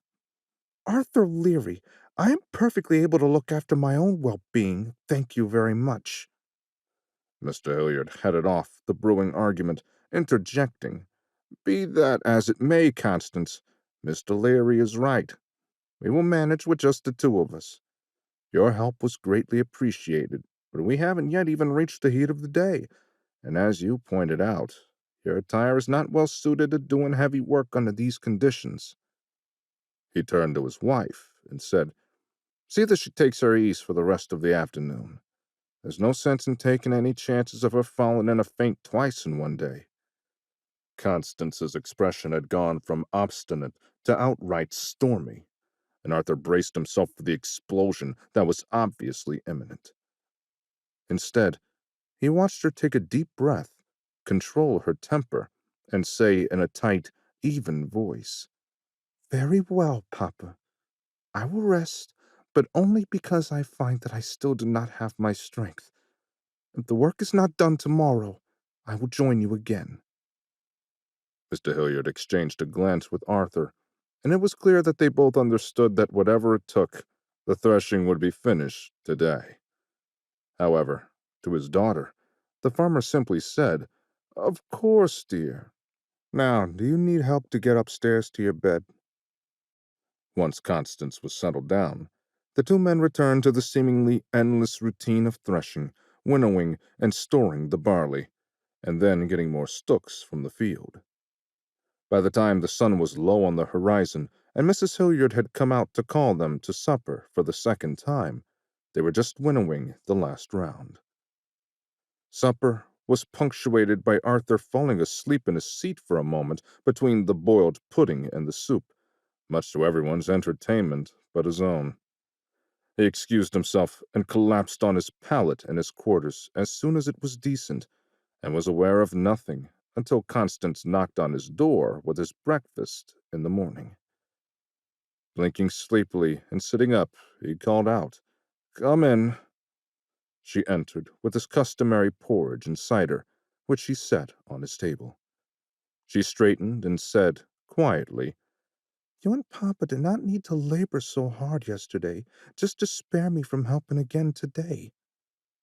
He nodded, still bleary and no more than half awake. "I know that, but we agreed that it would be best for you to relax a bit today and ensure that you are completely recovered." She scowled, and then her expression softened ever so slightly into a frown. "In truth, I've not been feeling completely myself for several days now. Mama's been dosing me with all manner of tinctures to try and settle my stomach, but nothing's really been working." Alarmed now, Arthur arose from his pallet, approaching her. "Do you feel otherwise well?" She laughed lightly. "Once I am sick after I rise and get it out of the way, I am usually fine the rest of the day.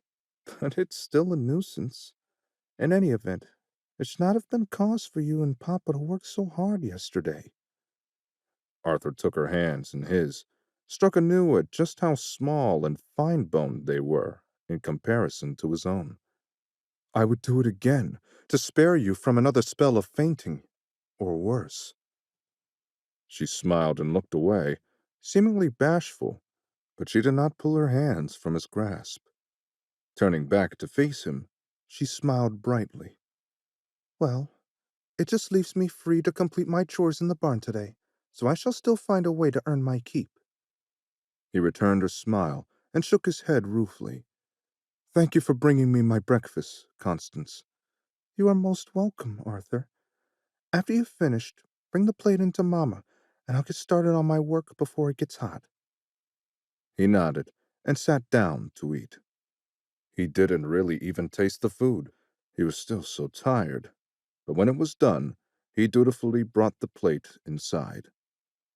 Mrs. Hilliard was in the kitchen as usual, but Mr. Hilliard was there as well, sitting at the table with a serious expression on his face.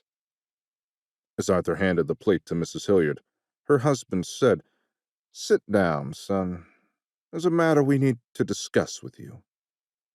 Arthur's blood ran cold at these words, but he complied, and Mrs. Hilliard joined her husband on the other side of the table. The farmer spoke first. "Mr. Leary, you've proved yourself a hard worker and a capable learner in the time you've been here.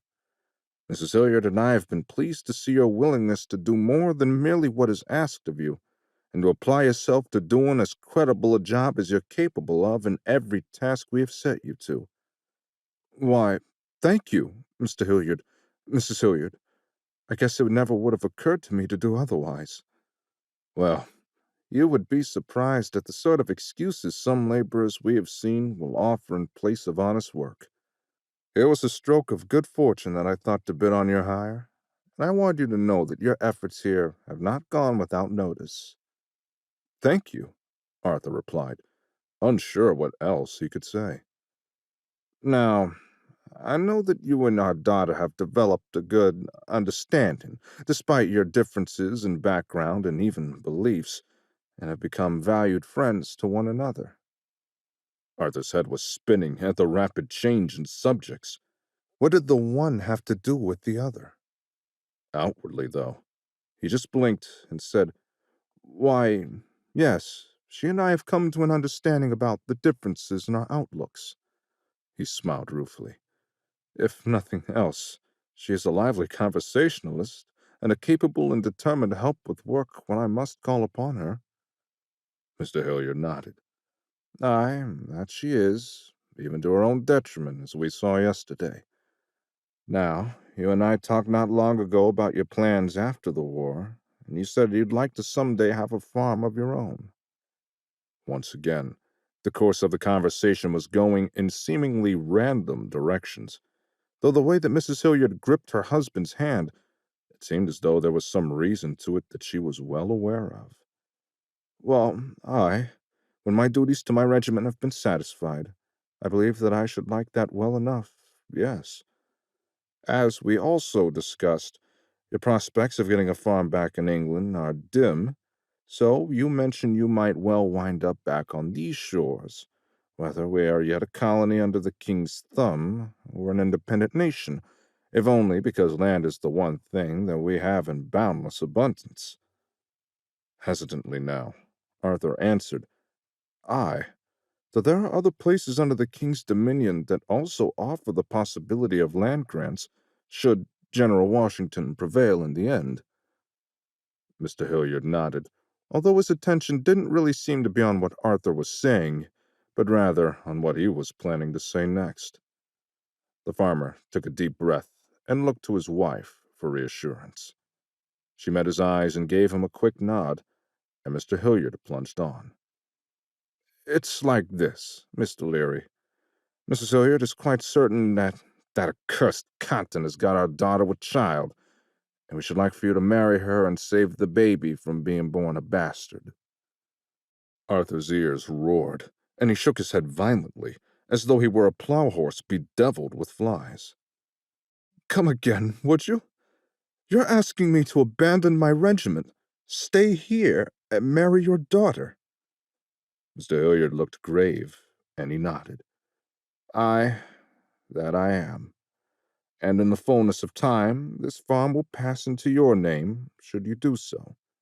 You'll be a man of substance, with a worthy partner at your side. Your concerns that Constance deserves someone whose station in life is equal to her own will be resolved at one stroke." Arthur raised his index finger, which seemed at the moment to be the only motion he could muster. "And what does Constance think about this?" Mr. Hilliard waved his hand dismissively.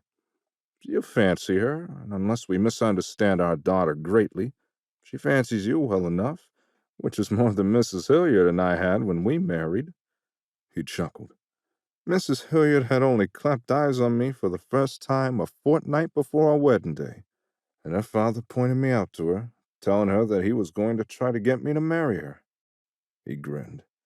"I wasn't that hard to convince. Once he showed me this beautiful parcel, and I got to know her a little bit." Mrs. Hilliard shot her husband a look and spoke up for the first time since Arthur had come into the kitchen. "Constance speaks very highly of you, my dear, and holds you in great esteem. I know that you'll take care of her and make her much happier than that awful Contant boy ever did." Arthur frowned. "And what happens when my regiment gets its orders to return home to England, or moves to some distant location, either under orders from your armies or on its own initiative, as the case may be? Will you be satisfied for her to follow me wherever my duty may take me?" Mr. Hilliard frowned. "I will confess I had hoped that you would simply stay. I spoke to one of my neighbors in the area here who likewise secured the labor of one of your number at the Cambridge barracks, and when that man married his neighbor's daughter, he was released from service." The farmer pursed his lips thoughtfully. "I do not know if his release was through a recognized means or was more irregular, but I was given to understand that you were less than charmed with certain aspects of your officer's care for the well-being of your men and their parties, so I thought." He trailed off delicately, and Arthur scowled. "You thought that I might simply desert and renege on the duties I owe to my regiment and my king?" Mr. Hilliard made a placating motion with his hands. Clearly, this conversation had taken a turn that he had not anticipated and was not entirely comfortable with. Arthur took a deep breath, closing his eyes to think for a moment. Marry Constance and play the part of a father to the cuckoo's egg? save Constance from the shame of her presumed circumstance, abandon an army that seemed destined to only shrivel away into irrelevance and disease, and which seemed unlikely to ever actually return home, accept a prospective inheritance that would secure his position in society for his life, spend that life alongside Constance. He opened his eyes and found both Mr. and Mrs. Hilliard watching him closely. He nodded once, decisively. "If she'll have me, I will do it." Chapter 18. It was not the answer that Arthur expected to the most important question he had ever asked. Constance's eyes narrowed, and she asked suspiciously, "Are you practicing at making a fool of me? Did my father put you up to this? Why is he so determined to see me married off?" "No, Constance, let me explain," Arthur called after her as she whirled and marched away toward the house, head held high and back ramrod straight. But she did not so much as acknowledge that she had heard him. He followed her to the house, but she slammed the kitchen door in his face and shot the bolt, leaving him locked out and with no option but to return to his own quarters. Through the walls of the house, though, he could hear her confronting her father, and he paused shamelessly to listen in, his heart still pounding from having worked up the nerve to pose the question to her in the first place. Constance's voice was clearly audible as she demanded, "What business is it of yours whether or when I am married? Have you learned nothing at all from the disaster of the last boy you tried to throw me at?" Arthur could not make out her father's reply, but it clearly did not mollify his daughter. "Did you forget that he has sworn an oath to support the same crown that sent him here to slaughter our militiamen? Have you forgotten Frederick so soon?" Arthur froze. This was a name he had never heard mentioned. This time, he could make out a few words of Mr. Hilliard's answer. "Never forget Frederick, but you seem to have forgot that you cannot wed a man who has been dead for a year and more." Arthur's blood ran cold. Had Constance been betrothed before her ill-fated courtship with Mr. Contant? How had he missed hearing about this until now? Clearly infuriated at her father's disregard for the matters of her heart, Constance lifted her voice to nearly a banshee's shriek, and Arthur cringed, imagining how piercing it must be within the confines of the kitchen. "I know full well that I cannot wed him, and it could easily have been your precious Mr. Leary who stole him away from me." Mr. Hilliard interjected something inaudible, and she replied, "I know that they were not at the same place, but this man was sent here to kill our men. He has admitted to me that he knows he has killed at least one, and you cannot simply overlook that fact." Arthur was glad that Mr. Hilliard's next words were as clear and firm as though he were in the room with them, and was warmed by what the man said. "Mr. Leary is a good man, Constance, and a clever and industrious worker. If you will permit him to do so, he will make you a fine and honorable husband." He paused, and then added, "Your mother is quite certain that you will be needing one in just a few months' time, my daughter." Arthur could almost feel Constance's shocked silence as a presence emanating from the house, and then she asked something that he could not make out. Her father answered, "Yes, my dear. Your mother sees all of the signs, and she tells me that you missed your courses this month to boot." Constance did not answer in words, but her sob drove Arthur to quit the side of the house where he had been eavesdropping, to return to his own quarters. The revelation that Constance had been betrothed had shaken him, and that her intended had been killed in battle did much to explain her hostility to the crown, and even her initial reserved attitude toward him. Seen in that light, her rejection of his suit just now was not only understandable, but it seemed almost inevitable. He could hardly imagine any circumstance that would enable a woman to overcome the resentment against the nation that had murdered the man she thought she was going to marry. And after he had confessed to having taken the life of one of her betrothed's fellow soldiers, why, He was surprised that she had not spat in his face immediately, not to mention daily thereafter. Arthur sank down and curled up on his pallet, wishing that Mr. Hilliard or his wife had been more forthcoming about this factor when they suggested that he should marry their daughter. It seemed to him to be a rather critical fact to have omitted. He found himself thinking back to every conversation he'd had with Constance, trying to remember when she had first seen him not as a killer of men, such as her fiancé, but as an individual with whom she might find friendship. And at which points in their discussions had that thought been lurking in the back of her mind, festering and whispering additions to the things he said?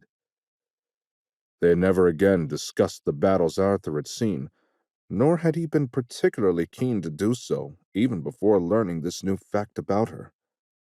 Now, how could they ever even broach the subject without the thought hanging in the air like the burst of a lost egg gone bad, befouling everything it could reach? Tell me, how many times have you shot at an American soldier? I have no count, and I may have hit them on many occasions, aside from the one I related to you. Did it occur to you to think that they may have had mothers who would weep for them, fathers who would grieve in silence, sweethearts whose hearts would never mend? Nay, in truth it did not, for they were simply my enemy, and in order to strive against one another, we all needed to set aside that knowledge, else we would all have laid down our arms and retired from the field, leaving the contest forever undecided. Is it not undecided yet, even with the blood spilled on both sides? Arthur could picture the exchange as clearly in his mind as though it had happened, and he could see, as well, that there was no way he could make her understand or forgive his past. For that matter, in this moment, neither could he understand or forgive it himself. There was a soft knock at the door, and Constance entered before he could even answer. Her eyes were puffy and rimmed in red, and bright with the tears that threatened to spill again. She said, "Mamma sent me to tell you that supper is ready. But first, there's some things that I would say to you."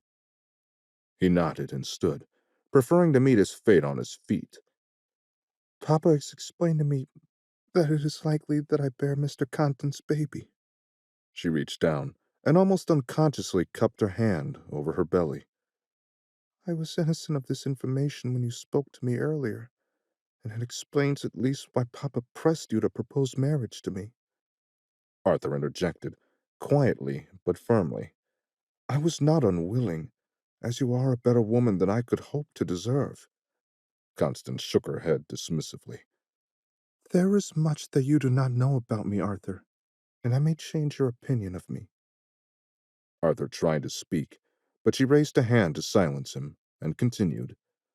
"In addition to having been despoiled by Mr. Compton, years before your arrival on his farm, my heart was lost to another, and then destroyed by his loss." A tear trickled down her cheek, but she sniffed hard and forced herself to continue. "His name was Frederick Baker, and he was a volunteer with a regiment that was fighting in New Jersey when he was struck down.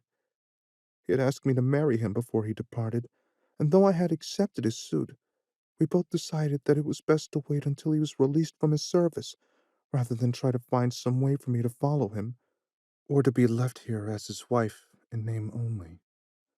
She let her chin fall to her chest, and Arthur could see her biting her lip in a vain attempt to gain control over the tears that spilled down her cheeks now.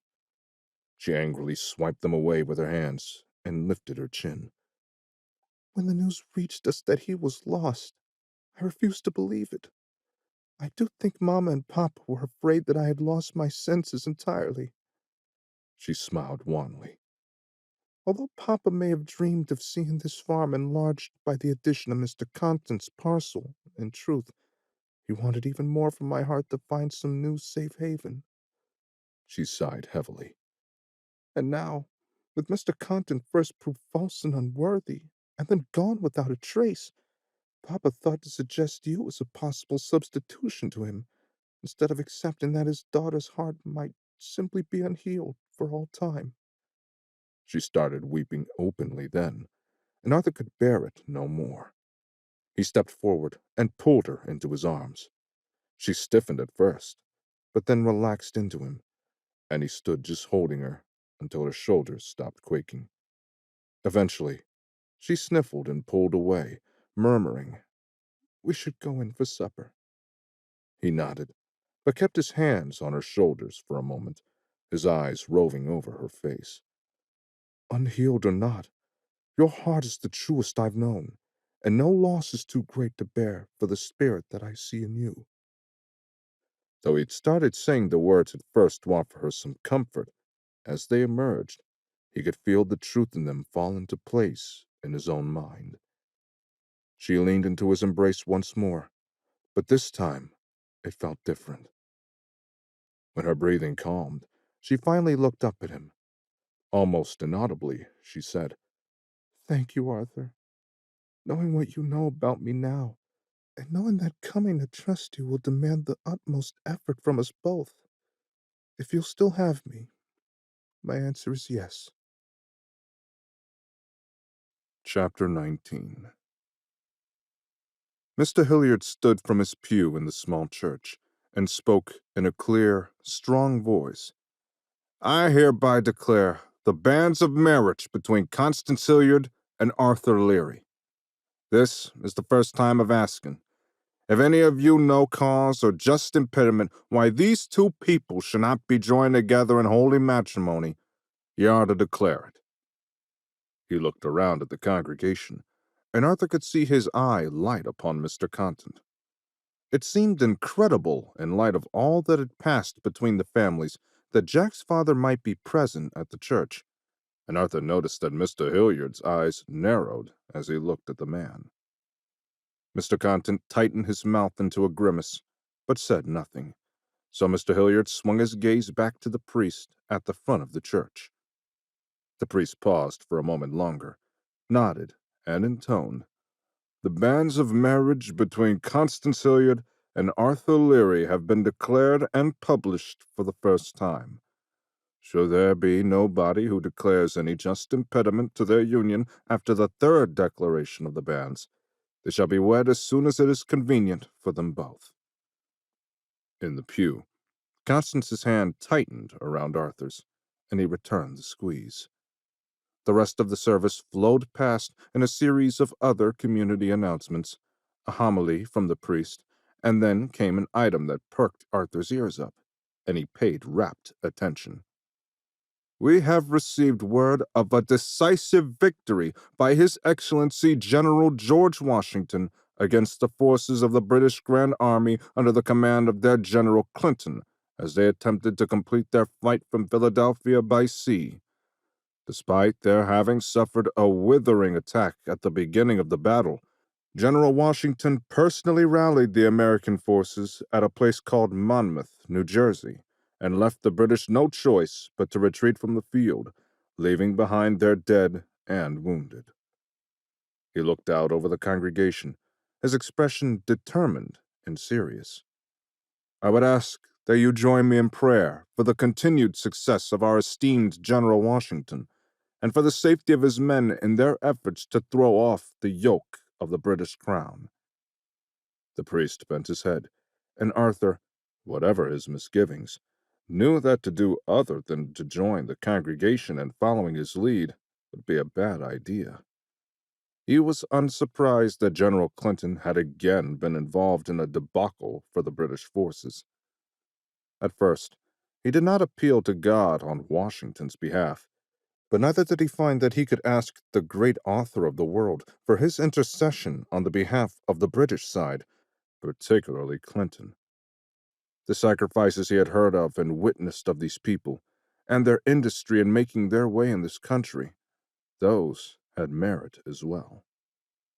And then, of course, there was also the matter of Constance, whose small, warm hand within his was a reminder that he had committed to bind himself to the fate of this family and their country, and so it would be no more than sensible for him to pray for Washington to prevail against his countrymen and his fellow soldiers in arms under the banner of the British crown. If it meant that Clinton would be exposed for the bumbler he was, so much the better.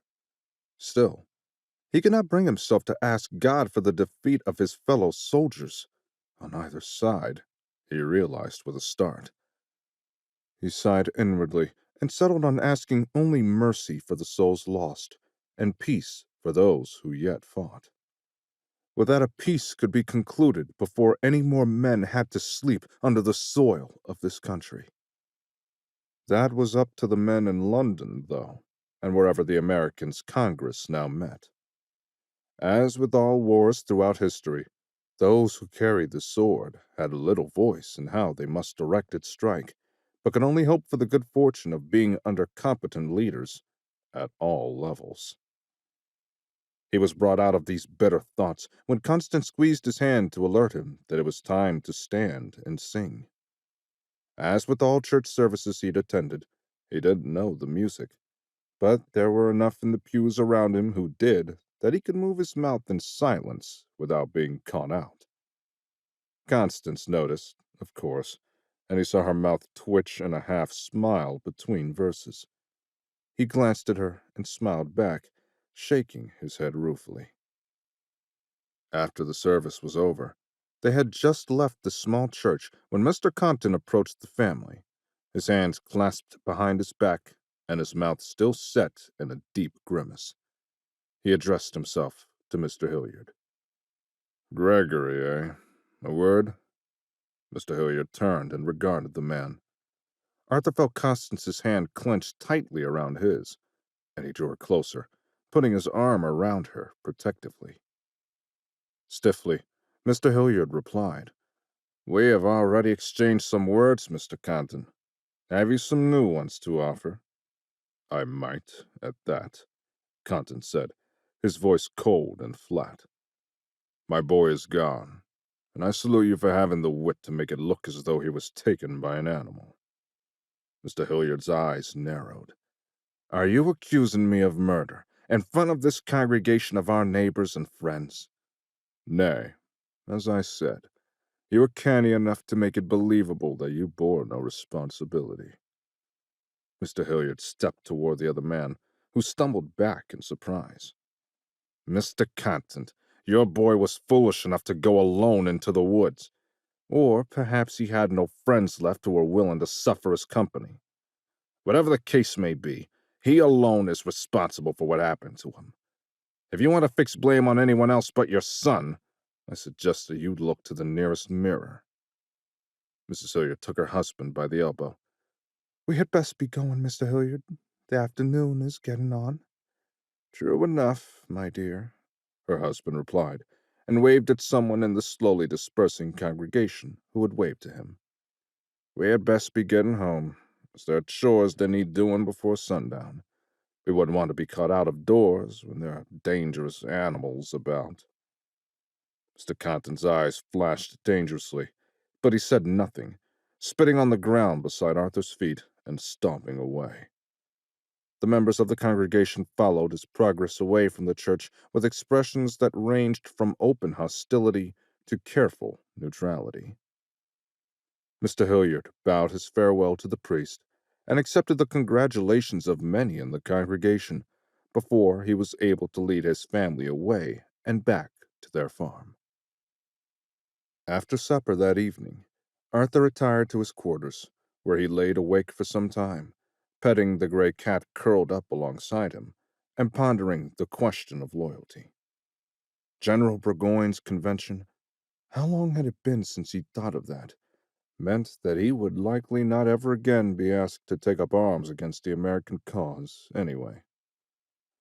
And his new obligations as Constance's betrothed, as well as his residual uncertainty about the cause of independence from the crown, ruled out his taking up arms for the American side. Loyalty had been purely an exercise for the intellect for some time, so why did it vex him so? He found no satisfactory answers by the time sleep claimed him, although he had concluded that there was little to lose by simply giving the outward appearances of support for American independence. And who knew? Perhaps he would eventually find that he truly did support their cause. There came then a golden string of days, each following in the pattern of the one before it. Whether awakened by the rooster or by Constance bringing his breakfast each morning, Arthur rose early and enjoyed a brief conversation with her as he ate, each discussion reinforcing his opinion of her lively intellect and strength of character. She was coming to trust his embrace more with each passing day, though she still admitted difficulty at times. "I can tell myself that you are not him, and your touch should not bring me any alarm, but my heart clenches just a little bit until I can reassure it," he murmured into her hair. "I only hope that in time I can reassure your heart, too." He'd come to crave the moments when they shared a hug before each started in on their chores of the day. She felt fragile in his arms, but he reminded himself that she was probably more resilient than he. She was also warm in the morning chill, and on days that were particularly cool from the prior night, it seemed to him that she was most likely to stand near him as he ate. For his part, he was becoming more comfortable with his place in the family. Mr. Hilliard said that once they were wed, he would move into the house, at least until they could build a second house on the property for the young family. But in the meantime, propriety required that he remain in his quarters. However, Arthur's work in the myriad of tasks involved in managing the farm had changed in its tenor. Mr. Hilliard had shifted from instructing him on just the rote motions he must go through as a hired laborer to explaining the rationale of everything he did as a future master of the farm. The barley, for example, that they had so painstakingly dried and threshed, they were now engaged in malting, a process that required that the carefully dried grain be wetted until it sprouted, and then immediately dried and heated to stop the growth and prepare it for Mrs. Hilliard's kitchen. Where Mr. Hilliard would previously have simply told Arthur what to do, he now explained that they were taking these pains in order to ensure that the ale that Mrs. Hilliard would make from it would produce the best flavor and keep as well as possible through the winter months. Then its sprout changes the flavor from tasting like flour to tasting just sweet, like the sap of a birch tree in springtime. Stopping it from growing and heating it to just the right point preserves that sweetness and readies the barley for the brewing kettle. If you do any part of it incorrectly, the ale tastes off, does not refresh, and does not keep. "And Constance knows Mrs. Hilliard's methods." "Oh, aye. She's been helping her mother with the brewing since she was a little girl, to one extent or another." Mr. Hilliard gave Arthur a friendly nudge with his elbow. "Never fear. She will know how to keep you supplied with ale when she is your wife, without you having to resort to buying from some alewife." He handed the rake he was using to turn the barley on the broad tin pan over a bed of low coals to Arthur. "Here, have a feel of this. The grains of malt are about done drying and toasting, and I want you to have a sense of how they move about in the pan when they reach this point. Notice how they pass through the rake easily, without clumping together in the slightest. That's what you're looking for." Arthur did as directed, and found that he enjoyed the relaxing sight of the golden, almost copper-colored grains as they flowed through the rake. He nodded. "They have a beauty of their own, don't they? Quite apart from their utility in making a healthful drink for us, they are lovely to behold." Mr. Hilliard smiled. "That they are, yes. Let's get this pan tipped into the barrel and start up the next one." They passed the rest of the afternoon finishing that chore, and after the last pan of malt was put into its barrel, and the last bed of coals was banked and wetted down, Mr. Hilliard closed up the barrel. "We're not going to seal this for long-term storage, as we've been out of ale for a while now. So, Mrs. Hilliard will be using it within the month, most likely, and we need only set the head in place and tighten the staves." As he spoke, he illustrated what he meant by dropping the lid down inside the barrel, then catching the edge of it in the groove around the top of the inside and lifting it into place with a long, hooked tool. Walking around the barrel with a hammer and a blunt chisel-like tool, he drove the loosened hoops down the side until they gripped tight, one after the next. "Just need to make sure that this is in the groove all the way around," he illustrated by running his fingers around the perimeter of the lid, "and then we'll tap this top hoop into place." He handed the hammer to Arthur. "Just run this around the top of the barrel to drive the hoop down even with the staves. Mrs. Hilliard might need help prying it off, but we don't want the head popping off while we move the barrel around." Arthur took the hammer and tapped the iron hoop down as he was told, mimicking Mr. Hilliard's practice of moving the tool around the top of the barrel in order to get the hoop evenly placed. The older man nodded approvingly. "One would think that you'd apprentice with a cooper, that was so neatly done. Let's get this rolled into the barn, and then we can check on Gertie." Gertie had been bred to a neighbor's bull well before Arthur's arrival, and was due for calving any day now. Mrs. Hilliard had mentioned on several occasions that she was eager for Gertie's milk to come in, as their other cow was taken ill and died suddenly the prior summer. She'd once said wistfully, "We've had no new cheese or milk but what we could buy for a year now." "I hope Gertie gives us another cow, but if it's a bull, the meat will be nice too," Mr. Hilliard remarked as he entered the cow's stall, stroking her side to let her know where he was. "She's a good old girl. The first calf was a bull, and though Gertie did a fine job of raising him, we had a difficult time of things when it came time to slaughter him for the table." "Gertie gave you trouble over losing her calf?" Mr. Hilliard uttered a brief chuckle. "Nay, it was your Constance who raised the fuss. Named the thing Tommy, she had, even though we told her that we don't name food. She was old enough to know better, but she just couldn't help herself." He gave Arthur a quick smile. "She'll be your trouble in a couple of weeks, so it's best that you know her failings, what few there are. She is too kind-hearted when it comes to animals she's seen raised, even though she is avid about enjoying meat when it's on the table before her. She is too much inclined to bear difficulties long past where they should be endured, so mind that you don't add to her burdens unnecessarily." Mr. Hilliard got a distant look in his eye, and his smile turned gentle. "She is much like her mother was at that age, in her determination to do her part and more. But as she is so much smaller than even Mrs. Hilliard was, she is likely to take on too much. You will have your hands full trying to keep her from her chores as her time approaches." Arthur grinned. "I should think that it would be more productive to let her learn of the hazards from some friend who has preceded her in childbirth. When my brother's wife was with child, her friends told her stories that would raise the hair on the back of your neck, and the poor woman scarcely dared to rise from her bed." Mr. Hilliard grinned in reply, wagging a finger at him. "You've had the advantages of seeing others before you demonstrate how to manage a peaceable marriage."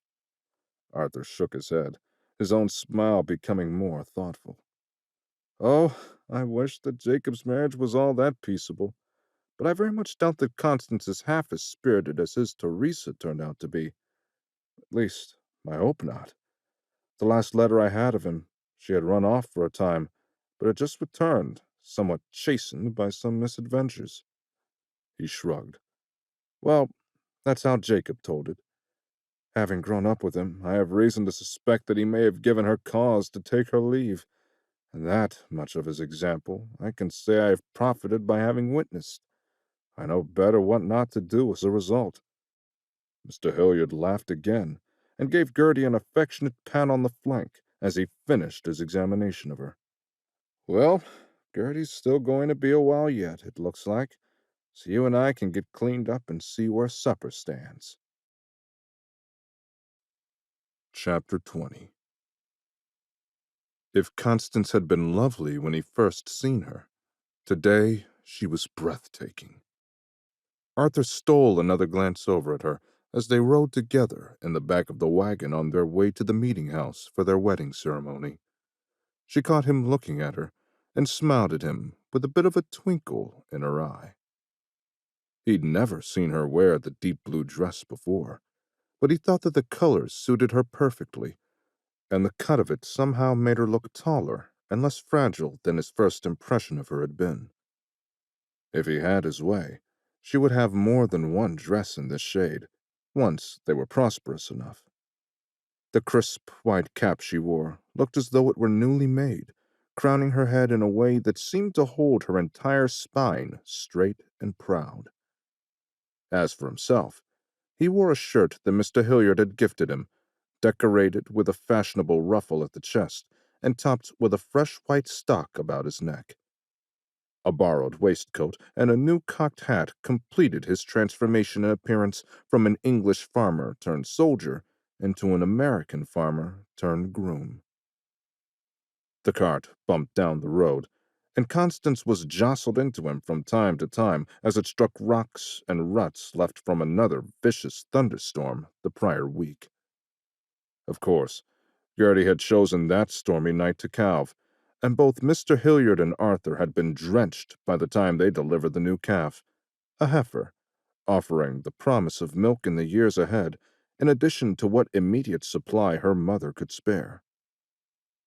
After the birth was over, Arthur had spent the evening warming and drying himself before the kitchen hearth beside Mr. Hilliard, while Constance and Mrs. Hilliard brought them both warm drinks and warmer praise, restoring them from their misery into a state of comfort. Constance had snuck a kiss on Arthur's lips while her mother was busy rubbing warmth into Mr. Hilliard's hands, and her parents' attention was on each other. The memory of that brief contact had sustained Arthur through the interminable wait for the third declaration of the banns. Now, with the event at hand, he found that he was eager to repeat that kiss and more once the celebrations were over. He looked over at her and found her gazing at him, though her eyes darted nervously away when she saw that she'd been caught. He gave her hand a squeeze, and she smiled at him again, seeming abashed at having been so jumpy. Before leaving the house, Mr. Hilliard had been apologetic at how meager the wedding feast would be. In the times before these troubles, we would have had people from all the country around out to the house to toast your union, and we would probably have still been at it after 3 days' time. He sighed. Now, though, as things are, we'll have a few friends out to eat the meal that Mrs. Hilliard and Constance have prepared, and then we'll be back to our chores. He chuckled to himself, adding, although, perhaps, it is better that we live in such times, as you need not fear that any party crashers will come and try to steal Constance away tonight. Constance's smile had frozen at that comment, and her father took note immediately. Of course, given the circumstances, I think that the young men of the area would have been put on notice that the old practice could be passed over, so as to avoid giving the bride any undue fright. Constance's expression turned to one of disapproval. I never thought that a bride ought to have been subject to such disreputable treatment anyway. Her father's mouth quirked in a half-smile. Oh, when they came and took your mother away, they permitted me to ransom her at the price of a bottle of wine. He turned and smiled at Mrs. Hilliard affectionately. She was well worth the ransom, too. Mrs. Hilliard and her daughter both sniffed their disapproval in unison, and Arthur had to stifle a laugh, even though he understood Constance's particular aversion to being so treated. Mr. Hilliard grinned. In any event, folk don't much do that anymore, even before this war started.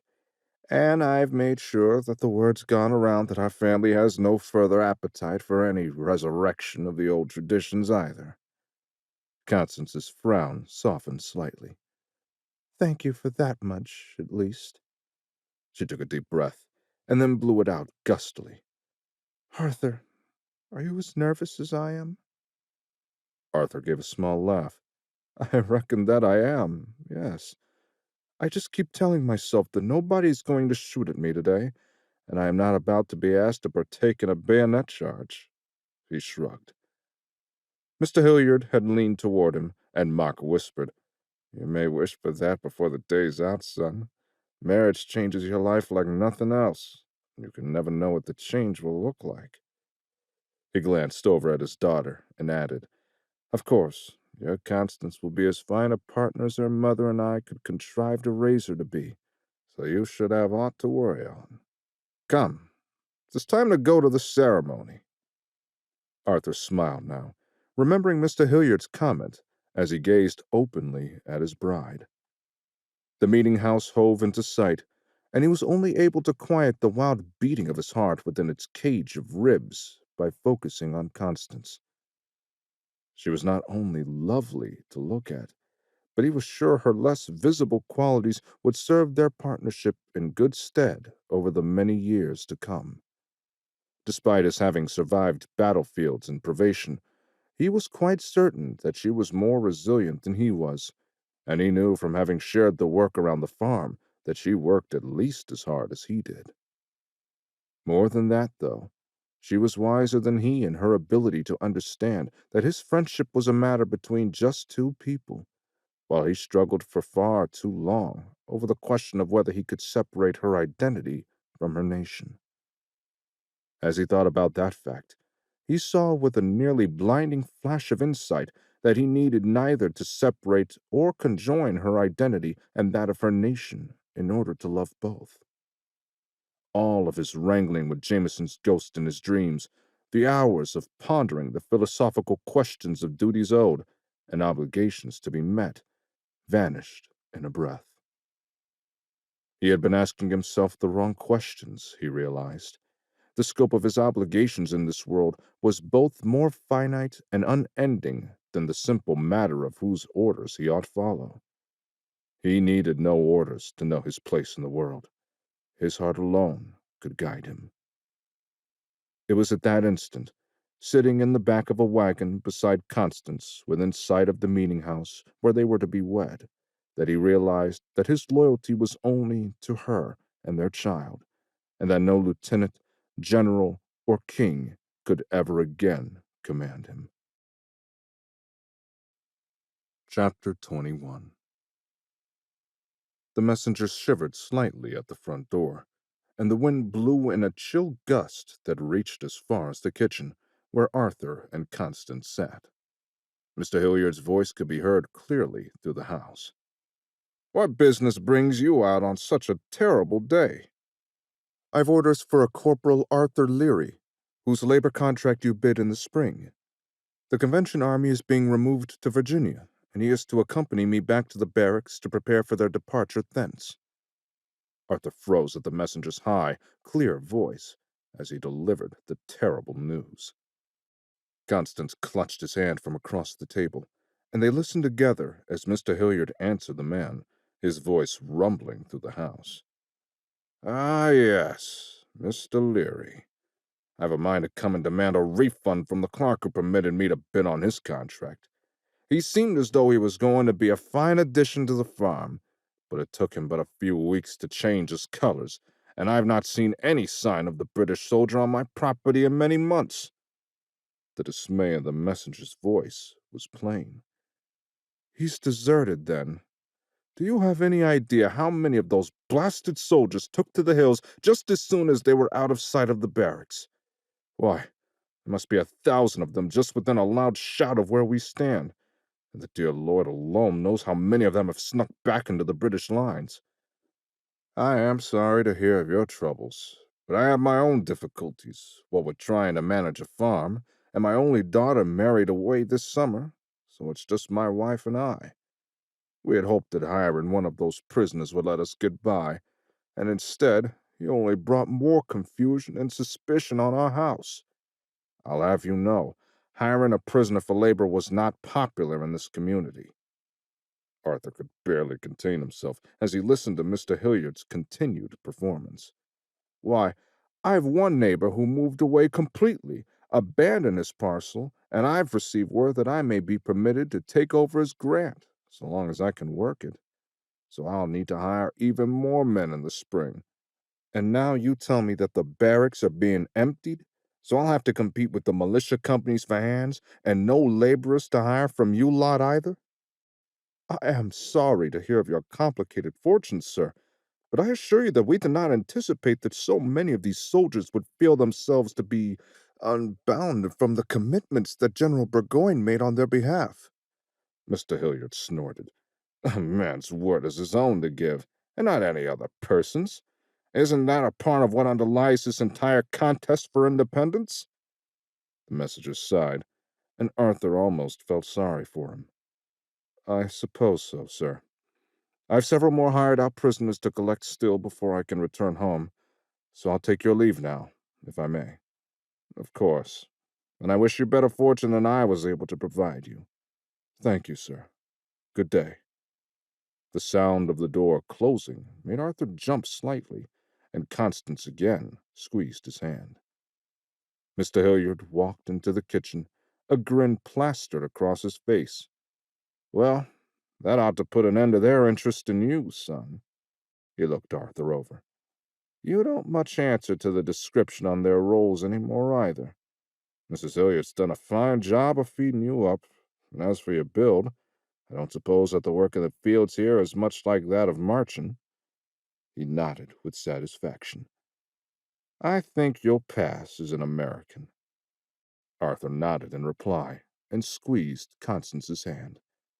"That I think I will, sir." Historical Notes. The incredible story of what happened after the British surrender at Saratoga is one that is nearly entirely overlooked in our classroom histories of the American Revolution. When I stumbled upon a reference to the Convention Army while researching another book about prisoners of war, The Mine, I could not believe the details of it, which I've only been able to give the most superficial of treatment in this novel. After being given assurance by the American General Gates that they could depart American shores just as soon as transport could be arranged, Burgoyne's captured army was delayed in Cambridge by a series of questionable maneuvers on the part of the Congress, which had not been consulted on the terms of the surrender to which Gates had agreed. Then, as mentioned in the narrative of this book, Congress insisted that the Convention of Surrender be ratified by King George. Congress knew full well that the king would never take up the matter at all, as that would require that he recognize the American Congress as a legitimate governing body over what he held to be no more than colonies in a state of rebellion. The result of this legalistic stalemate fell upon the shoulders of the British and German troops who had been captured at Saratoga. General Burgoyne and several other senior officers were able to arrange to be exchanged, but the rank and file, as well as their wives and children and others among the camp followers, were to spend the rest of the war in American custody. Naturally, there were substantial desertions, and in addition to deaths on the battlefield and from disease, the force of 5,900 that had faced off against the American forces in September of 1777 at Saratoga was reduced to 4,200 in captivity at Cambridge by the following fall. As suggested by the description of life in the rudimentary barracks at Cambridge, conditions there for the captives were brutal, but the worst was yet to come. In November of 1778, they were sent to march overland all the way to Virginia, over 700 miles, or 1,100 kilometers, through weather that turned vicious by the time they arrived in Charlottesville, where they would stay for nearly 2 years. There, they found even worse shelter available than there had been in Cambridge, and many of them initially took to camping in the woods, as it was more comfortable than conditions in the makeshift barracks. Rations were at times reduced to nothing more than cornmeal, and the pace of desertions increased. Some deserters, like Arthur, became involved with and married local women, fading into the countryside as new Americans, but many planned to find their ways back into service with the British Army. They were moved again in the fall of 1780 as British forces approached their encampment in Virginia, forced to march again, this time to Maryland. Only about 2,650 remained by this time. The following May, they were moved to Pennsylvania, where they were eventually settled in Lancaster. That September, their officers were sent to Connecticut, and in October, Cornwallis surrendered at Yorktown, as seen in the siege.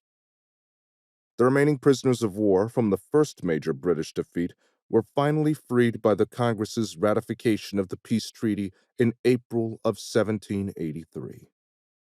After over 5.5 years of captivity and well over 1,000 miles, or 1,600 kilometers, of hard marching, fewer than 1,000 British soldiers remained when they were eventually released to find their way home to England.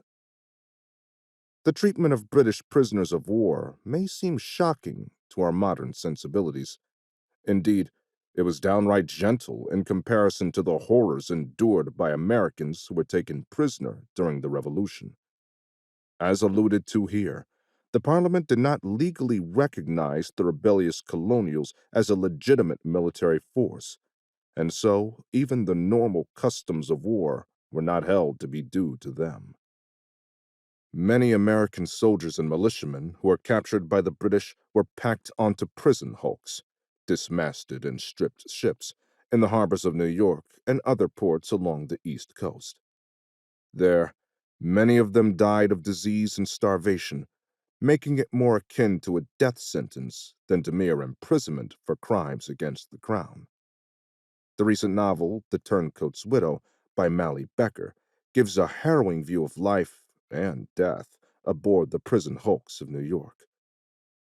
Today, of course, the Geneva Convention governs the treatment of prisoners taken during wars, among other martial matters. Of course, not all nations are signatories, not all armed forces even represent nations, and not all those taken captive in armed conflicts between nations are recognized as legitimate prisoners of war. So, mistreatment of military men and women taken captive continues to the present day, to various degrees of severity. Writing from the perspective of a British soldier sent to suppress an illegitimate insurrection was an interesting exercise, but it was made more natural by a visit to the United Kingdom a few months before I set out to start writing this book. Hadrian's Wall, which Arthur described being used as an impromptu quarry by locals over the ages, made a deep impression on me, and the windswept rolling hills of that region were simply glorious to experience. Of course, the wall is strictly protected today, and a number of really wonderful sights help visitors gain a sense of connection to 1,000 years and more of history that's unfolded on that terrain. Acknowledgements. Writing from the other side of a conflict so inherently one-sided in our national mythos is a challenging undertaking, and I am exceptionally grateful for the careful records preserved by the British and German officers who led the Convention Army into its ordeal. In addition, Thomas Fleming's richly detailed article, Gentleman Johnny's Wandering Army, from the December 1972 volume of American Heritage magazine was an invaluable source and is well worth reading for deeper understanding of these events. That those records are available with relative ease is thanks to the work done by Google Books, the Library of Congress, and others, who have undertaken the complex and painstaking task of converting fragile paper documents into indexed and searchable electronic records. Once again, my editor, Jen McDonnell, helped me to ensure that this story made as much sense as possible. After I realized that the initial draft needed substantial reworking, she helped me to ensure that the changes hadn't come at the cost of continuity. The story is more internally consistent and a far smoother read for her input, and I am glad to acknowledge her assistance. Any errors I introduced after her edits are wholly my own fault, of course. Also by Lars D.H. Hedbor. Available from Brief Candle Press. The Prize. Tales from a Revolution, Vermont. The Light. Tales from a Revolution, New Jersey. The Smoke. Tales from a Revolution, New York. The Declaration, Tales from a Revolution, South Carolina. The Break, Tales from a Revolution, Nova Scotia. The Wind, Tales from a Revolution, West Florida. The Darkness, Tales from a Revolution, Maine. The Path, Tales from a Revolution, Rhode Island. The Freedman, Tales from a Revolution, North Carolina. The Tree, Tales from a Revolution, New Hampshire. The Mine, Tales from a Revolution, Connecticut. The Siege, Tales from a Revolution, Virginia. The Will, Tales from a Revolution, Pennsylvania. The Convention, Tales from a Revolution, Massachusetts. The Oath, Tales from a Revolution, Georgia.